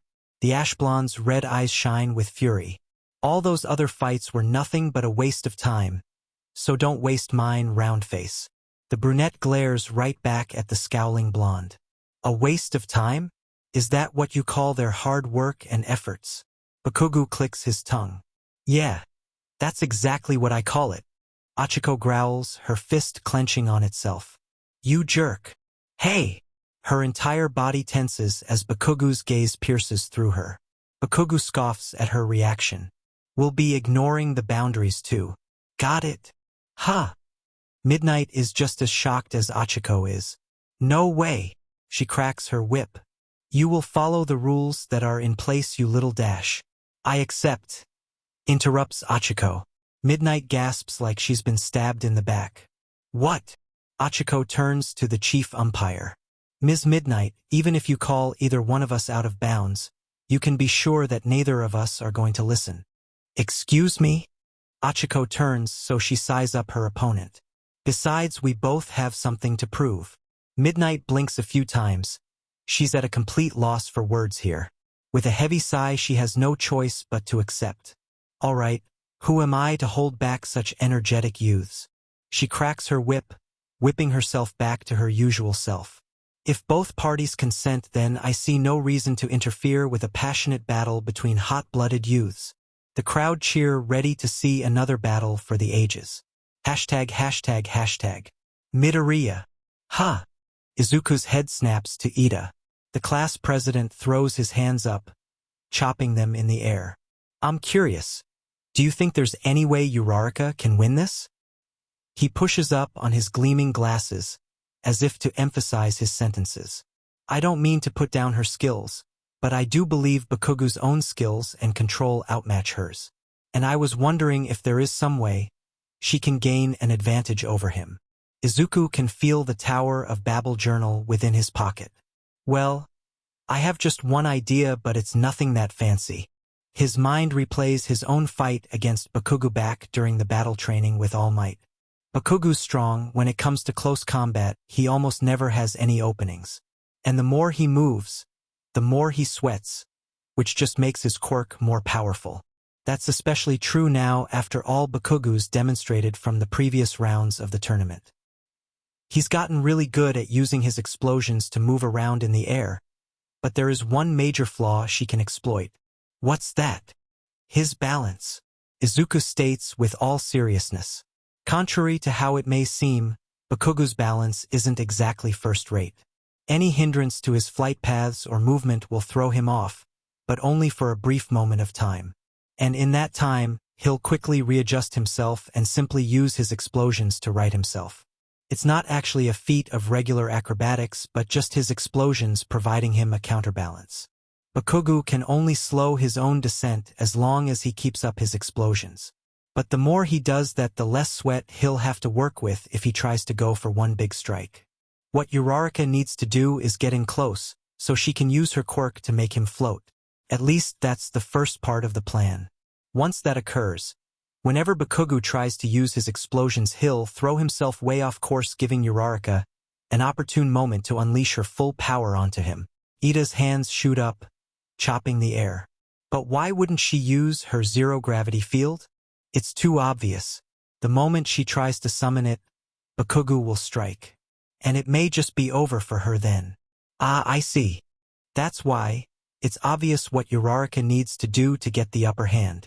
Let the last match of the semi-finals begin. With no hesitation or a hint of fear, Achiko charges right in, her body low, and with her hands at the ready. Strike first, finishes Izuku, his own adrenaline pumping now that it's finally begun. ###. Achiko sprints forward, glaring up at the mad bomber with fierce courage. Giving up isn't an option for me. Bakugo's clenching hand begins to rise slowly like he's readying a deadly weapon. And now you die. As Achiko charges, she recalls what she saw Bakugo do during the battle trial against Deku. He started the fight with a big right hook, and from what she saw, Deku saw the attack coming from a mile away. Meaning that Bakugo's done that same move for a while, and if her hunch is correct, then he'll start off with that same move here. Bakugo's right hand slowly stretches backward. Achiko's keen eyes spot the obvious tell. There! She keeps her eyes trained on his hand as it begins to swing forward. Here it comes. She readies her own attack. If I can dodge this move dash. She is interrupted by the resounding explosion that completely engulfs her, throwing her backwards while a plume of smoke is released onto the field and bits of rubble break off the surface of the battlefield.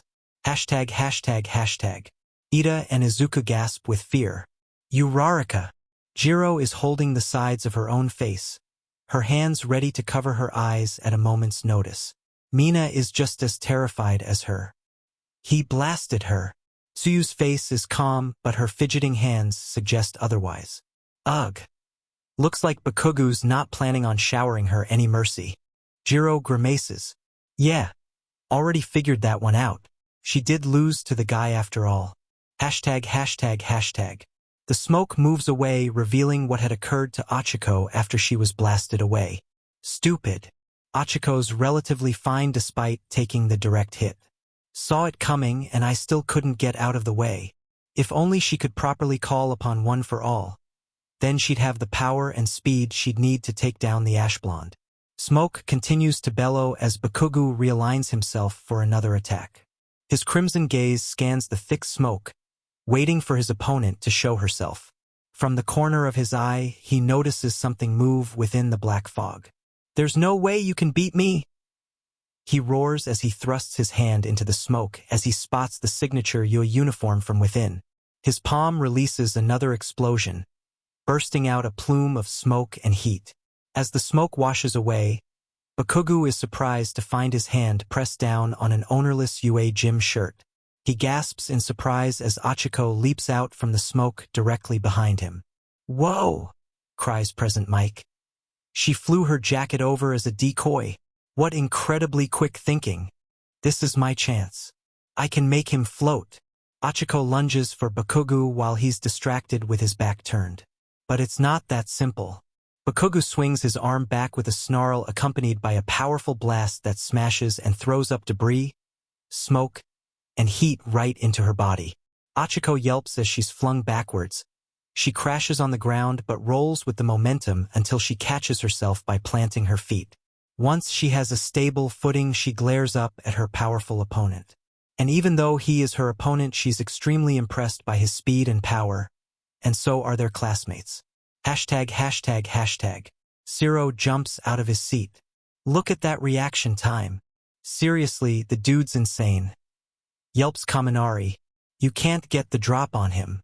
And since Uraraka can't use her quirk unless she touches him, his lightning-fast reflexes put her at a huge disadvantage. ####.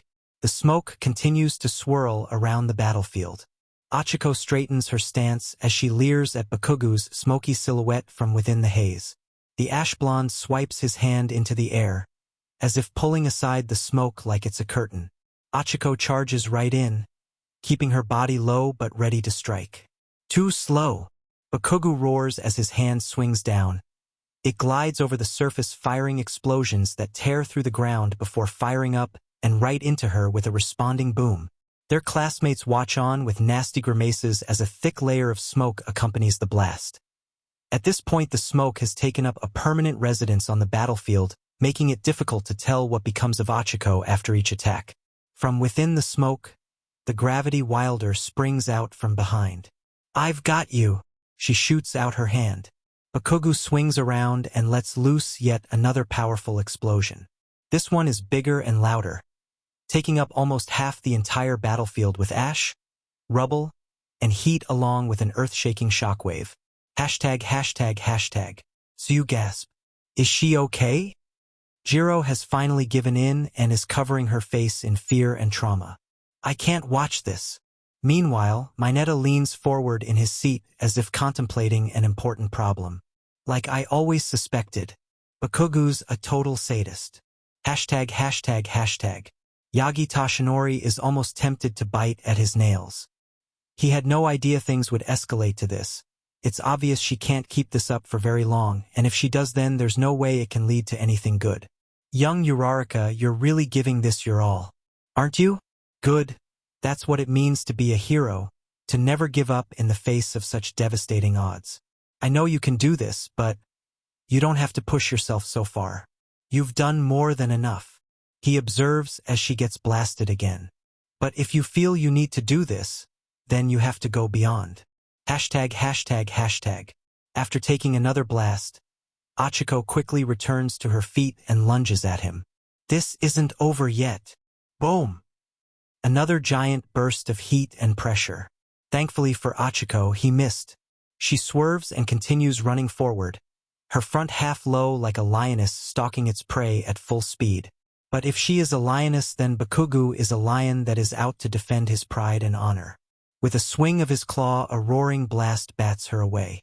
This continues on with Ochako springing right back to her feet and charging in again only for the same results to occur. She is getting completely thrashed around by taking explosion after explosion. Each one throws her around a doll stuck in a powerful gale. And each powerful blast breaks away into the surface of the battlefield, making the surface even harder to trek as it becomes more and more unstable. Despite all this, she keeps at her desperate assault. All she needs is that one hit to land and she can win this. Present Mike has come to the same conclusion. Looks like she's not resting between attacks despite being exploded. The poor girl. Even as he speaks, explosions continue to echo from the battlefield. Ochako is unrelenting as she charges in again and again, but only to be met with an explosive demise. There's no telling how much longer she can take this kind of punishment. Any longer, and who knows how much damage may be done to her. ####. And many of the onlookers, especially the pro heroes, can't even bear to keep watching for that much longer. Her feint earlier didn't work, so now she's getting desperate. Many of those in earshot are in agreement. It's obvious to many of them that the poor girl has no real plan for success. And the results are dismal and gruesome. Down below in the viewing box, Nido Monoma is actually able to pick up their chatter, and it makes him chuckle. He smirks up at the so-called pro heroes. You idiots! Look closer. Both Class 1A and Class 1B eye him with confusion, but their attention is drawn back to the explosions that are consuming the battlefield with Monoma's advice in mind. As they examine the field, more and more pro heroes are becoming a bit rowdier, airing their disapproval down at the officials. Hey! Shouldn't one of the teachers step in? Yeah, this is too rough. Cementos doesn't even acknowledge them. He's far too focused on the match to even care. ##### The brunt and exhausted Ochako pants as Bakugo's dark figure looms from within the smoke. His red eyes flare like that of a demon as it remains shrouded in darkness. The brunette grunts as she shoves herself off the ground and lunges, but like always it ends the same, with a massive explosion to the face that flings her back with burns and smoke. ####. This is shameful, shouts a random hero who's trying way too hard to act heroic. The pro hero shoots up from his seat to deliver what he thinks would be the words of a hero. Listen, kid, you really want to be a hero? Then stop acting like a bully. His words fall on deaf ears, as Bakugo remains focused on the battle at hand. He refuses to veer away from the smoke for when Uraraka inevitably reappears. The random pro hero continues with his tirade. If you're so good, just finish this already. The only response he receives is an explosion that rings out from below. Stop toying with the girl and end this match. Other pro heroes are getting riled up too. Yeah, you heard the guy. Others join in their fellow heroes' stance, standing from their seats and booing the mad bomber. This stirs up the rest of the stadium, and all too soon the rest of the audience joins in. The crowd is now booing Bakugo. From within the commentator's box, Present Mike nods his head. And honestly, I kinda agree with what they're saying in PHT. Aizawa's heavily bandaged elbow slams into his face, knocking him aside. Hey, whoa! What the crap? Shoyuta Aizawa ignores him as he growls into the microphone. Where is the man who started this uproar? Are you a pro? That one question stings so much that the entire stadium silences itself in just a split second. Because if you're being serious, you can go home and hang up your cape. Aizawa leers down at all of the pro heroes that dared to pass judgment on his students. I'd suggest looking into another career. Izuku stares up at the commentator's box with much confusion. You know what he's talking about? He's asking anyone in general because he honestly has no clue. At the same time, Bakugo is still ignoring the rest of the stadium, keeping his focus on the match.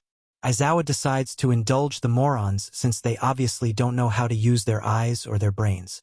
Bakugo's fierceness is an acknowledgement of his opponent's strength.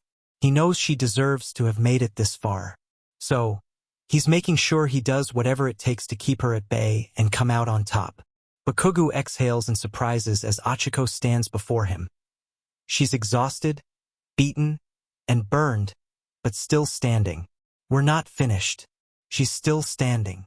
The panting Achiko glares at him with furious determination.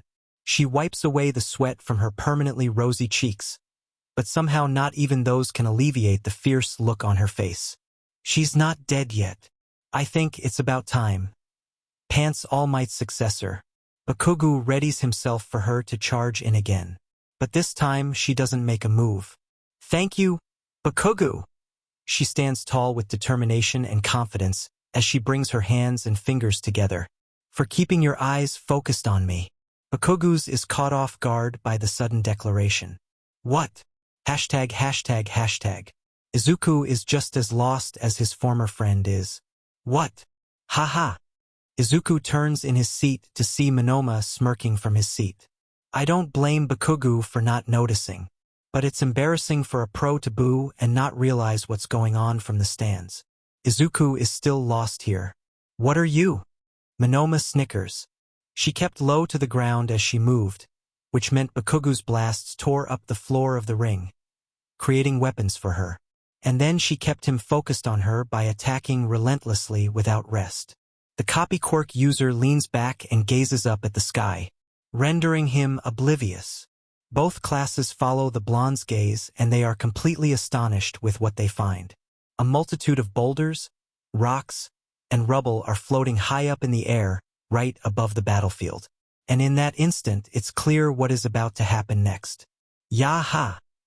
Achiko presses her fingers together, releasing her zero-gravity quirk all at once. The boulders instantly shoot downward as gravity fires them down like giant bullets. They soon rain down from the sky as if they actually fell from space itself. A meteor shower, shouts Present Mike. Aizawa sighs. Now you notice. Izuku shoots up from his seat. Hey, she had a plan all along. From the teacher's box, Toshinori is just as thrilled. I knew you could do it. The rubble flies downward like the impossible meteor shower that it is. Even though he has an entire meteor shower descending down upon him, Bakugo is staying relatively calm. The ash blonde keeps his gaze on the incoming attack. He takes a firm stance. With his attention upward, Achiko charges in with little care about the incoming meteor shower. With this much debris, whether he's evading or counterattack, there will definitely be an opening. At this point, the hail of boulders are nearly atop of them. In that moment, I'll finally get close to him. Bakugo grips his left wrist and aims his hand upward like he's about to pull off a miracle from thin air. Achiko's right arm lights up as one for all courses through her being as she bounds forward. This is it. My shot. I'll win and be just like Deku. She throws her fist forward, powering it not only with one for all but her desires as well. With this strike, she will claim the win and move on to the finals. Bakugo, however, shares the same feelings. Sparks of heat dance upward on his arm before popping away into his raised palm. The moment the sparks reach his hand, a massive explosion thunders into existence, blasting straight up into the air and colliding with Achiko's meteor shower. The explosion completely decimates the large chunks of rubble as a powerful shockwave crashes through the arena. The blast whips up such a devastating gale that Achiko stands no chance against it as she's flung right back, losing all focus of one for all as she's thrown aside by the burning explosion. She rolls and tumbles off the harsh ground. The whirlwind and heat sweeps across the entire stadium to the chorus of screams and yelps of fear and surprise from the audience members.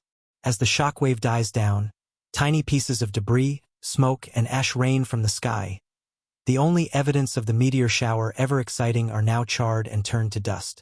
Achiko finds herself collapsed on the ground and in a heap of pain. She's burned, exhausted, and aching all over. Her arm feels strained too from one for all. Thankfully it's not injured. The spent girl whimpers as she shakily pushes herself up, wincing in pain as she peers into the smoky void ahead of her, where Bakugo should lie. I figured you'd have some sort of stupid plan to beat me.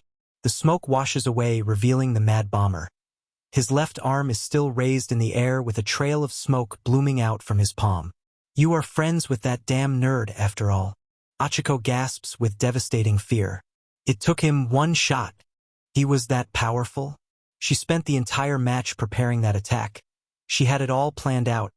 And he countered it with just one shot. Present Mike gasps. Bakugo bangs out a huge demonstration of power. He blasted apart Uraraka's finishing move and remains untouched. Quietly, Bakugo exhales a pained pant. That was close. His left wrist is jammed like it was shoved back into his arm socket, making it stiff and painful. It almost looks swollen. He grips the stiff limb and pulls, resetting it. It still hurts like a son of a bitch, but at least he can move it, albeit with some pain. Meanwhile, Achiko is still reeling in the aftermath of that demonstration of power. I put everything I could into that. Her head falls as she struggles to accept the reality of the situation. But I wasn't good enough. Not for her parents, not for All Might or her friends. Is this it? Is this all she's really capable of? If that's the case, then maybe she shouldn't be the one wielding one for all. No. Achiko's entire body shakes with agony as she struggles to pick herself back up. This can't be it. After some agonizing moments, she is able to get back on her feet. I can still stand, though. So, maybe she can still fight. Bakugo, after setting his arm, notices the fire in his opponent's eyes. All right, then. A psychotic grin forms on his face. Not of malice, but of exhilaration. He's genuinely excited. This entire tournament has been a major letdown for him. Each match ended far too quickly for his liking. None of them got his blood pumping. But worst of all is that Deku's been showing him up the entire sports festival, especially during this tournament. Every match that damn nerd has had has been badass. They were real challenges. And that pisses him off. But now he's got a real fight on his hands. Time for us to get serious. The Mad Bomber is finally the one to make a move. He charges straight ahead, his hands poised to strike. Uraraka! Achiko can barely turn to face him. All she can do is try and struggle to even breathe right now. But she refuses to look away, because that would mean she's accepted defeat. But then again, what can she really do now? Her original plan was a double-edged sword, and it failed while being successful in draining her own strength. If she hopes to win now, then she just can't rely on her zero gravity alone. If she truly wants to call herself All Might's successor, then she needs to wield one for all properly. But how? As Bakugo charges, as if in slow motion, her mind flashback to Deku's words from before about how he summons his own powers. Go with the flow. If one gives up trying to control the river and simply let it flow freely, they will find the water working much better in their favor, and they can harvest the gifts the river provides. Basically, why force the water to do what you want, when the water already knows what to do and where to go? Achiko's breath hitches. Like a river. She gaps as something in her mind clicks. I get it now. I've been forcing one for all out rather than just letting it.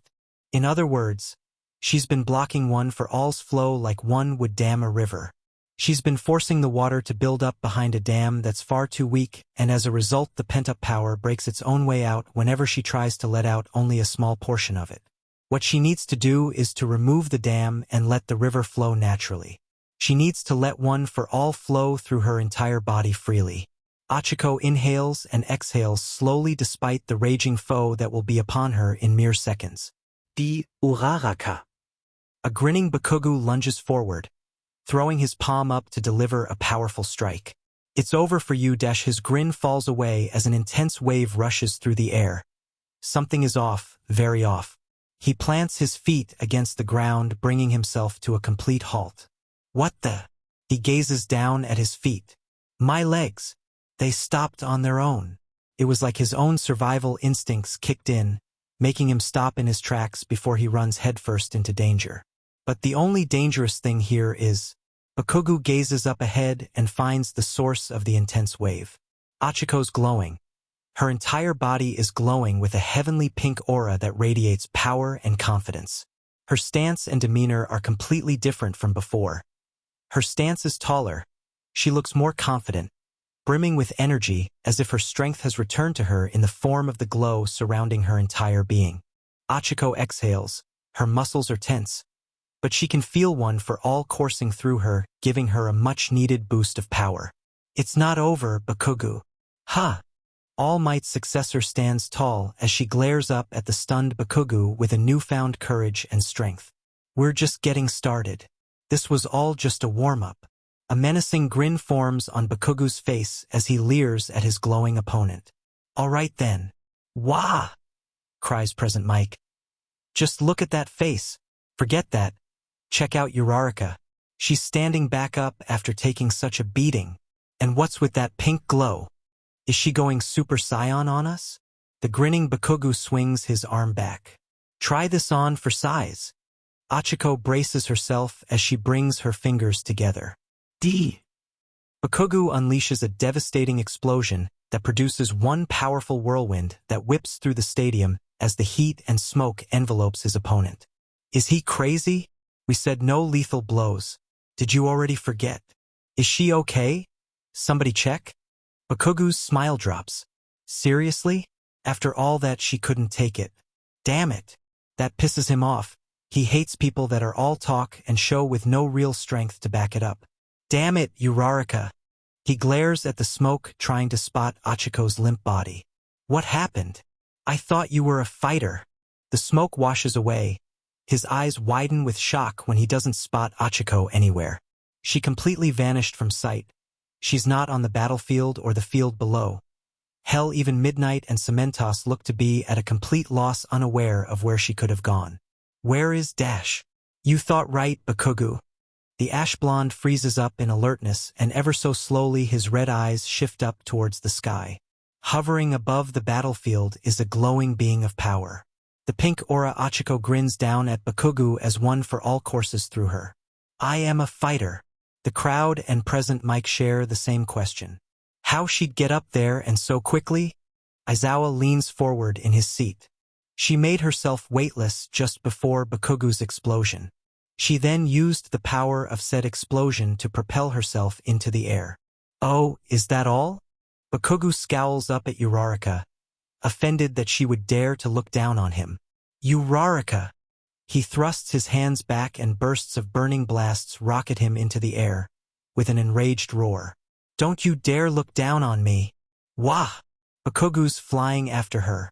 He's so relentless. Uraraka! Bakugo roars as he soars up into the air. Even though she's taken to the air, he can practically taste victory. Uraraka may be able to float, but that's it. Her mobility in the air is nothing like what he's capable of with his explosion quirk. If she wants to avoid his attack, then all she can do is end her stupid quirk and fall. But he'll be ready. He'll make sure to take full advantage of her stupid predictability. I'll kill you. He swings his hand up in an uppercut, his palm already begging to glow bursts of explosions. The glowing Achiko doesn't flinch at his threat nor his oncoming attack. All Might's successor lets out a deafening battle cry as she kicks her leg downward. With one for all charging her kick, a powerful gust of wind whips down. The wind acts like a springboard and launches Achiko higher into the air and away from the ash blonde's explosion. Bakugo gasps. What the hell? She flew! Shouts a just as surprised Present Mike. She actually flew. She didn't just float there. She used her own power to kick herself into the air. Now that's one hell of a kick-ass move. As Achiko is pushed higher into the air, she whips her hand behind her, and the power of the swing generates another gust of wind that propels her downward. Bakugo! The ash blonde's eyes shimmer with shock as Achiko dive bombs him. The zero-gravity wielder swings her opposite hand forward like she's throwing a frisbee, and a gust of wind slams into Bakugo, propelling him back down to earth, where he crashes onto the battlefield with a resounding bang. Gore! Damn it! The ash blonde groans as he shoves himself off the cracked surface of the battlefield. Despite his aching pains, they only serve to fuel his inner rage, and thus, in a blink of an eye, he's already backed up in the air with an ear-piercing boom courtesy of the powerful explosion he used to launch himself. In less than a second, he's already up to the same height as the floating brunette, and with a swing of his hand she is blasted away in a bang of heat and smoke. Yah! Her entire body spiral uncontrollably as she's flung to the side, but a nicely timed air kick slowly her spinning, and she is able to regain her balance even though she continues to slowly drift towards the stands. Get back here! Bakugo redirects himself and fires himself forward like a fiery bird of prey that's about to snatch up a little sparrow. She is more than happy to oblige. With a backwards air kick she flies like a bullet through the air. And like a bullet she rams her shoulder right into Bakugo's midsection. Gah! Spit flies out of Bakugo's mouth as she hits him and hits him hard with such force that the wind is knocked right out of him. What a hit! As Bakugo begins to fall back down to earth, the glowing girl throws a few air kicks to readjust herself and then launches herself right back at him for another air tackle. You're done, Bakugo. He has to be, no way he can bounce back after that hit. Plus, she's the one with the advantage in the sky now. Gravity literally has no effect on her anymore. As he falls, a gruesome sneer forms on his face. Achiko has no time to redirect herself as she's engulfed by a sudden explosion. The blast throws her up into the air with a trail of smoke following along from her partially burned uniform, hair, and skin. With some breathing room, Bakugo redirects his hands downward. He rapidly fires off a succession of explosions that allow him to hover in place. Ha-ha! Bakugo bellows out a menacingly laugh. That actually hurt like a bitch. But he sneers up at his worthy opponent. You're a dumb fuck if you think that's all it will take to take me down. Despite the inflating ego declaration, Achiko matches the blonde's own sneer with her own. I know. There's no point of talking anymore. Bakugo blasts himself into the air like a cannonball. Achiko air kicks herself out of the way, but another explosion fires Bakugo right back at her. She once again evades with a quick spin, but he's relentless, keeping up his charges with a few swipes of his exploding hands to take her out. She in turn evades each one, but each blast is dangerously close. Every explosion rings in her ears. Each blast hits her with a shockwave, and the intense heat threatens to burn her flesh. And it does nothing to deter her from attempting to charge in herself and take a few shots at Bakugo, who evades just as expertly as she had earlier. With the exchange of Midair attacks, the match has quickly developed into a full-on Midair dogfight with the two combatants chasing each other through the air with no care of where they are or how close they are to the audience themselves. They race and fly through the air so quickly that the only way people can tell who's who is by the streaks they leave behind. Bakugo's streak is nothing but a trail of smoke and the rapid occasion of bright burning flashes, whereas Achiko is moving around like a pink blur propelled across the air by powerful whirlwinds that whip and thrash against the audience and pro-heroes. Despite the wind and smoke flung into their faces, the entire stadium is mesmerized by the dogfight. The two hero students are moving so fast and gracefully, while still clashing, that it's almost like they're watching a Midair dance. A dance between mighty warriors of the sky. The attacks and fast-moving blurs somehow pick up speed and their movements more and more frantic as each of them become more desperate to take out the other. These two are incredible, shouts Present Mike from the commentator's booth. They're moving so fast. I can't even tell what's happening. They're moving so fast and recklessly it's hard to make out. It's honestly amazing neither of them have crashed into anything. I mean, seriously, could you imagine? A loud crash of glass being smashed in accompanies Present Mick's high-pitched shriek. Ow! Oh! Sorry, Mr. Mike. Mr. Aizawa. Uraraka? Asks a stunned Present Mike. What the hell? Sorry, can't talk. Have a fight to win. A pink blur blasts itself out from within the smashed commentator's booth, leaving Present Mike and Aizawa to deal with the broken glass and whipping wind by themselves. What the heck just happened? Aizawa lets out an exasperated sigh. She crashed. After that delay, the Midair brawl is back at full swing, but that was not the last crash. A few times one of the two of them would take a nasty hit from the other that sent them crashing into the stands. Bakugo crashed into the stands. Thankfully, the pro heroes occupying said seats reacted fast enough to get out of the way. Fuck you, Uraraka! The enraged Bakugo rockets into the air. He flies so fast that he catches up to her in an instant. He slams his hand down up and over her and an explosion slams her downward. The glowing girl is thrusted down on an angle with such amazing speed that if she doesn't do something soon, she's gonna take some massive damage. Ah! She shrieks as she tries to right herself. Right when she's about to crash into the stands, Something soft and squishy cushions her landing. Ha! She feels down and finds that the soft mass is squirming for some reason. Peering down to find out who broke her fall, or rather whom. A group of dittos are piled up under her, each one squirming to break free from the dog pile while also groaning in pain from the impact. Deku? Looking around, she finds her own classmates staring at her like she's insane. Sorry. She blasts off into the air again before anyone could notice the embarrassed blush on her face. The dittos untangle themselves and groan about their various aches and pains. Ow, that really hurt. Oh, my back. Whose idea was it to use Ditto to break her fall? 3 of the dittos all point to the same clone. His. What? One of the dittos doesn't bother to indulge his clone's complaining. He's too busy watching the amazing fight before him. You can do it, Uraraka. Achiko and Bakugo continue to clash and throw punches as they both compete for dominance. He's strong. So strong, thinks Achiko as she air kicks herself away from the ash blonde, who is quick to pursue after her. I need to put some distance between us. Right now her stamina is really starting to drain again. She already went through hell with her first plan, now she's starting to run on fumes here. If she can't figure out another plan, and quickly since Bakugo's already hot on her tail. Another problem is that her legs and hands are becoming increasingly more difficult to move. Even with 10% or so of one for all coursing through her body, she still has a limit. Her muscles are becoming increasingly tense and stiff.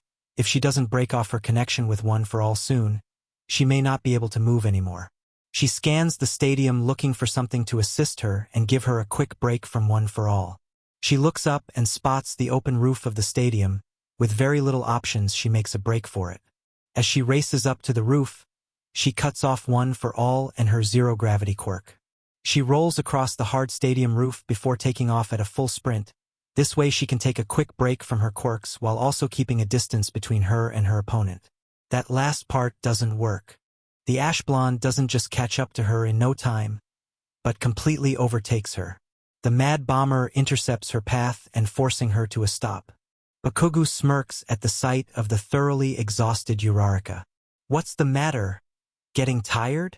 Achiko readies her stance for a fight even as she gasps for air. Don't get your hopes up. He snickers, finding her defiance genuinely amusing. He lunges forward and a large blast swallows her up as heat and smoke rise above the stadium roof. What the hell was that? Cries Present Mike as the blast booms from the roof. What the hell are those two doing? I can't see a thing from here. Whatever's going on, I sure hope Uraraka's holding her own. Achiko was totally overwhelmed by that attack. She groans as she slowly pushes her head off the roof of the stadium. That's her only warning. Quickly she rolls her entire body over just as Bakugo's exploding hand slams down onto the spot she was just occupying. With the momentum of her roll aiding her, she jumps back onto her feet. But like a vicious predator, Bakugo is already after her. He swipes at her head, but she ducks her head forward and sidesteps in the other direction in another attempt to get away from him. She doesn't get far as he lets out a wider blast that knocks her off her feet. She falls onto the roof with a loud thud. She takes a second to try to catch her breath. She groans as her entire body strains and aches with every movement she makes, especially as she struggles to get back on her shaky legs. Bakugo simply stands there, amused by her determination and no giving up attitude. He's got to hand it to her. She's putting up a much better fight than he could have hoped for. I gotta say this has been fun. Bakugo's nasty grin widens. But it was always obvious how this match was going to turn out. His palm pops with a small echoing explosion. With me winning the whole damn thing. With a single swing of his arm, a massive explosion flares up and crashes into the poor girl, launching right off the ledge of the roof. Oh no! Shouts the commentator. Uraraka's been flung right off the roof. Damn. Bakugo really is tenacious, isn't he? Achiko's eyes sting as the piercing wind whips at her face as she falls from such a great height. Her head is pounding, and her ears are ringing after taking that last explosion, making it difficult to take in the screams and gasps of the audience and her classmates. You're so strong, Bakugo. Through the whipping wind and pain, she somehow is able to leer up at the mad bomber even as she continues to descend. You're unrelenting. You never give up. Her fists tighten. Her fingers dig into her palms that blood is drawn. But I'm the same way. Imagining the river flowing freely, One for All surrounds her body in the all-too-familiar heavenly aura. With a clasp of her fingers together, zero gravity takes hold, and with a few well-aimed air kicks, Achiko manages to redirect herself and land onto the field below without any issues.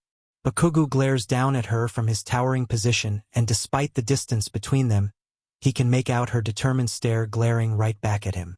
What the hell was that, Bakugo? Achiko roars up into the sky, ensuring that he can hear her. I thought you were stronger than that. The aura around her pulses as if taunting her own power against Bakugo's. Show me what you got. The mad bomber easily takes the hook, if the psychotic killer look on his face is anything to go by. Ha ha! I'm so going to kill you. With the intent to kill signaled by an explosion that breaks away part of the roof, Bakugo rockets down like a missile. With the power of All Might's quirk coursing through her, Achiko flies into the air as a massive boom accompanies her as she nearly breaks the sound barrier. While descending at a high speed, Bakugo spins his body and fires off consecutive explosions to build his speed, creating a spiraling trail of smoke behind him. The twister of a missile dives down as Achiko soars ever higher into the air. She kicks her feet from under her, generating continuous gales of whirlwinds to propel up faster and faster. All too soon, both combatants are nothing but blurs on a direct course towards each other. A smoking twister and a pink comet. Achiko speeds upward as her entire body lights up with One for All. She's moving so fast it feels like her own skin will tear apart from the sheer force. Even so, summoning all of her strength, she thrusts her own fist forward to meet Bakugo's. Mercury Smash! Her entire fist glows blindingly bright as One for All focuses itself within it. With his momentum reaching its pinnacle, Bakugo's glowing palm extends out as he roars his bloodthirsty battle cry. Howitzer Impact! Present mic booms into his mic. And I thought the last two fighters were insane. But this is a whole other level. These two are forces of nature in their own right. And they're both on a direct collision course that'll no doubt be epic. Just before they collide, a jolt of pain of something snapping pierces through the mad bomber. It was his wrist, the same wrist that was nearly injured during Achiko's first plan of attack. It snapped under the pressure. With his attack interrupted and while moving at such a high speed, nothing stands in the way of what transpires next. Achiko's fist collides with Bakugo's face, tanking him like a bullet train. The clash echoes through the stadium as she follows through with her strike. The force of the smash launches Bakugo right back from where he came from. He's smashed away and flies backwards right into the Jumbotron, crashing into it so hard that the giant screen shakes and threatens to fall from its perch. The screen cracks away and blinks as it tries to hold the picture. Speaking of, Present Mike appears on screen. He scans the field before looking down towards the bottom corner of the Jumbotron where Bakugo's been smashed into the screen itself. His entire body's embedded into the smashed-into screen. His body limp, his left arm clearly broken, and his mouth agape with no hint of consciousness. From the field below, Midnight cracks her trusty whip. Bakugo's has been knocked out. Uraraka is the winner. As the entire stadium explodes with applause and cheers, Achiko can only float in place above them all. She floats about limply with no attempt to right herself. Instead, she just lets One for All wash away and enjoy the cheers that she earned. Cheers she had to fight for. She's burned, pummeled, exhausted, bloodied, and broken. Her right hand shakes as it begins to swell, the last attack summoning a bit too much of One for All for her to handle. But none of that can take away from this moment right here. She scans the audience, admiring their smiling and cheering faces. She sees her classmates cheering her on. She sees Deku's dittos doing some form of a cheer routine in celebration. But she also sees him. She sees All Might, her mentor in all his glory, giving her a standing ovation for her efforts, her well-earned efforts. A tear accompanied by a pained, yet grateful smile adorns the girl's soft face. I did All Might. I proved that I am a worthy successor. As the crowd continues to cheer and applause, Present Mike screams out in a fit of joy. That's it. I knew she could do it. The last match of the semifinals is over. Uraraka's moving on to the finals where she'll compete with Izuku Midoriya for the crowning title. Who will win? Who will lose? There's only one way to find out, listeners. And that's to stay tuned as we prepare for the final match of this glorious sports festival. This takes place after the sports festival and a few days into the internship arc. The screen of a camcorder beeps and comes to life to find a piece of loose-leaf paper positioned in front of its lens. The loose-leaf paper is wrinkled with only 2 words scribbled onto it. Omnitrix Documentary Number 1. Omnitrix Documentary #1. Cheers Glad One as he tosses aside the paper to reveal the optimistic side of his being. Howdy ho readers, viewers, and welcome to Japan's plumber base. Glad One gestures to the open monitoring facility of the plumber base with all of its screens, monitors, and stations. Glad One turns back to the camera and performs a semi-bow with his short, stout body. Me Lamo 1 _1. Sad One pops into view of the camera lens before spinning the camera back at his other half. With the camera back, Glad One continues with his introduction. The Omnitrix is a strange and powerful device. He leans close to the camera like he's sharing a secret. We're still unsure what it's really capable of. There's only a few things we can say are absolutely true about it. For one, it gives its wearer the ability to transform into any alien they wish. Amazing. It's unnatural. We also learned that the Omnitrix is capable of gaining new alien DNA, but the specifics on how that works is still up for debate. Glad One turns to the camera. Do you have any guesses? Sad One doesn't wait to respond with his usual suspicious and dreary tone. I bet some omnipotent force is manipulating our very existences for their own entertainment, and is choosing what aliens to put into the Omnitrix. Glad One gasps in delightful surprise. Do you really think so? Yes. Ah, you're funny. Noim. Well, as I was saying. You didn't let me finish. There's so much about the Omnitrix that we don't know. However, Glad One scurries closer to the camera. We can tell you all about the aliens that are inside of it. Glad One backs away from the camera, allowing the viewer a better look. To get you acquainted with the many aliens you are sure to encounter. I'm conducting a documentary video series about Deku's aliens. Isn't that exciting? He asks joyfully. Sad One pops into view. Excitement is just an excuse for adrenaline junkies to validate their own existences. True. Glad One agrees before shifting back to the topic at hand. Each alien within the Omnitrix is as unique as their appearances and abilities. By appearance we mean they're ugly, and by abilities we mean they're overpowered. And there's possibly even more to come. So to help you, the reader, viewer, to better understand each of Deku's transformations, we will go into depth about each of them. Hooray! Yay! Sad One suspiciously doesn't sound as enthusiastic as his other half. There are all sorts of aliens out there, and each one is fascinating.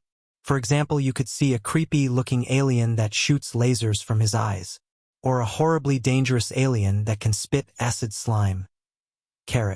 Sad One interrupts to deliver his own PSA. Statistically speaking, an alien is more likely to try to eat you rather than probe you. Speaking of delicacies, let's start with this alien first. Glad One pulls out another piece of loose-leaf paper with a horribly drawn blue phantom. It's clear one drew this together in 2 minutes with the expert level of a 5-year-old armed with a box of crayons, but it's clear to anyone that it's supposed to be a drawing of a necrophrygian. Glad One folds the drawing slightly so it can stand on its own while he takes center stage. This cool-looking alien is a necrophrygian, or better known as Big Chill. That's such a dumb name. This alien is the personification of Jack Frost. With the ability to move through solid objects like a spooky ghost, woo-woo, fly with the cold breeze, and manipulate the cold around him to create freezing breath blasts. Carrot glad one cups the bottom of his head. Carrot actually he could generate ice from any part of his body. Guess we'll have to make sure Deku finds out about that later. Carrot glad one turns to sad one who is still holding the camera. Carrot, do you have any fun facts about necrophrygians? Carrot. Carrot, they like to kill their enemies slowly, sometimes dragging them into space and allowing the dark vacuum of the never-ending void to suck their life away. Carrot sad one gets uncomfortably close to the camera, glaring into the lens. Carrot and their souls Carrot. Carrot all true. Carrot it's disturbing how undisturbed glad one is about that fact. Carrot and Big Chill will definitely be someone Deku can rely on, although it's unclear how he got him. Oh well. No point in thinking about it, so let's move on. Carrot glad one unceremoniously kicks away the poor drawing. Carrot, I think this is worth discuss. Carrot. Carrot, here's the next alien. Carrot glad one tosses up another piece of paper. Carrot or not Carrot. Glad one holds up his next drawing. It's another poorly colored abomination that's supposed to pass for a megawatt. Carrot, this is Buzzshock.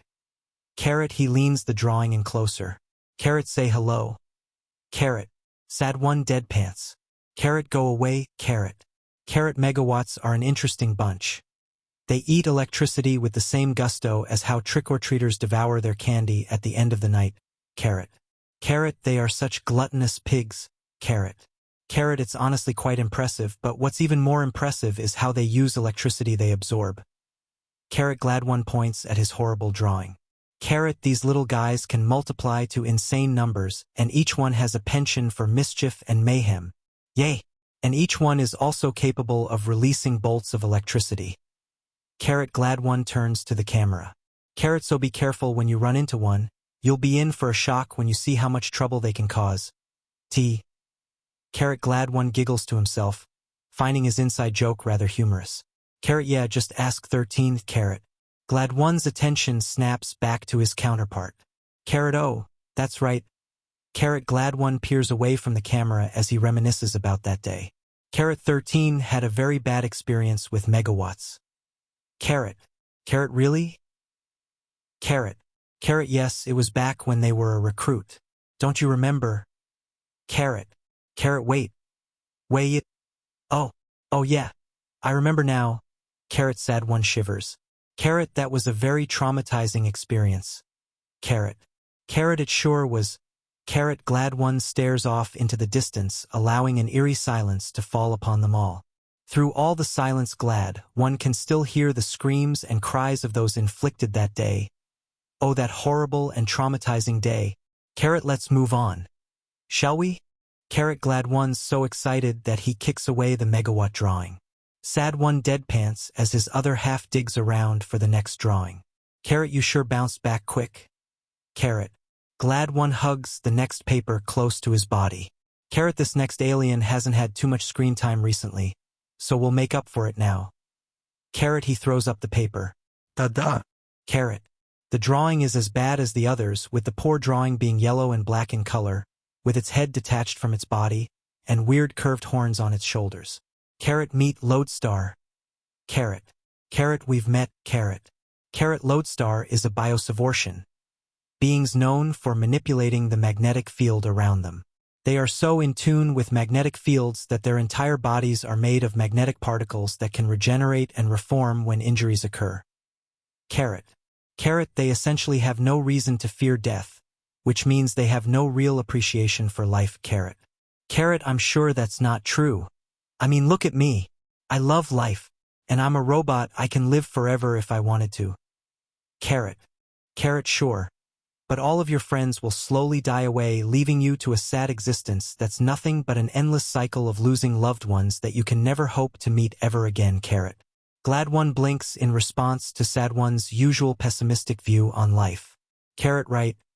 Carrot, he turns to the camera. Carrot, well, I have one more alien for you all today, and it's a special one. Carrot.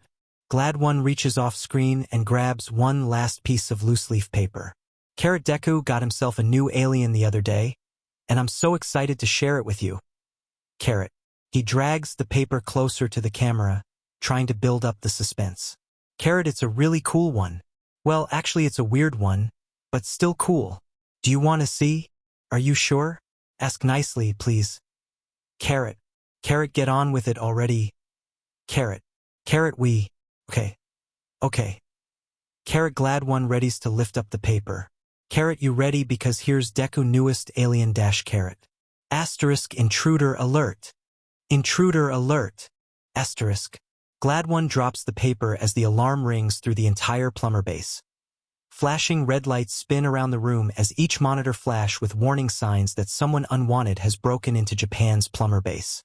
Asterisk intruder alert. Intruder alert. Asterisk. Carrot Carrot, glad one cups the bottom of his head. Carrot, that's an oddly specific alarm that I don't remember. Carrot, he turns and tries to smile at the camera. Carrot, but it's probably definitely nothing to worry about. Carrot. Sad one spins the camera around and leans in with his skeptical gaze. Carrot, that's what they want you to think. Carrot.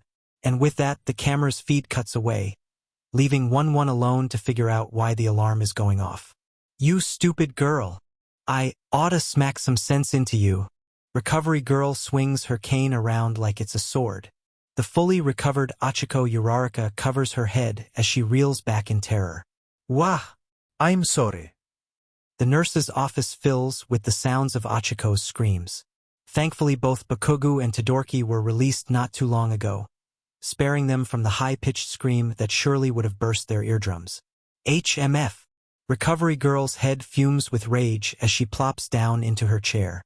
I swear, is it a requirement that those with one for all be so stupid and reckless? She shakes her head with disapproval. At this point, I should just reserve a hospital bed just for you, a plaque and all. A bright smile pops onto Ichoko's face. Ah, really? That'd be so nice. It's not supposed to be nice, snaps recovery girl, finding the girl's warming smile not at all charming. Achiko laughs sheepishly before slumping with dejection. Sorry. Recovery girl scowls. Don't bother apologizing. It's not like you mean it. The aged heroine swivels in her chair. But I suppose that you may have had a hand in influencing her. Yagi Toshinori rightfully backs away towards the door, wary for his life. I'm just happy she's giving this her all. And that's the issue. The skeletal All Might winces with fright. But it's true. And besides, how can I not be proud? Achiko snaps to attention. Ha! Toshinori steps away from the door and turns his attention towards his successor. During your match with Bakugo, you figured out how to use one for all properly. Didn't you? Takes a second for Achiko to fully understand what he's referring to. Yeah, I did. Thanks to Deku's advice, she was able to harness one for all without hurting herself. At least for the most part. But now she can at least use a small percentage of it. Really now? Recovery girl raises an eyebrow. I find that hard to believe after witnessing your previous condition. The gravity girl did arrive to her with broken bones, burns, and many bruises. But it's true, retorts Uraraka, slightly offended that recovery girl would doubt her capabilities. It was a total rush of energy, coursing through me like a free-flowing river. Toshinori has the look of someone reminiscing about fond memories. I know what you mean. The former holder of one for all cups his chin. But it's far from perfect. I'd say you access somewhere between 5 to 10% of one for all. Still though, the symbol of Peace's sapphire eyes shine down at his young apprentice. Watching you out there was a sight to behold. Achiko blushes slightly, thanks due to the praise, unsure about what to say. After all, it's not every day one is complimented by the number one hero themselves.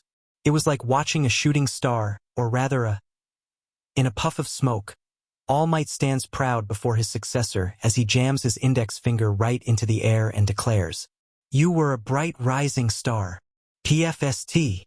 Achiko literally spit takes, turning her face away as she tries and fails to hold back her laughter. He's so silly. All Might lowers his arm, his ever-present smile never fading from his face. But in all seriousness, I do want to express how proud I am of you. Achiko gathers herself as she peers back up at her mentor. You've worked hard, more than anyone has up to this point, And you've more than showed the world what you're capable of. The number one hero raises and clenches his mighty fist like he's holding onto a dream that he won't dare to let it slip out from his fingers. But I must ask of you, and pardon me if this seems selfish, but I want you to go beyond in your last match, even if it's against a dear friend. I ask that you give it everything you got and then some. He looks her straight in the eye, already knowing her reply. Can you do that? Achiko doesn't even consider no as an option. But there's no need for her to speak either. Her gleaming, determined eyes says it all for her. Sure, Deku may be her friend, and he's definitely the strongest opponent she'll face today. But there is no way in hell she's going to do anything but give it her all. She won't hold back. She'll push through this challenge and charge on. Yet, despite the possible hardship she's most certainly about to face off against, she can't help but be excited. Today she can see if One for All can take on the Omnitrix. All Might's glorious smile somehow widens just from witnessing Achiko's response. He truly is proud to call her his successor. As the two muscle heads smile and glow in their excitement, Recovery Girl is less than happy. I might as well get these beds ready. She turns in her seat where there are two empty beds, which was not what the elderly medical professional was expecting. Todoroki took off a little before Achiko arrived at the infirmary, but Katsuki Bakugo should still be here. Sure, she healed him up to be as good as new, but he should be resting. So where is he? ####. Damn it! Katsuki Bakugo growls as he limps his way through a dark, secluded corridor, away from prying eyes. He couldn't stand hanging around the nurse's office any longer. It's already humiliating enough that he lost. He doesn't need some old hag to help him recover either. How? Damn it! Bakugo slams his fist against the wall. The hit echoes across the empty dark hall. How could I fucking lose? This was not how things were supposed to go. He was supposed to beat Uraraka. He was supposed to win. He was supposed to beat Deku. Fuck! He slams his fist against the wall again, and a sklesh sound accompanies it as his knuckles begin to bleed. Bakugo glares down at his bleeding fist, offended that his own body is suggesting that he's weak. How could I lose? His voice chokes away in the end, and even tears threaten to break free, but he holds out, snarling and grinding his teeth as he recounts his humiliating fight. He had gone all out, he had gotten serious, and yet she beat him. Uraraka put him down into the dirt, as if to say he was beneath her. That thought makes Bakugo even angrier. A burning rage begins to fill him from within. He just can't seem to grasp the situation. All his life he has known of his own superiority, of his own skills outclassing everyone else. But ever since he's arrived at UA, it's been nothing but disappointment and some long overdue reality checks. He's not the strongest. He's not the best. And how the hell can he become the greatest hero that ever lived if he's not either of those? Uraraka overpowered him, and she's not the only one that can compete with him on a greater level. There's Todoroki, too, with his hybrid quirk. He could easily compete with him on the same level, but yet Todoroki never graced him with his flames during class exercises and such. Why? Because of some great shame? His father? Pathetic. If he couldn't take things seriously, then he shouldn't even be here. But he did use his flames.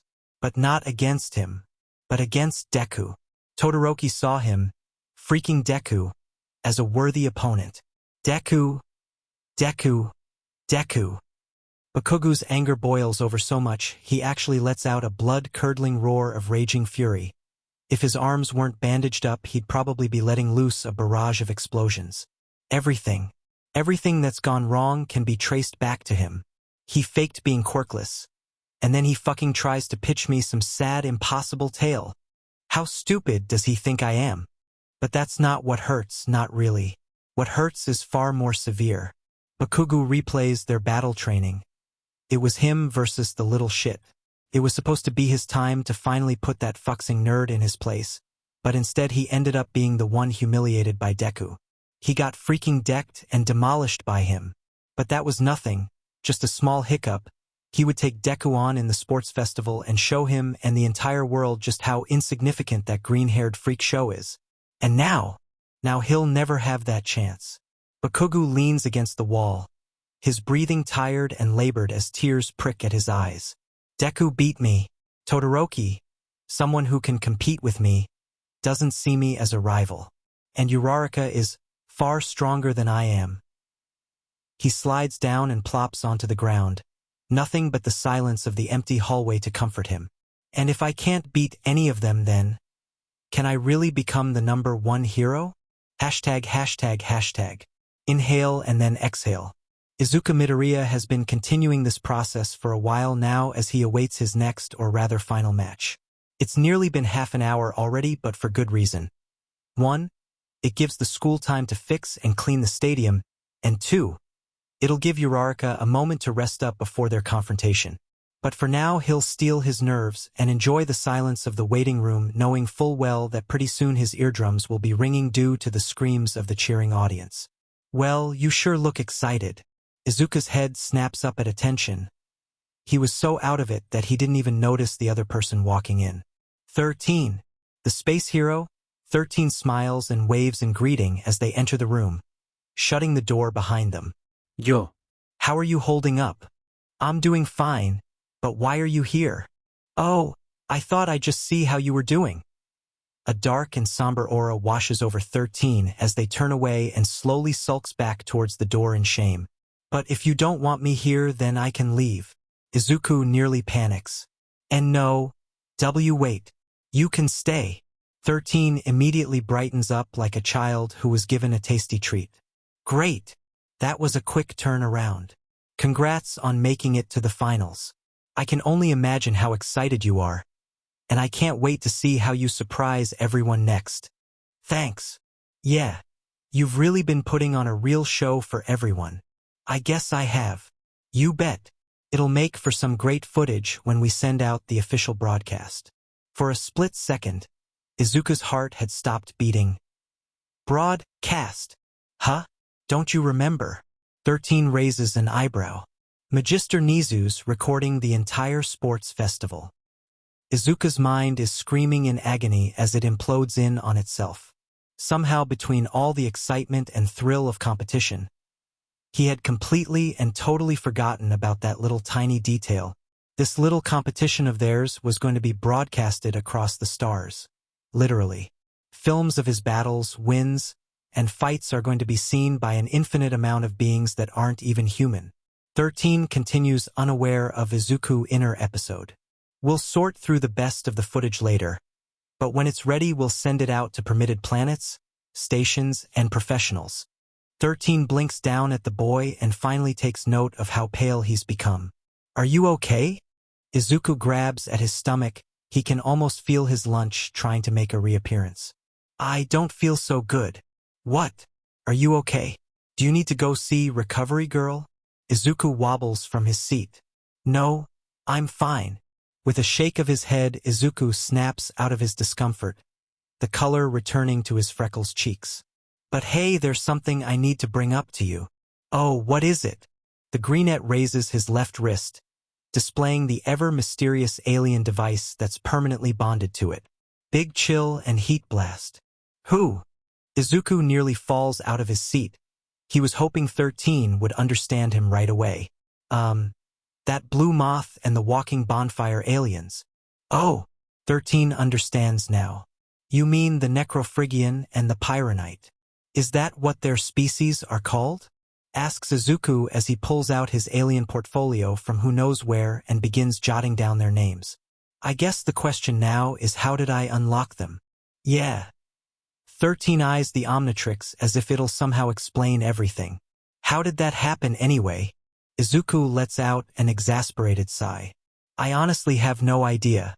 Really, I was hoping you'd have an idea. 13 shakes their head. Sorry, kid. I know just as much as you do, if not less, especially about that device of yours.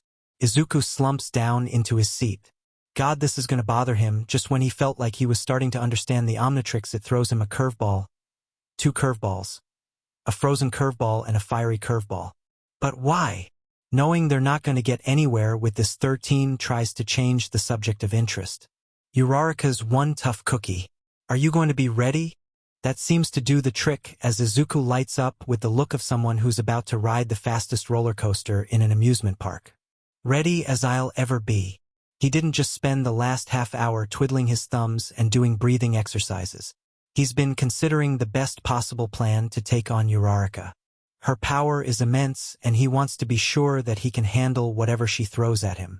With a smile on his face, Izuku shoves himself out of his seat and marches for the door, startling 13. Where are you going? I'm heading out. Izuku grips the door handle and turns to flash his mentor a toothy grin. I can't stand sitting around any longer. 13 understands. Good luck then. Thanks. And with that, the wielder of the Omnitrix takes his leave. He marches through the interior of the stadium with purpose, although he doesn't really have any specific location in mind. He just needs to get moving and get some of this excess energy out before he bursts. Normally with something like this, he'd be a stuttering mess of nerves, but he's honest to God excited for his match with Uraraka. This will actually be their first real fight, a true moment for them both to really see how far they've come since they each began their heroic journeys together. And to be fair, he wasn't too sure that they would be facing off in the finals. Bakugo really pushed her to her limits back there. Ha! Izuku comes to a stop as he's about to pass a small intersection within the hallway. Looking down the narrow hallway, Izuku spots one of his own classmates walking by in the hallway opposite of him. Oh, Iida! Iida snaps out of his daze. His eyes have been trailing down at his phone, which is clenched tightly in his hand. Midoriya! Izuku quickly runs up to his much taller classmate and friend. Hey, what's up? What are you doing down here? Oh, Iida chokes on his own words, his glasses gleaming over, hiding his eyes from view as he tucks his phone away and out of sight before Midoriya could take notice. Apologies, but I must get going. I am needed elsewhere. Izuku frowns, taking note of the lack of purpose in Iida's voice. His voice sounds reserved, which is totally unlike him. Hey, is everything all right? Iida stands straighter like he was just scolded. Yes. Everything is quite fine, no need to worry. He speaks loudly like he's trying way too hard to act normal. I'm sorry, but an important matter has come up and I must be off. Did something happen? It's nothing to worry about. I'll be back before you know it. With that, Iida turns and marches away, his arms swinging up and down like a robot. I wish you well in your final match, Midoriya. Be sure to give it your all. Izuku watches Iida's retreating form. He can't put his finger on it, but something was off about that encounter. Something's definitely weighing on Iida's mind. But what? I can't get distracted. I'll look into it later. For real, he's about to partake in what could be his hardest fight yet. He can't afford to get sidetracked. Not now.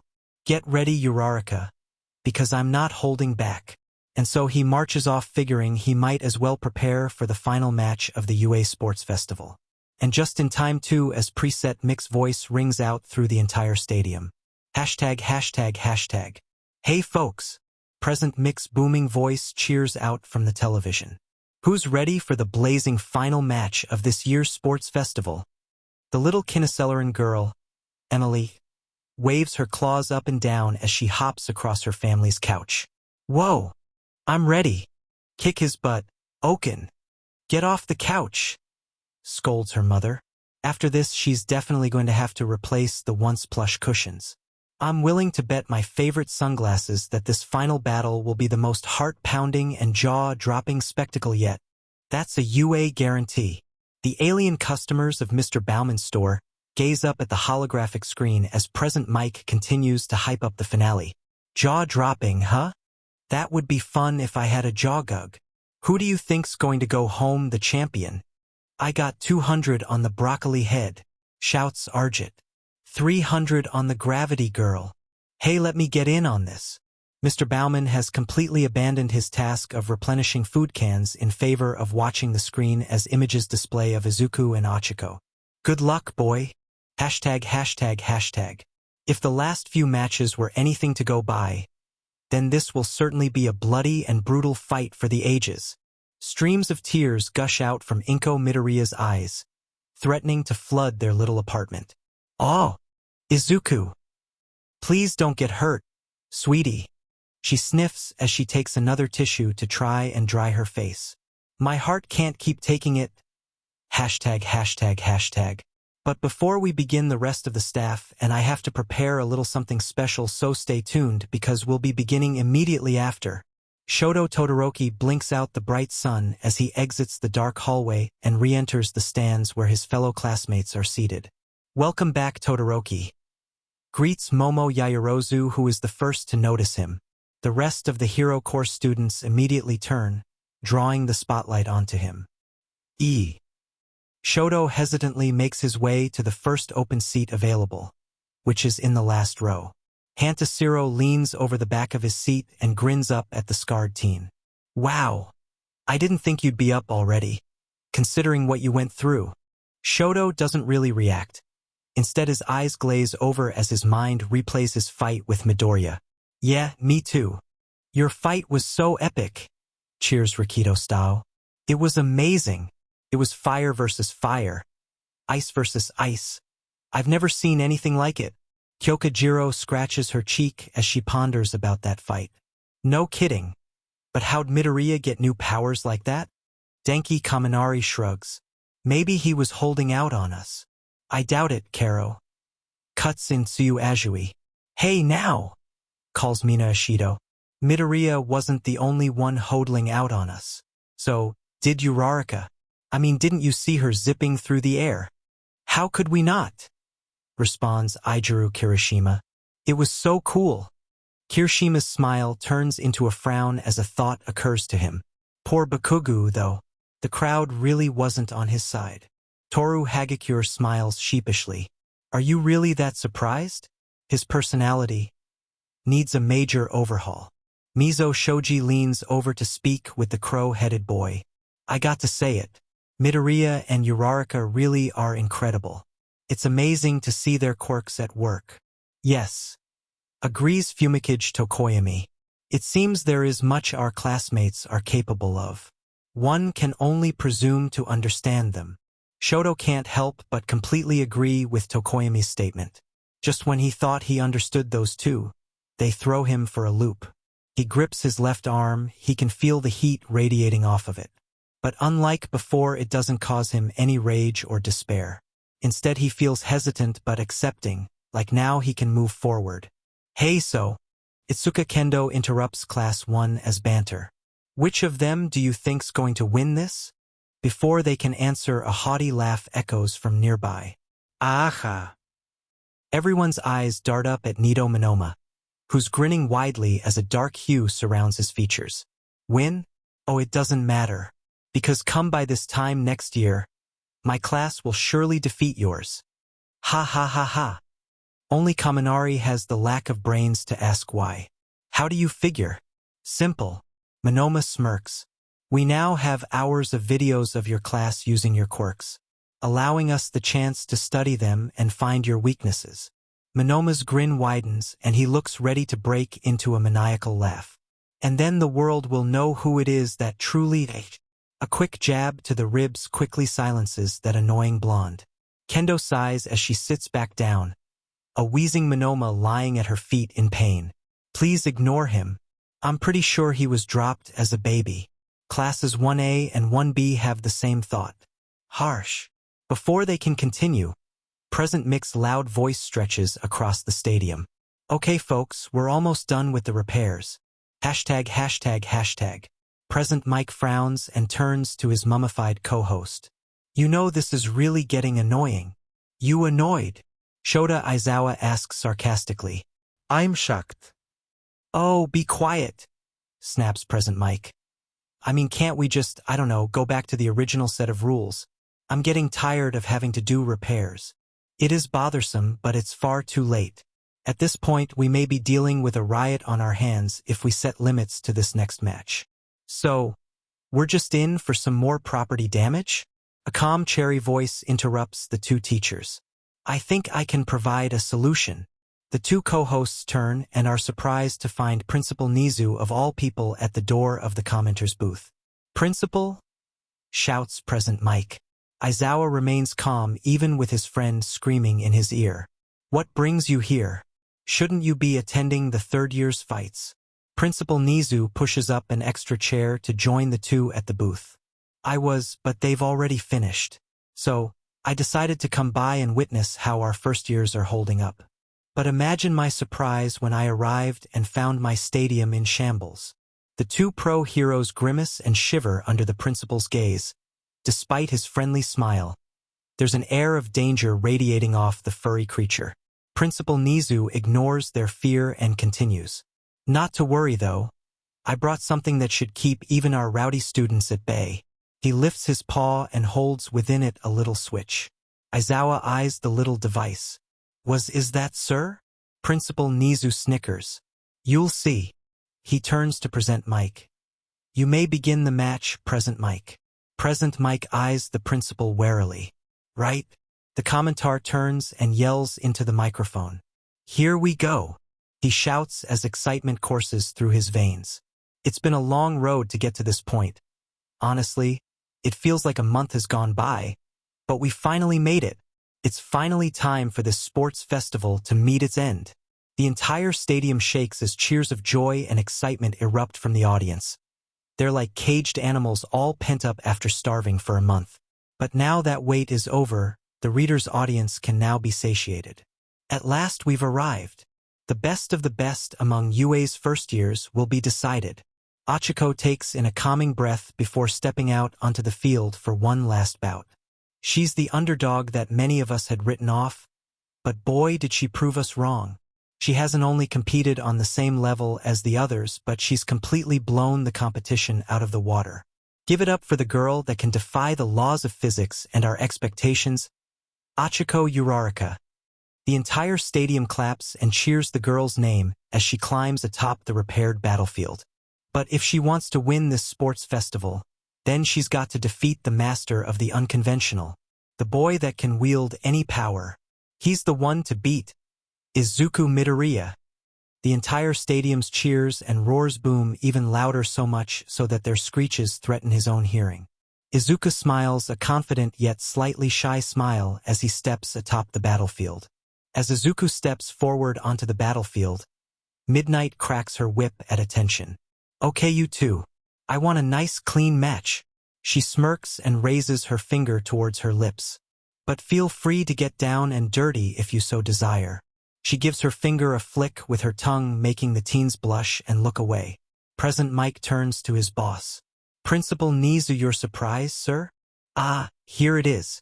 Without hesitation, the strange chimera presses down on his switch, and immediately everyone's attention turns towards the battlefield. A low humming noise resonates from below the battlefield, like many generators turning on all at once. And then the most amazing and impossible thing happens. Izuku steps back, as the ground beneath him feels like it's humming. What is that? Achiko is just as confused. Is this a quirk? No, it's not. Their questions are answered as a ring of beaming light shines from underground. The ring surrounds the entire battlefield and well into the grassy field. Midnight leaps away and Cementos creates a platform for them as the light, impossibly, begins to rise into the air, keeping out and away from the glowing light. The light dims as a wave of energy rises and rises from the ring until they meet high above the battlefield, creating a dome of see-through light, with the only things inside being Izuku and Achiko. What the heck?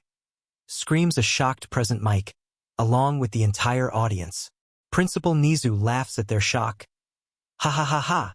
Aizawa, the ever-calm one, scans the strange phenomenon with wariness. Principal Nizu gestures for the microphone, which Aizawa gracefully provides.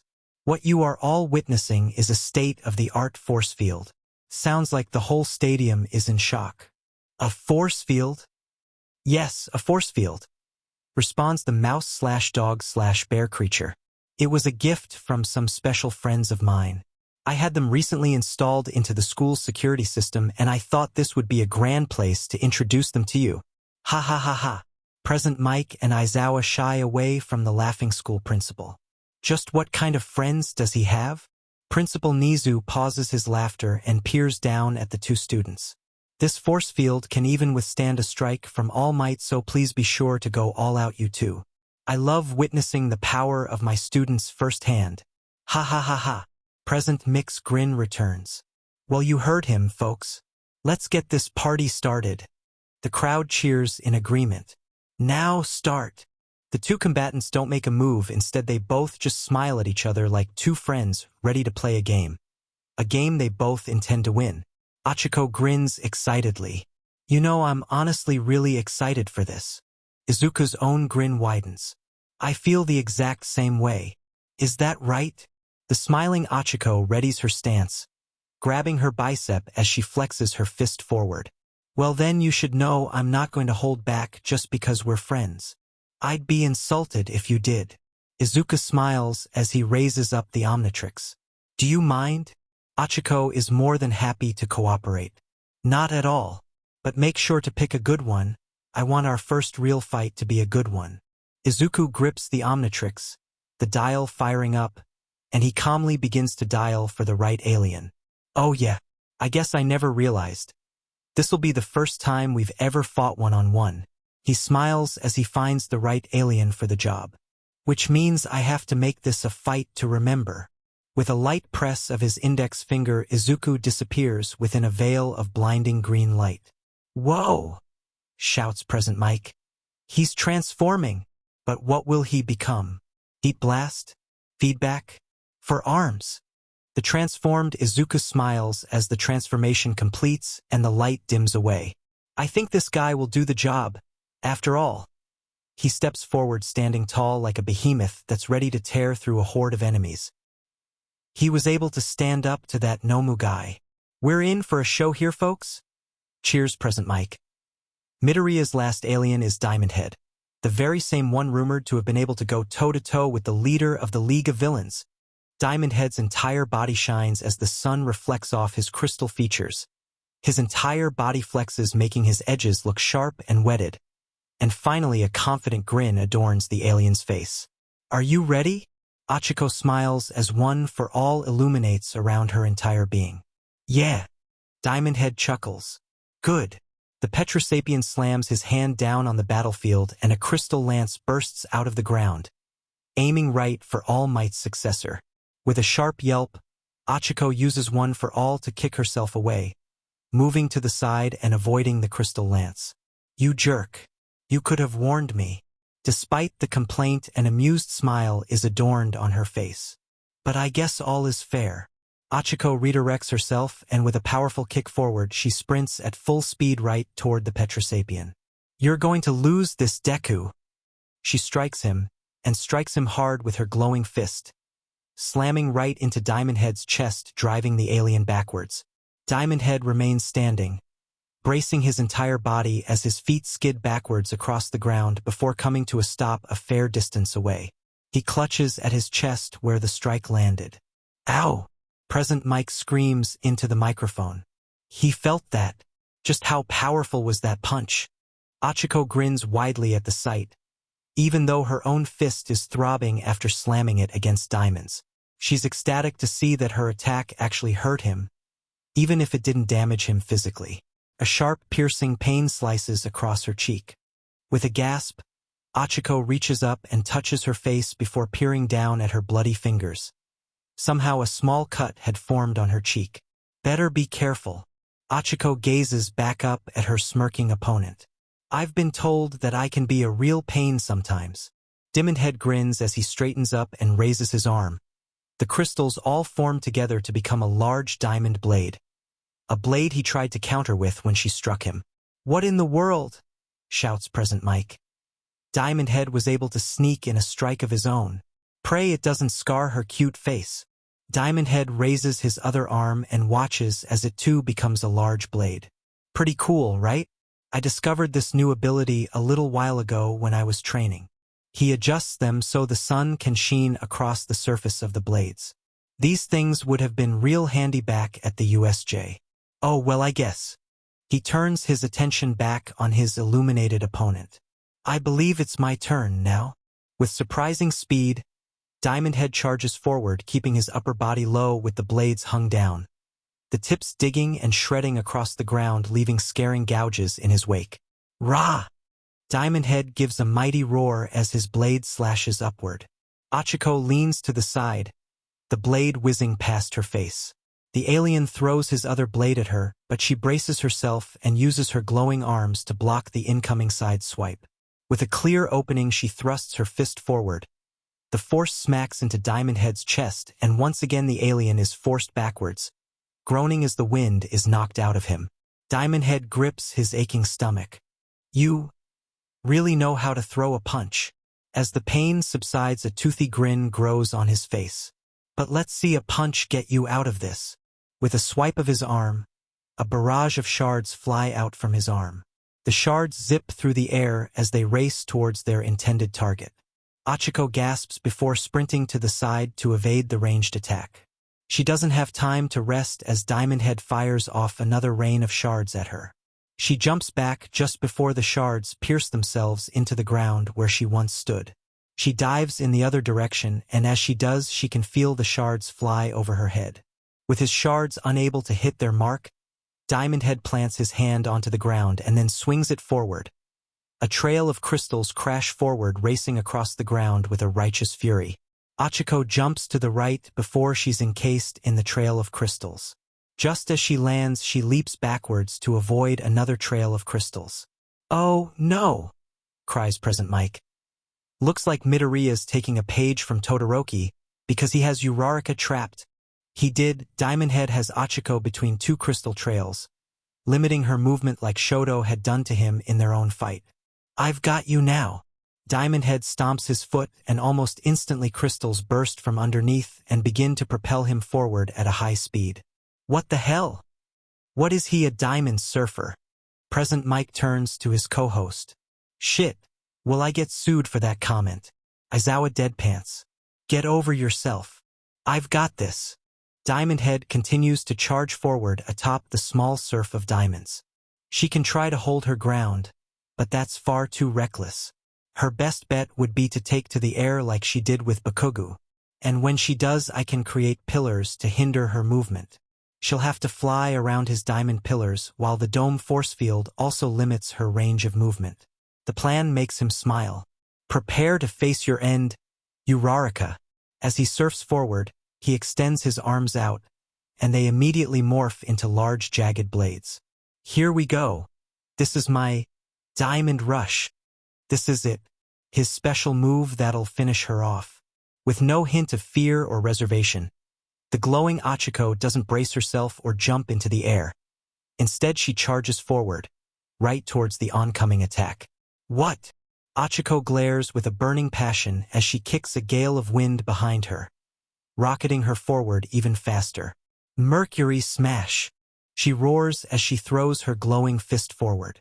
The two opposing forces of nature clash. The pressure-generated form the attack is strong enough to break away shards from the still crystals.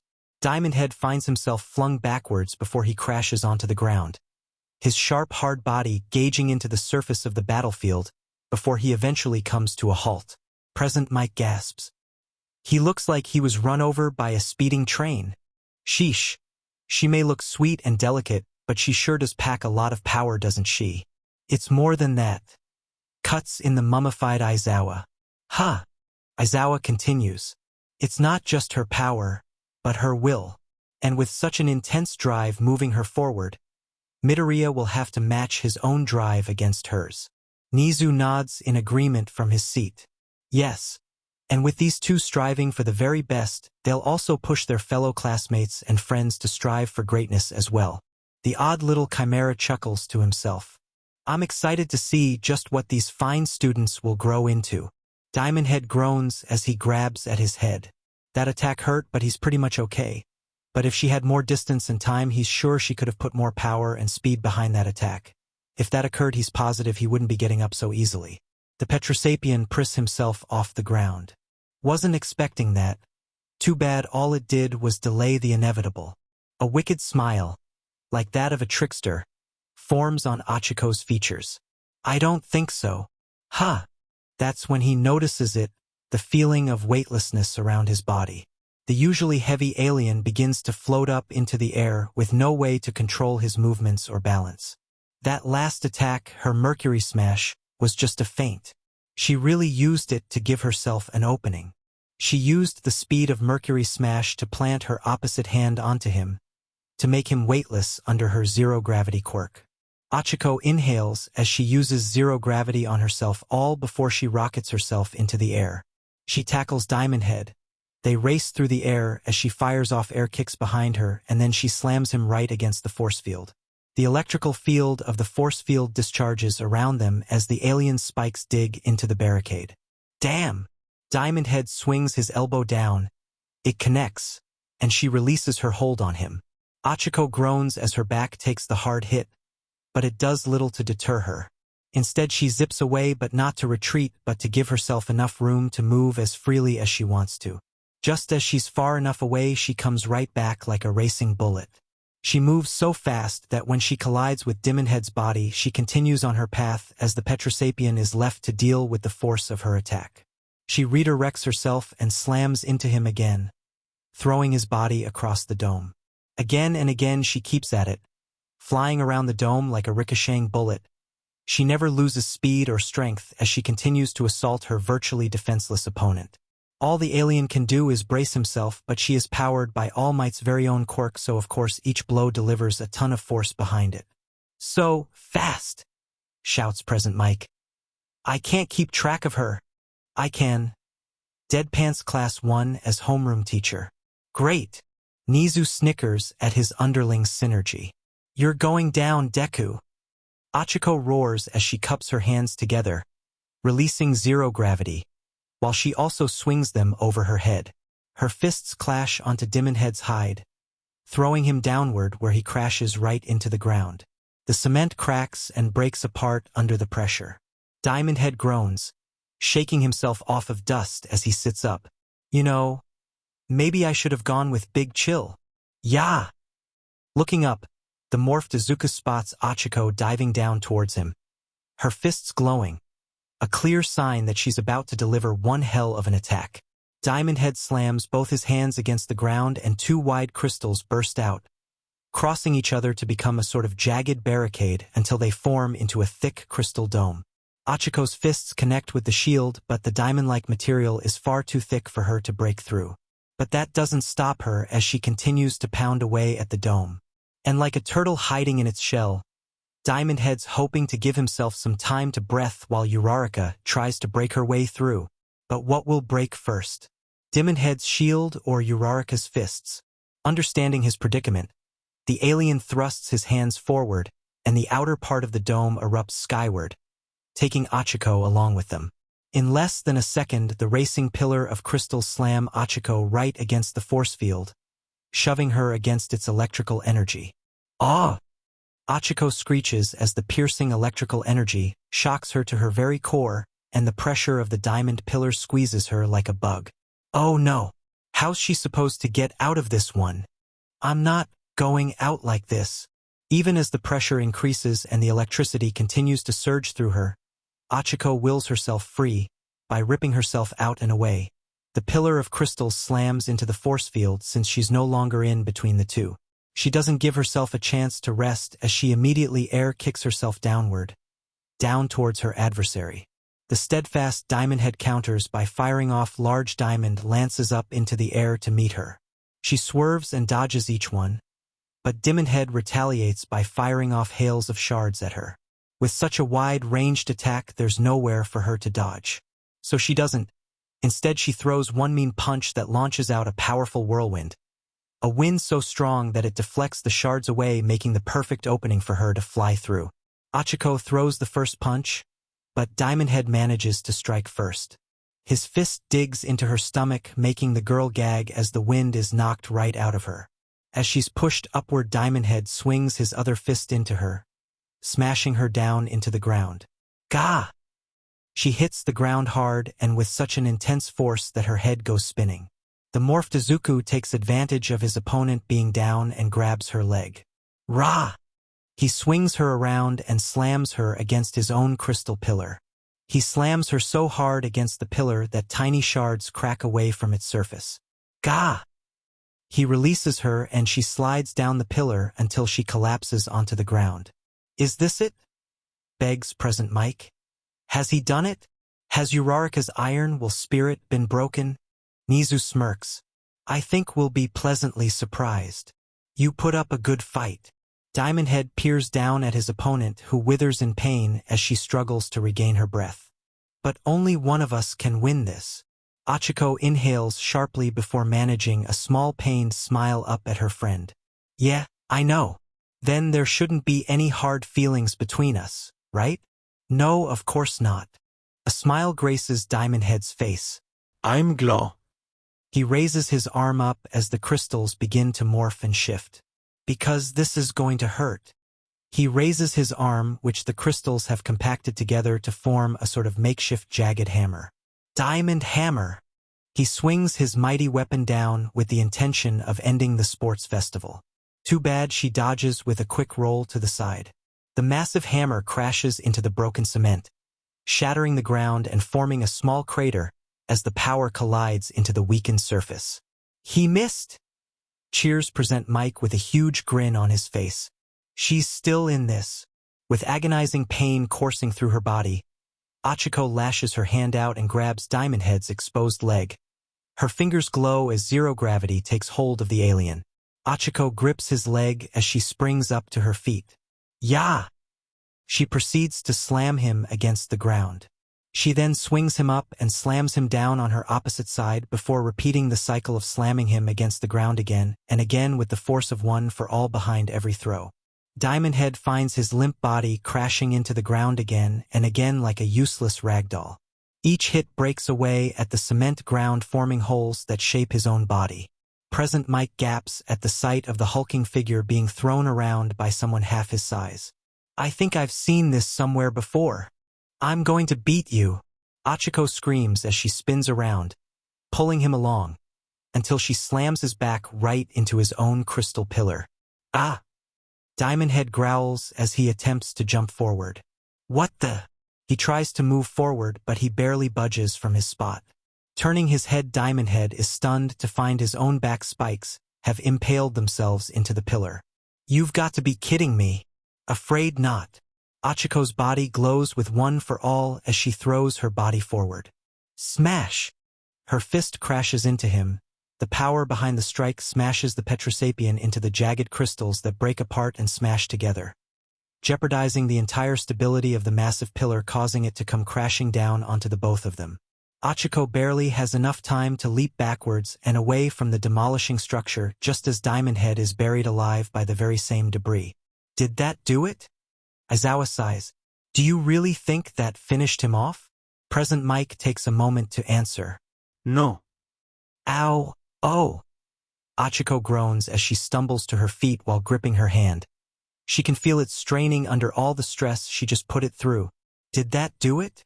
She sure hopes so. Her aching hand is a good price to pay if it means she finished Deku off. The rustling of broken shards echo behind her. From within the rubble, a perfectly fine Diamond Head emerges like an indestructible zombie rising from the grave. Ah! Achiko thrusts her glowing fist forward once again, but the Petrosapian catches her fist mid-strike. Gore! She struggles to pull her arm free, but it's no use. She might as well be trying to pry her hand out between a pair of boulders. Diamond Head's grip tightens, threatening to crush the small limb. Achiko gulps as the crystal behemoth towers over her, with an overpowering glare gleaming down at her. This is going to hurt, isn't it? Yes, it will. Rah! He throws his own punch and it connects with Achiko's side. Gah! The pain is exhausting so much so that her legs give out from under her, with only Diamond Head's grip keeping her up. He lifts her up and delivers a frontal kick to her abdomen, propelling her backwards as he finally releases her from his grip. Through all the pain, Achiko somehow manages to keep herself on her wobbling feet. By the time she regains her balance, all she can do is lift her arms up to guard her head as Diamond Head starts delivering a barrage of jabs and punches to her frame. She barely holds on as each punch lands with equal force. It's a struggle alone to keep her own arms up as the strikes just keep on coming. Aizawa watches with much intrigue from the commentator's booth. It appears it's finally catching up to her. Present Mike raises an eyebrow. Excuse me? Nizu nods in agreement. Yes, I think so. Present Mike leans in towards the other two. Care to fill in the rest of us? Aizawa replies first. Uraraka had to be treated by Recovery Girl after every match so far. She's probably been fighting off the feeling of exhaustion since the very start of this match. What are you saying? Nizu answers. Ms. Uraraka's stamina is far more depleted than that of Mr. Midoriya's. Grabbing Achiko by her shoulders, Diamond Head throws his head back and then, bam! He delivers one hell of a headbutt. Ah! Achiko collapses. A bit of her forehead is bleeding from the impact. Looks like you two were right. Will she be able to get back up from this, or is she done? Is this the end for Achiko Uraraka? She heard that. Achiko slams her fist against the ground, grinding her teeth together in frustration. I'm not going out like this. Her entire body glows brighter with One for All's power, and she leaps right back up towards her all-powerful opponent. I'm going to win this whole thing. Diamond Head glares up at her, unafraid of her declaration. No, you won't. A massive wave of crystals explodes from the earth as Diamond Head slams his fist against the ground. The wave of diamonds slam into the poor girl, throwing her backwards as the crystals continue to crash into her. This match is mine, Uraraka. Not yet. Thanks to One for All's power coursing through her, Achiko miraculously pushes herself away from the rushing wave of crystals. But she has no time to relax as another explosion of diamonds seemingly explode out from the ground right beneath her feet. Not wanting to be impaled, Achiko leaps forward as a massive pillar of diamonds bursts straight into the air. The rushing pillar rises into the air until its piercing tip impales itself into the force field. Electricity discharges around the pillar as it makes contact. You can't win this, shouts Diamond Head as he slams his hand against the ground again. Another giant lance of crystals erupts and nearly strikes All Might's successor, but she manages to dodge. Barely. She flips through the air as another giant lance rockets up at her. This one too. This continues with Achiko just barely managing to dodge each and every massive pillar of diamonds that impale themselves into the now wavering force field. Electrical discharges are continuously firing off from the tips of the pillars, and the force field wavers and shakes as if struggling to stay up. She kicks her feet off the pillars, allowing her to bounce around between them, hoping for Diamond Head to lose track of her within the maze of crystals. As she hops from pillar to pillar, Diamond Head keeps up with his barrage of lances that pierce themselves into the force field, making the energy dome look like a giant pincushion. This is bad. Achiko takes refuge behind a pair of tall pillars, out of sight from her opponent. I need to get in close and end this. She leaps up and then, with a burst of speed, she kicks herself to where she thinks Diamond Head is. As she zips through the air, bouncing from pillar to pillar, she tries to locate the alien, but it appears that while he was attacking her, he was also repositioning himself to throw her off even more. Where are you, Deku? She continues to scan from above at the shattered cement and through the giant lances of crystals. This dome is like a labyrinth of towering diamonds guarded by an inhuman monster. Just as she zips past a pair of pillars, everything seems to go in slow motion, allowing her to witness everything that's about to happen. Diamond Head had set up an ambush for her. He was purposefully leading her in a specific direction. He bided his time, and when the time was right, he propelled himself into the air by generating a massive pillar right underneath his feet, shooting him up into the air. Due to their fast speeds, Achiko has no time to react or defend herself as Diamond Head slams his diamond head right into her. Gaha! Achiko is flung backwards. She crashes into a column of diamonds before she slides down the massive construct, her back scraping against the sharp and jagged shards before gravity wins out, and she collapses onto the hard ground with a loud thump. Uraraka is down, screeches the overly astonished present Mike. The crowd gasps with fright. That was a hard hit. They'd be surprised if she doesn't have a few broken bones from it. Will this decide it? Midnight, the chief umpire, tries to peer through the electrical shield, but all she can see is Achiko laying on the ground, unmoving.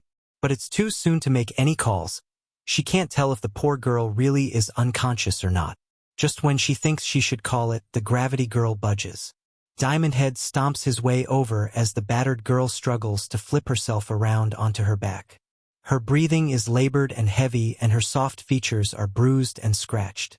The Petrosapian gazes down at her with sympathy yet conviction, knowing full well that one of them has to lose. Stay down, Uraraka. You fought hard and you did an amazing job. So stay down. Achiko coughs, trying to speak, but the pain and exhaustion are too much. Unable to speak or stand, she simply shakes her head in defiance. The transformed Izuku sighs. He should have expected such a response from her. She's not one to just throw in the towel. With reservation, Diamond Head's arm begins to shift and reshape itself into a hammer. Are you sure? She glares up at him with a spark of defiance. Very well. The large figure raises his arm up and over his head, readying to deliver a diamond hammer attack. But before he can bring himself to finish it, he'd like to say something. You were great, by the way. I just wanted you to know that. Achiko chokes out a response. Thanks? After getting her thanks out, she chuckles lightly to herself. You were pretty great too. Thanks.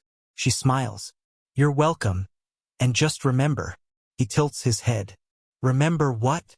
Her smile becomes cocky. There's no hard feelings when you lose. What? Before he can comprehend her words, Achiko's entire body explodes out with energy as a blinding pick light envelopes all around them. Diamond Head is pushed back by the sheer force of the sudden burst of energy. Looking around, he quickly picks up on the pink hue surrounding everything around him. This is Dash. Present Mick's voice cuts in. It's Uraraka's zero-gravity field. It's true. With the last of her strength, Achiko released both one for all alongside her zero-gravity, generating her signature zero-gravity field. The orbit of zero gravity has expanded across the field and has enveloped the entire battlefield and the giant crystals piercing through the fading force field, shrouding everything in a pink hue. Achiko grins as her weightless body begins to rise off from the ground. Honestly, she's excited this even worked to begin with. Diamond Head floats up into the air as his body becomes weightless under the mysterious orbit. How are you still able to move? The gravity-defying girl grins up at him. All day, I've had to try and conserve my strength. I also had to hold back my power.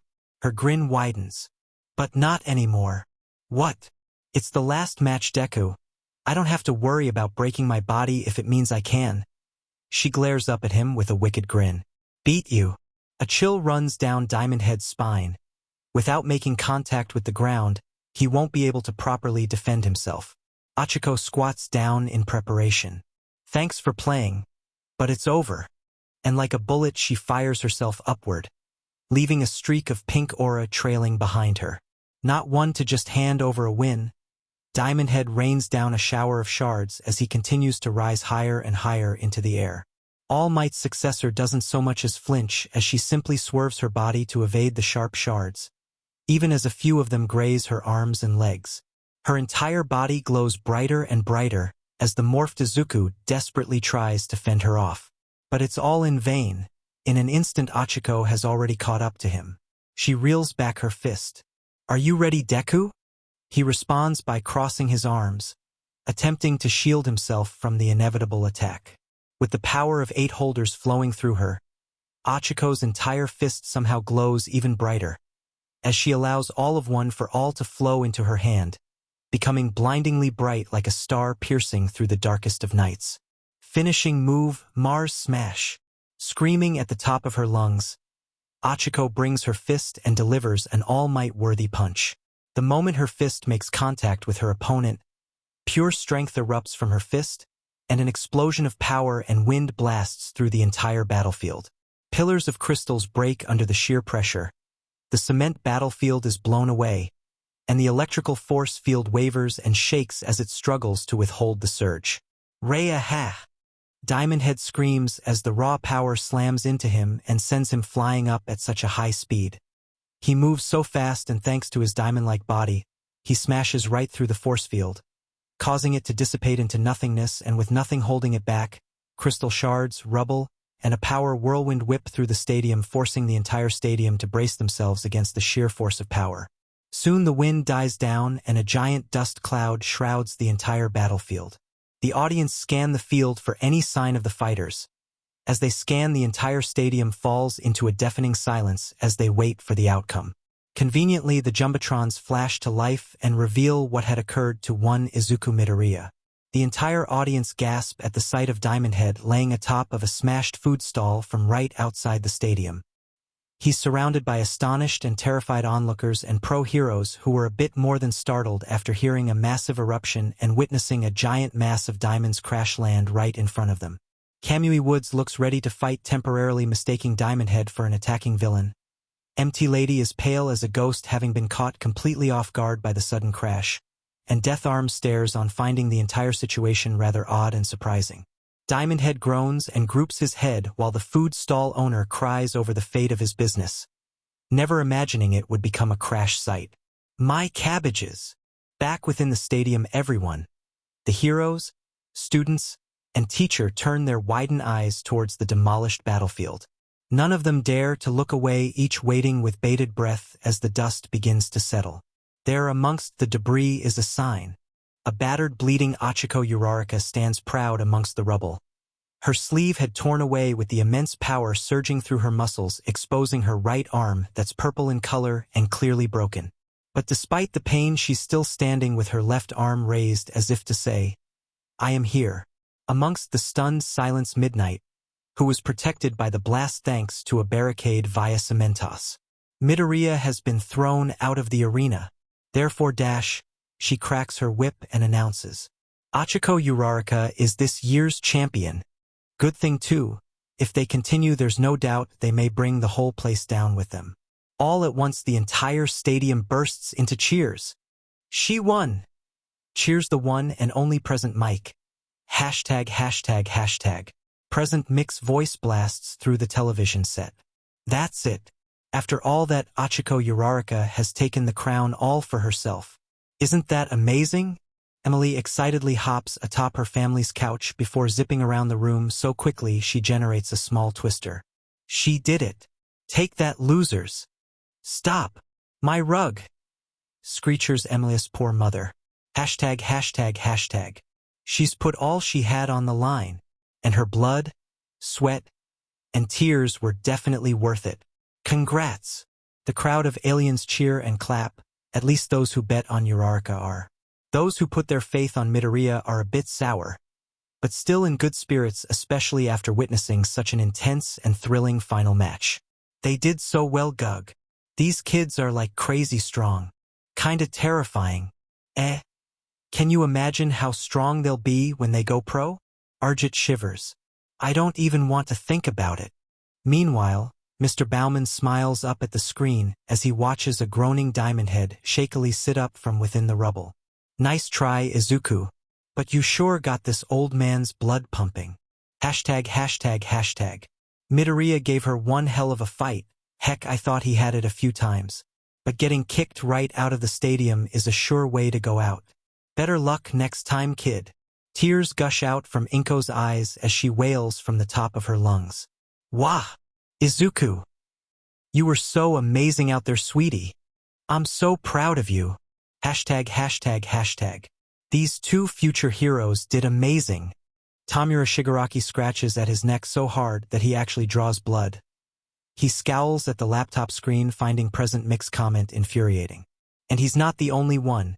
Towering behind him, New looks ready to murder the screen, especially as the screen flashes between Deku and his opponent. ####. Now these two are the embodiment of going plus ultra. Bakugo's fingers dig into his shoulders in frustration as he continues to sulk in his seclusion.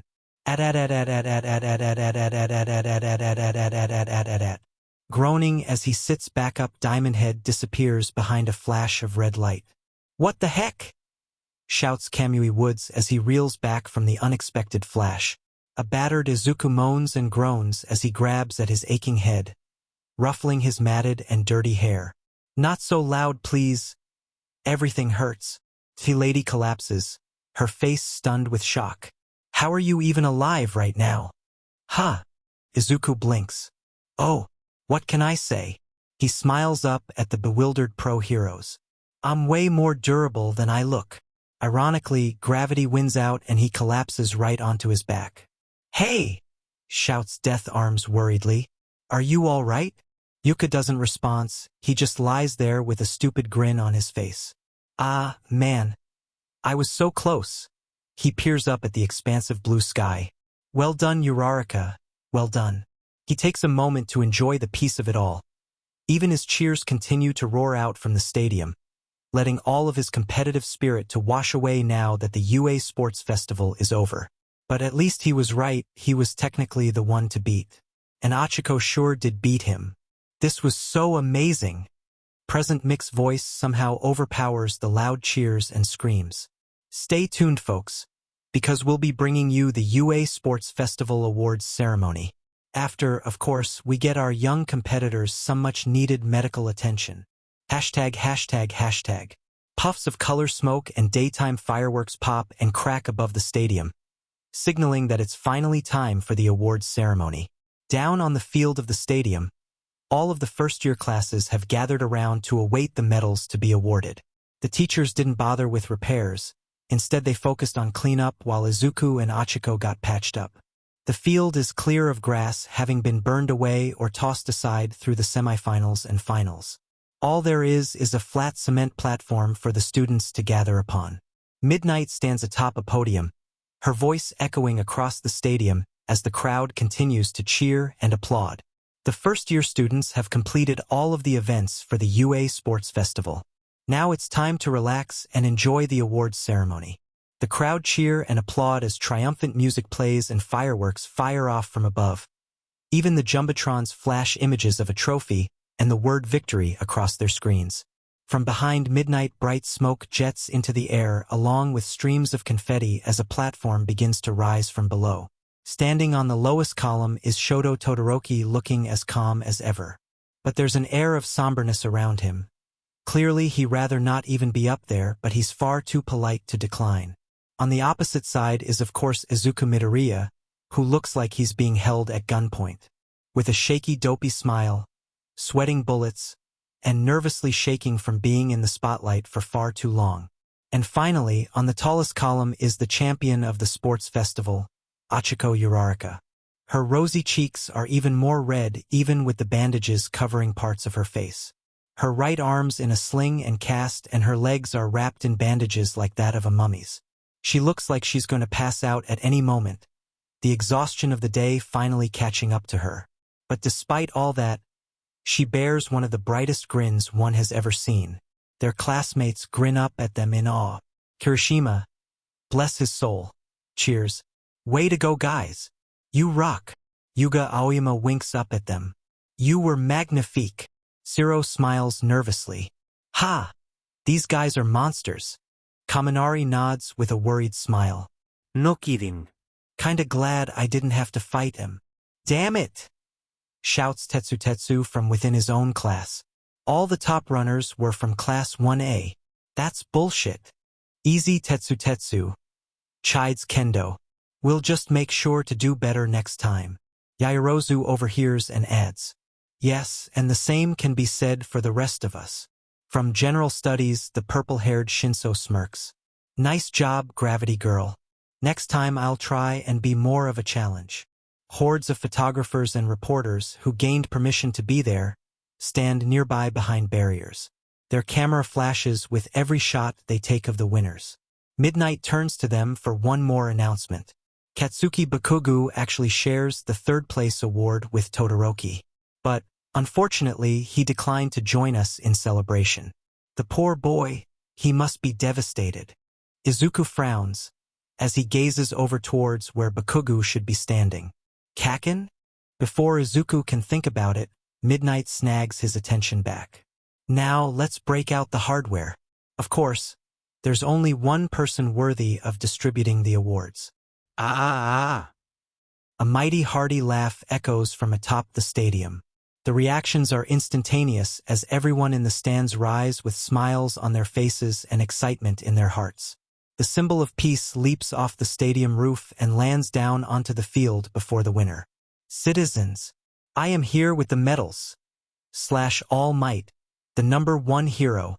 Unfortunately, Midnight wasn't done introducing him yet, and so their lines ended up mashing together, making it unclear what the other had to say. The umpire claps her hands together in an apology and grimaces as All Might's smile falters for a moment. Ruined that, didn't I?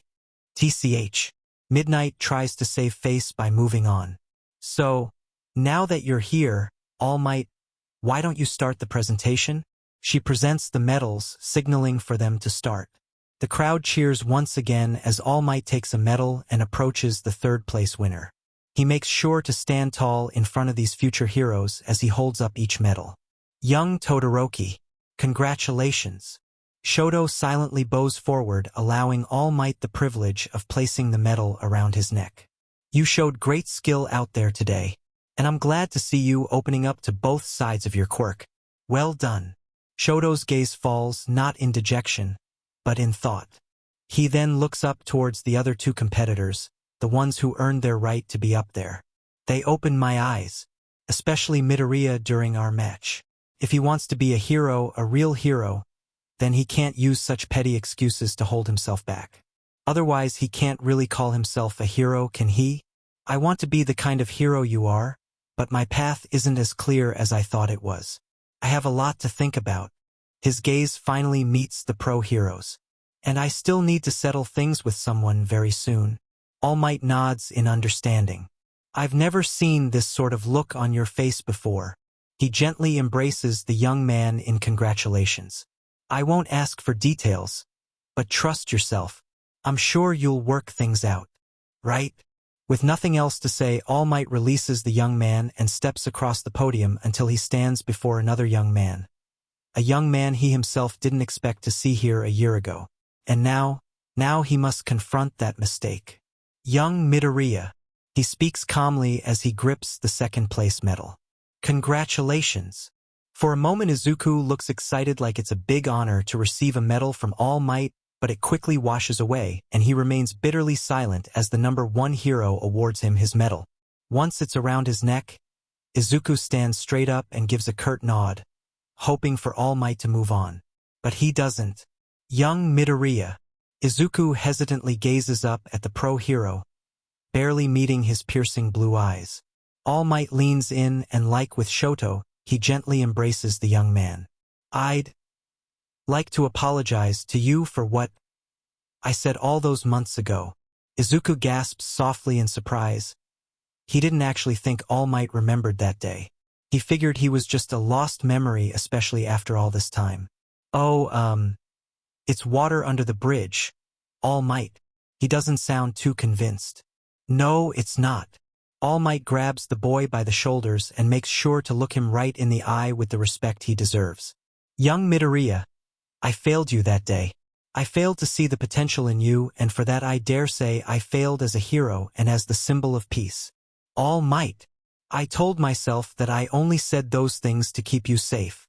His smile falters, nearly frowning. But even if that was my intention, I should have been far more sympathetic and tried to encourage you. He holds his hand towards his heart as if to make a pledge. Now, as your teacher, I have even more of an obligation to see to it that I can give you my full support, and I hope you'll give me that chance. All Might. Izuku's voice falls away and his eyes fall back toward Shure's red shoes, his green hair casting a shadow over his eyes. I never hated you for what you said, not once. All Might is actually a bit relieved to hear that, but he can hear the sadness in the boy's voice. Truth is, you were far from the worst person to tell me that I couldn't become a hero. If anything, you were just the one that hurt the most. Young Midoriya dash. But I can't lie about my feelings. Izuku shakes his head, clutching his fist as if disappointed in himself for feeling the way he does. I'm sorry. Even though I know you weren't trying to hurt me, I can't stop my heart from aching every time I think about what you said. So, I'm not sure if I can actually forgive you yet. I'm Michelnik. But then again, I'm not really the same person that I was back then. Izuku's emerald eyes peer up into the pair of sapphires above him. Am I All Might? No, he isn't. He's not the same. This boy walks with a purpose now. He's driven, and it most certainly shows. No, you're not. Izuku smiles, genuinely smiles. You said I need to set realistic expectations for myself. Well, All Might. The greenette gazes down at the shiny alien device on his wrist. That's what I'm doing. With a sudden burst of energy, he aims his left fist up into the sky and points upward. I'm aiming for the stars, because now I know. He gives a beaming grin, a grin that could even rival All Might's one day. That I can be a hero. The number one hero's own grin widens with joy. Yes, you will become a hero, and one of the best, I'm sure. Izuku nods, grateful for finally hearing those words. Thanks. A few small tears leak from the corners of his eyes. All Might steps aside as he does. His mind recalls all of his previous concerns surrounding the boy. Young Midoriya, you have a heroic spirit, but I fear how you came across your power in the first place. And I truly hope that if the time comes, you'll rely on me for help. The pro hero and teacher stands tall in front of the first place winner. And now for our champion. Achiko beams up with the biggest smiles he's ever seen her adorn, her eyes twinkling with childlike excitement, and possibly one for all, too. The rush of excitement she feels is preventing her from speaking. If she tries, she'll only choke on her own words. She looks ready to burst from pure joy and is trying her best to be composed, especially in front of so many cameras and people. All Might grips the golden medal in his hands and grins down at her. Words cannot express the pride and joy of seeing you stand before the world today. It gives me great hope for the future, knowing you will carry on the work of those before you. To those nearby, it sounds like All Might is talking about how new heroes will join the fight against crime. But for Achiko, she understands. She understands that All Might is proud of her and sees her as a worthy successor to carry on the torch that is one for all. Young Uraraka, please take this. He holds up the medal. And let it be a reminder of not only what you accomplished today, but as a sign of the challenges that you'll no doubt break through in the future. Achiko, gleaming eyes and a beaming smile that's threatening to break into a grin. Achiko happily leans forward, allowing her mentor to bestow her the first place medal. As All Might lets go of the medal, the audience cheer and applaud in respect of these fine hero course students. All Might turns his attention towards the rest of the student body as he gestures pridefully towards the cream of the crop. Here they are, the winners of this year's sports festival. But listen closely. The students, especially those in the hero course, stand at attention, knowing that whatever All Might has to say will be important. Any of you first years could have ended up standing on these podiums. Izuku, even though he came in second place, makes sure to hold on to every word All Might says. Think about what you've done today. You've challenged each other, learned, and climbed even closer toward your goals of being pros. Yes, he feels confident in saying that. I think the next generation of heroes is proving to be our most promising one yet. He throws his hand into the air, his index finger pointing straight up to the heavens. So I have one more thing to say. He becomes more excited as he tries to get the crowd involved. I want to hear everyone yell, "Is with me." You know what it is. All together, the entire audience shouts out in unison. Plus Ultra. Thanks, everyone, for your hard work. A harsh pause washes over the stadium, and then the entire crowd boos and groans at All Might for dropping the ball. Even the students lash out at him in perfect synchronization. What? That was the perfect time to say, plus Ultra, All Might. Well, yeah, I guess. But everyone did such a good job. Izuku sheepishly chuckles from the podium. Oh wow, All Might. Was that really on purpose? Shoto glances over at him. Maybe he was trying to be funny. While the crowd complains about All Might's lack of timing, Achiko just continues to bathe in her joy. The happiness around her is so bright one could swear her entire body was glowing from under a star's light. Present Mick's voice booms over the loudspeakers one last time. And there you have it, folks. Our winners of our first-year sports festival are Katsuki Bakugo, Shoto Todoroki, Izuku Midoriya, and of course our champion, Achiko Uraraka. ####. These future heroes are a true force to be reckoned with. I'd be surprised if there's anything that can really stand up to them. A hulking mass glares at the holographic screen displayed within his healing pod. The commander glares intensely at the three winners, especially the boy in second place. The commander growls as he observes his command ship's deck. Most of the hull has been repaired, but it means nothing if he cannot make a move.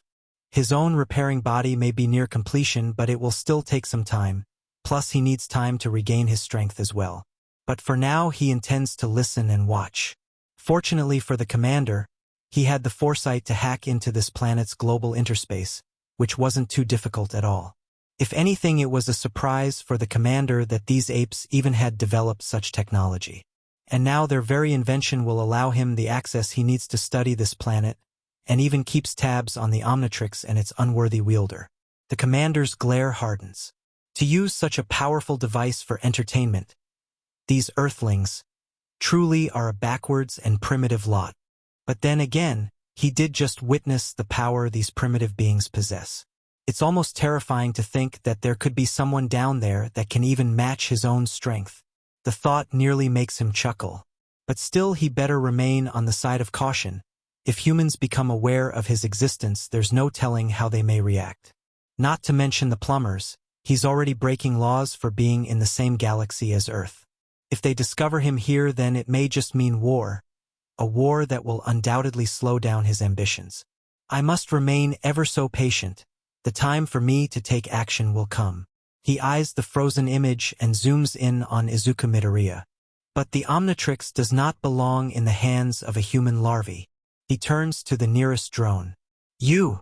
The droid quickly stands at attention before his master. Yes, master. Contact the guild. Immediately. Yes, master. The droid marches off for the nearest terminal, obeying his master's command without question. The commander turns back to the image of his prey. Soon, Izuku Midoriya, you will be nothing but a squashed bug underneath my foot.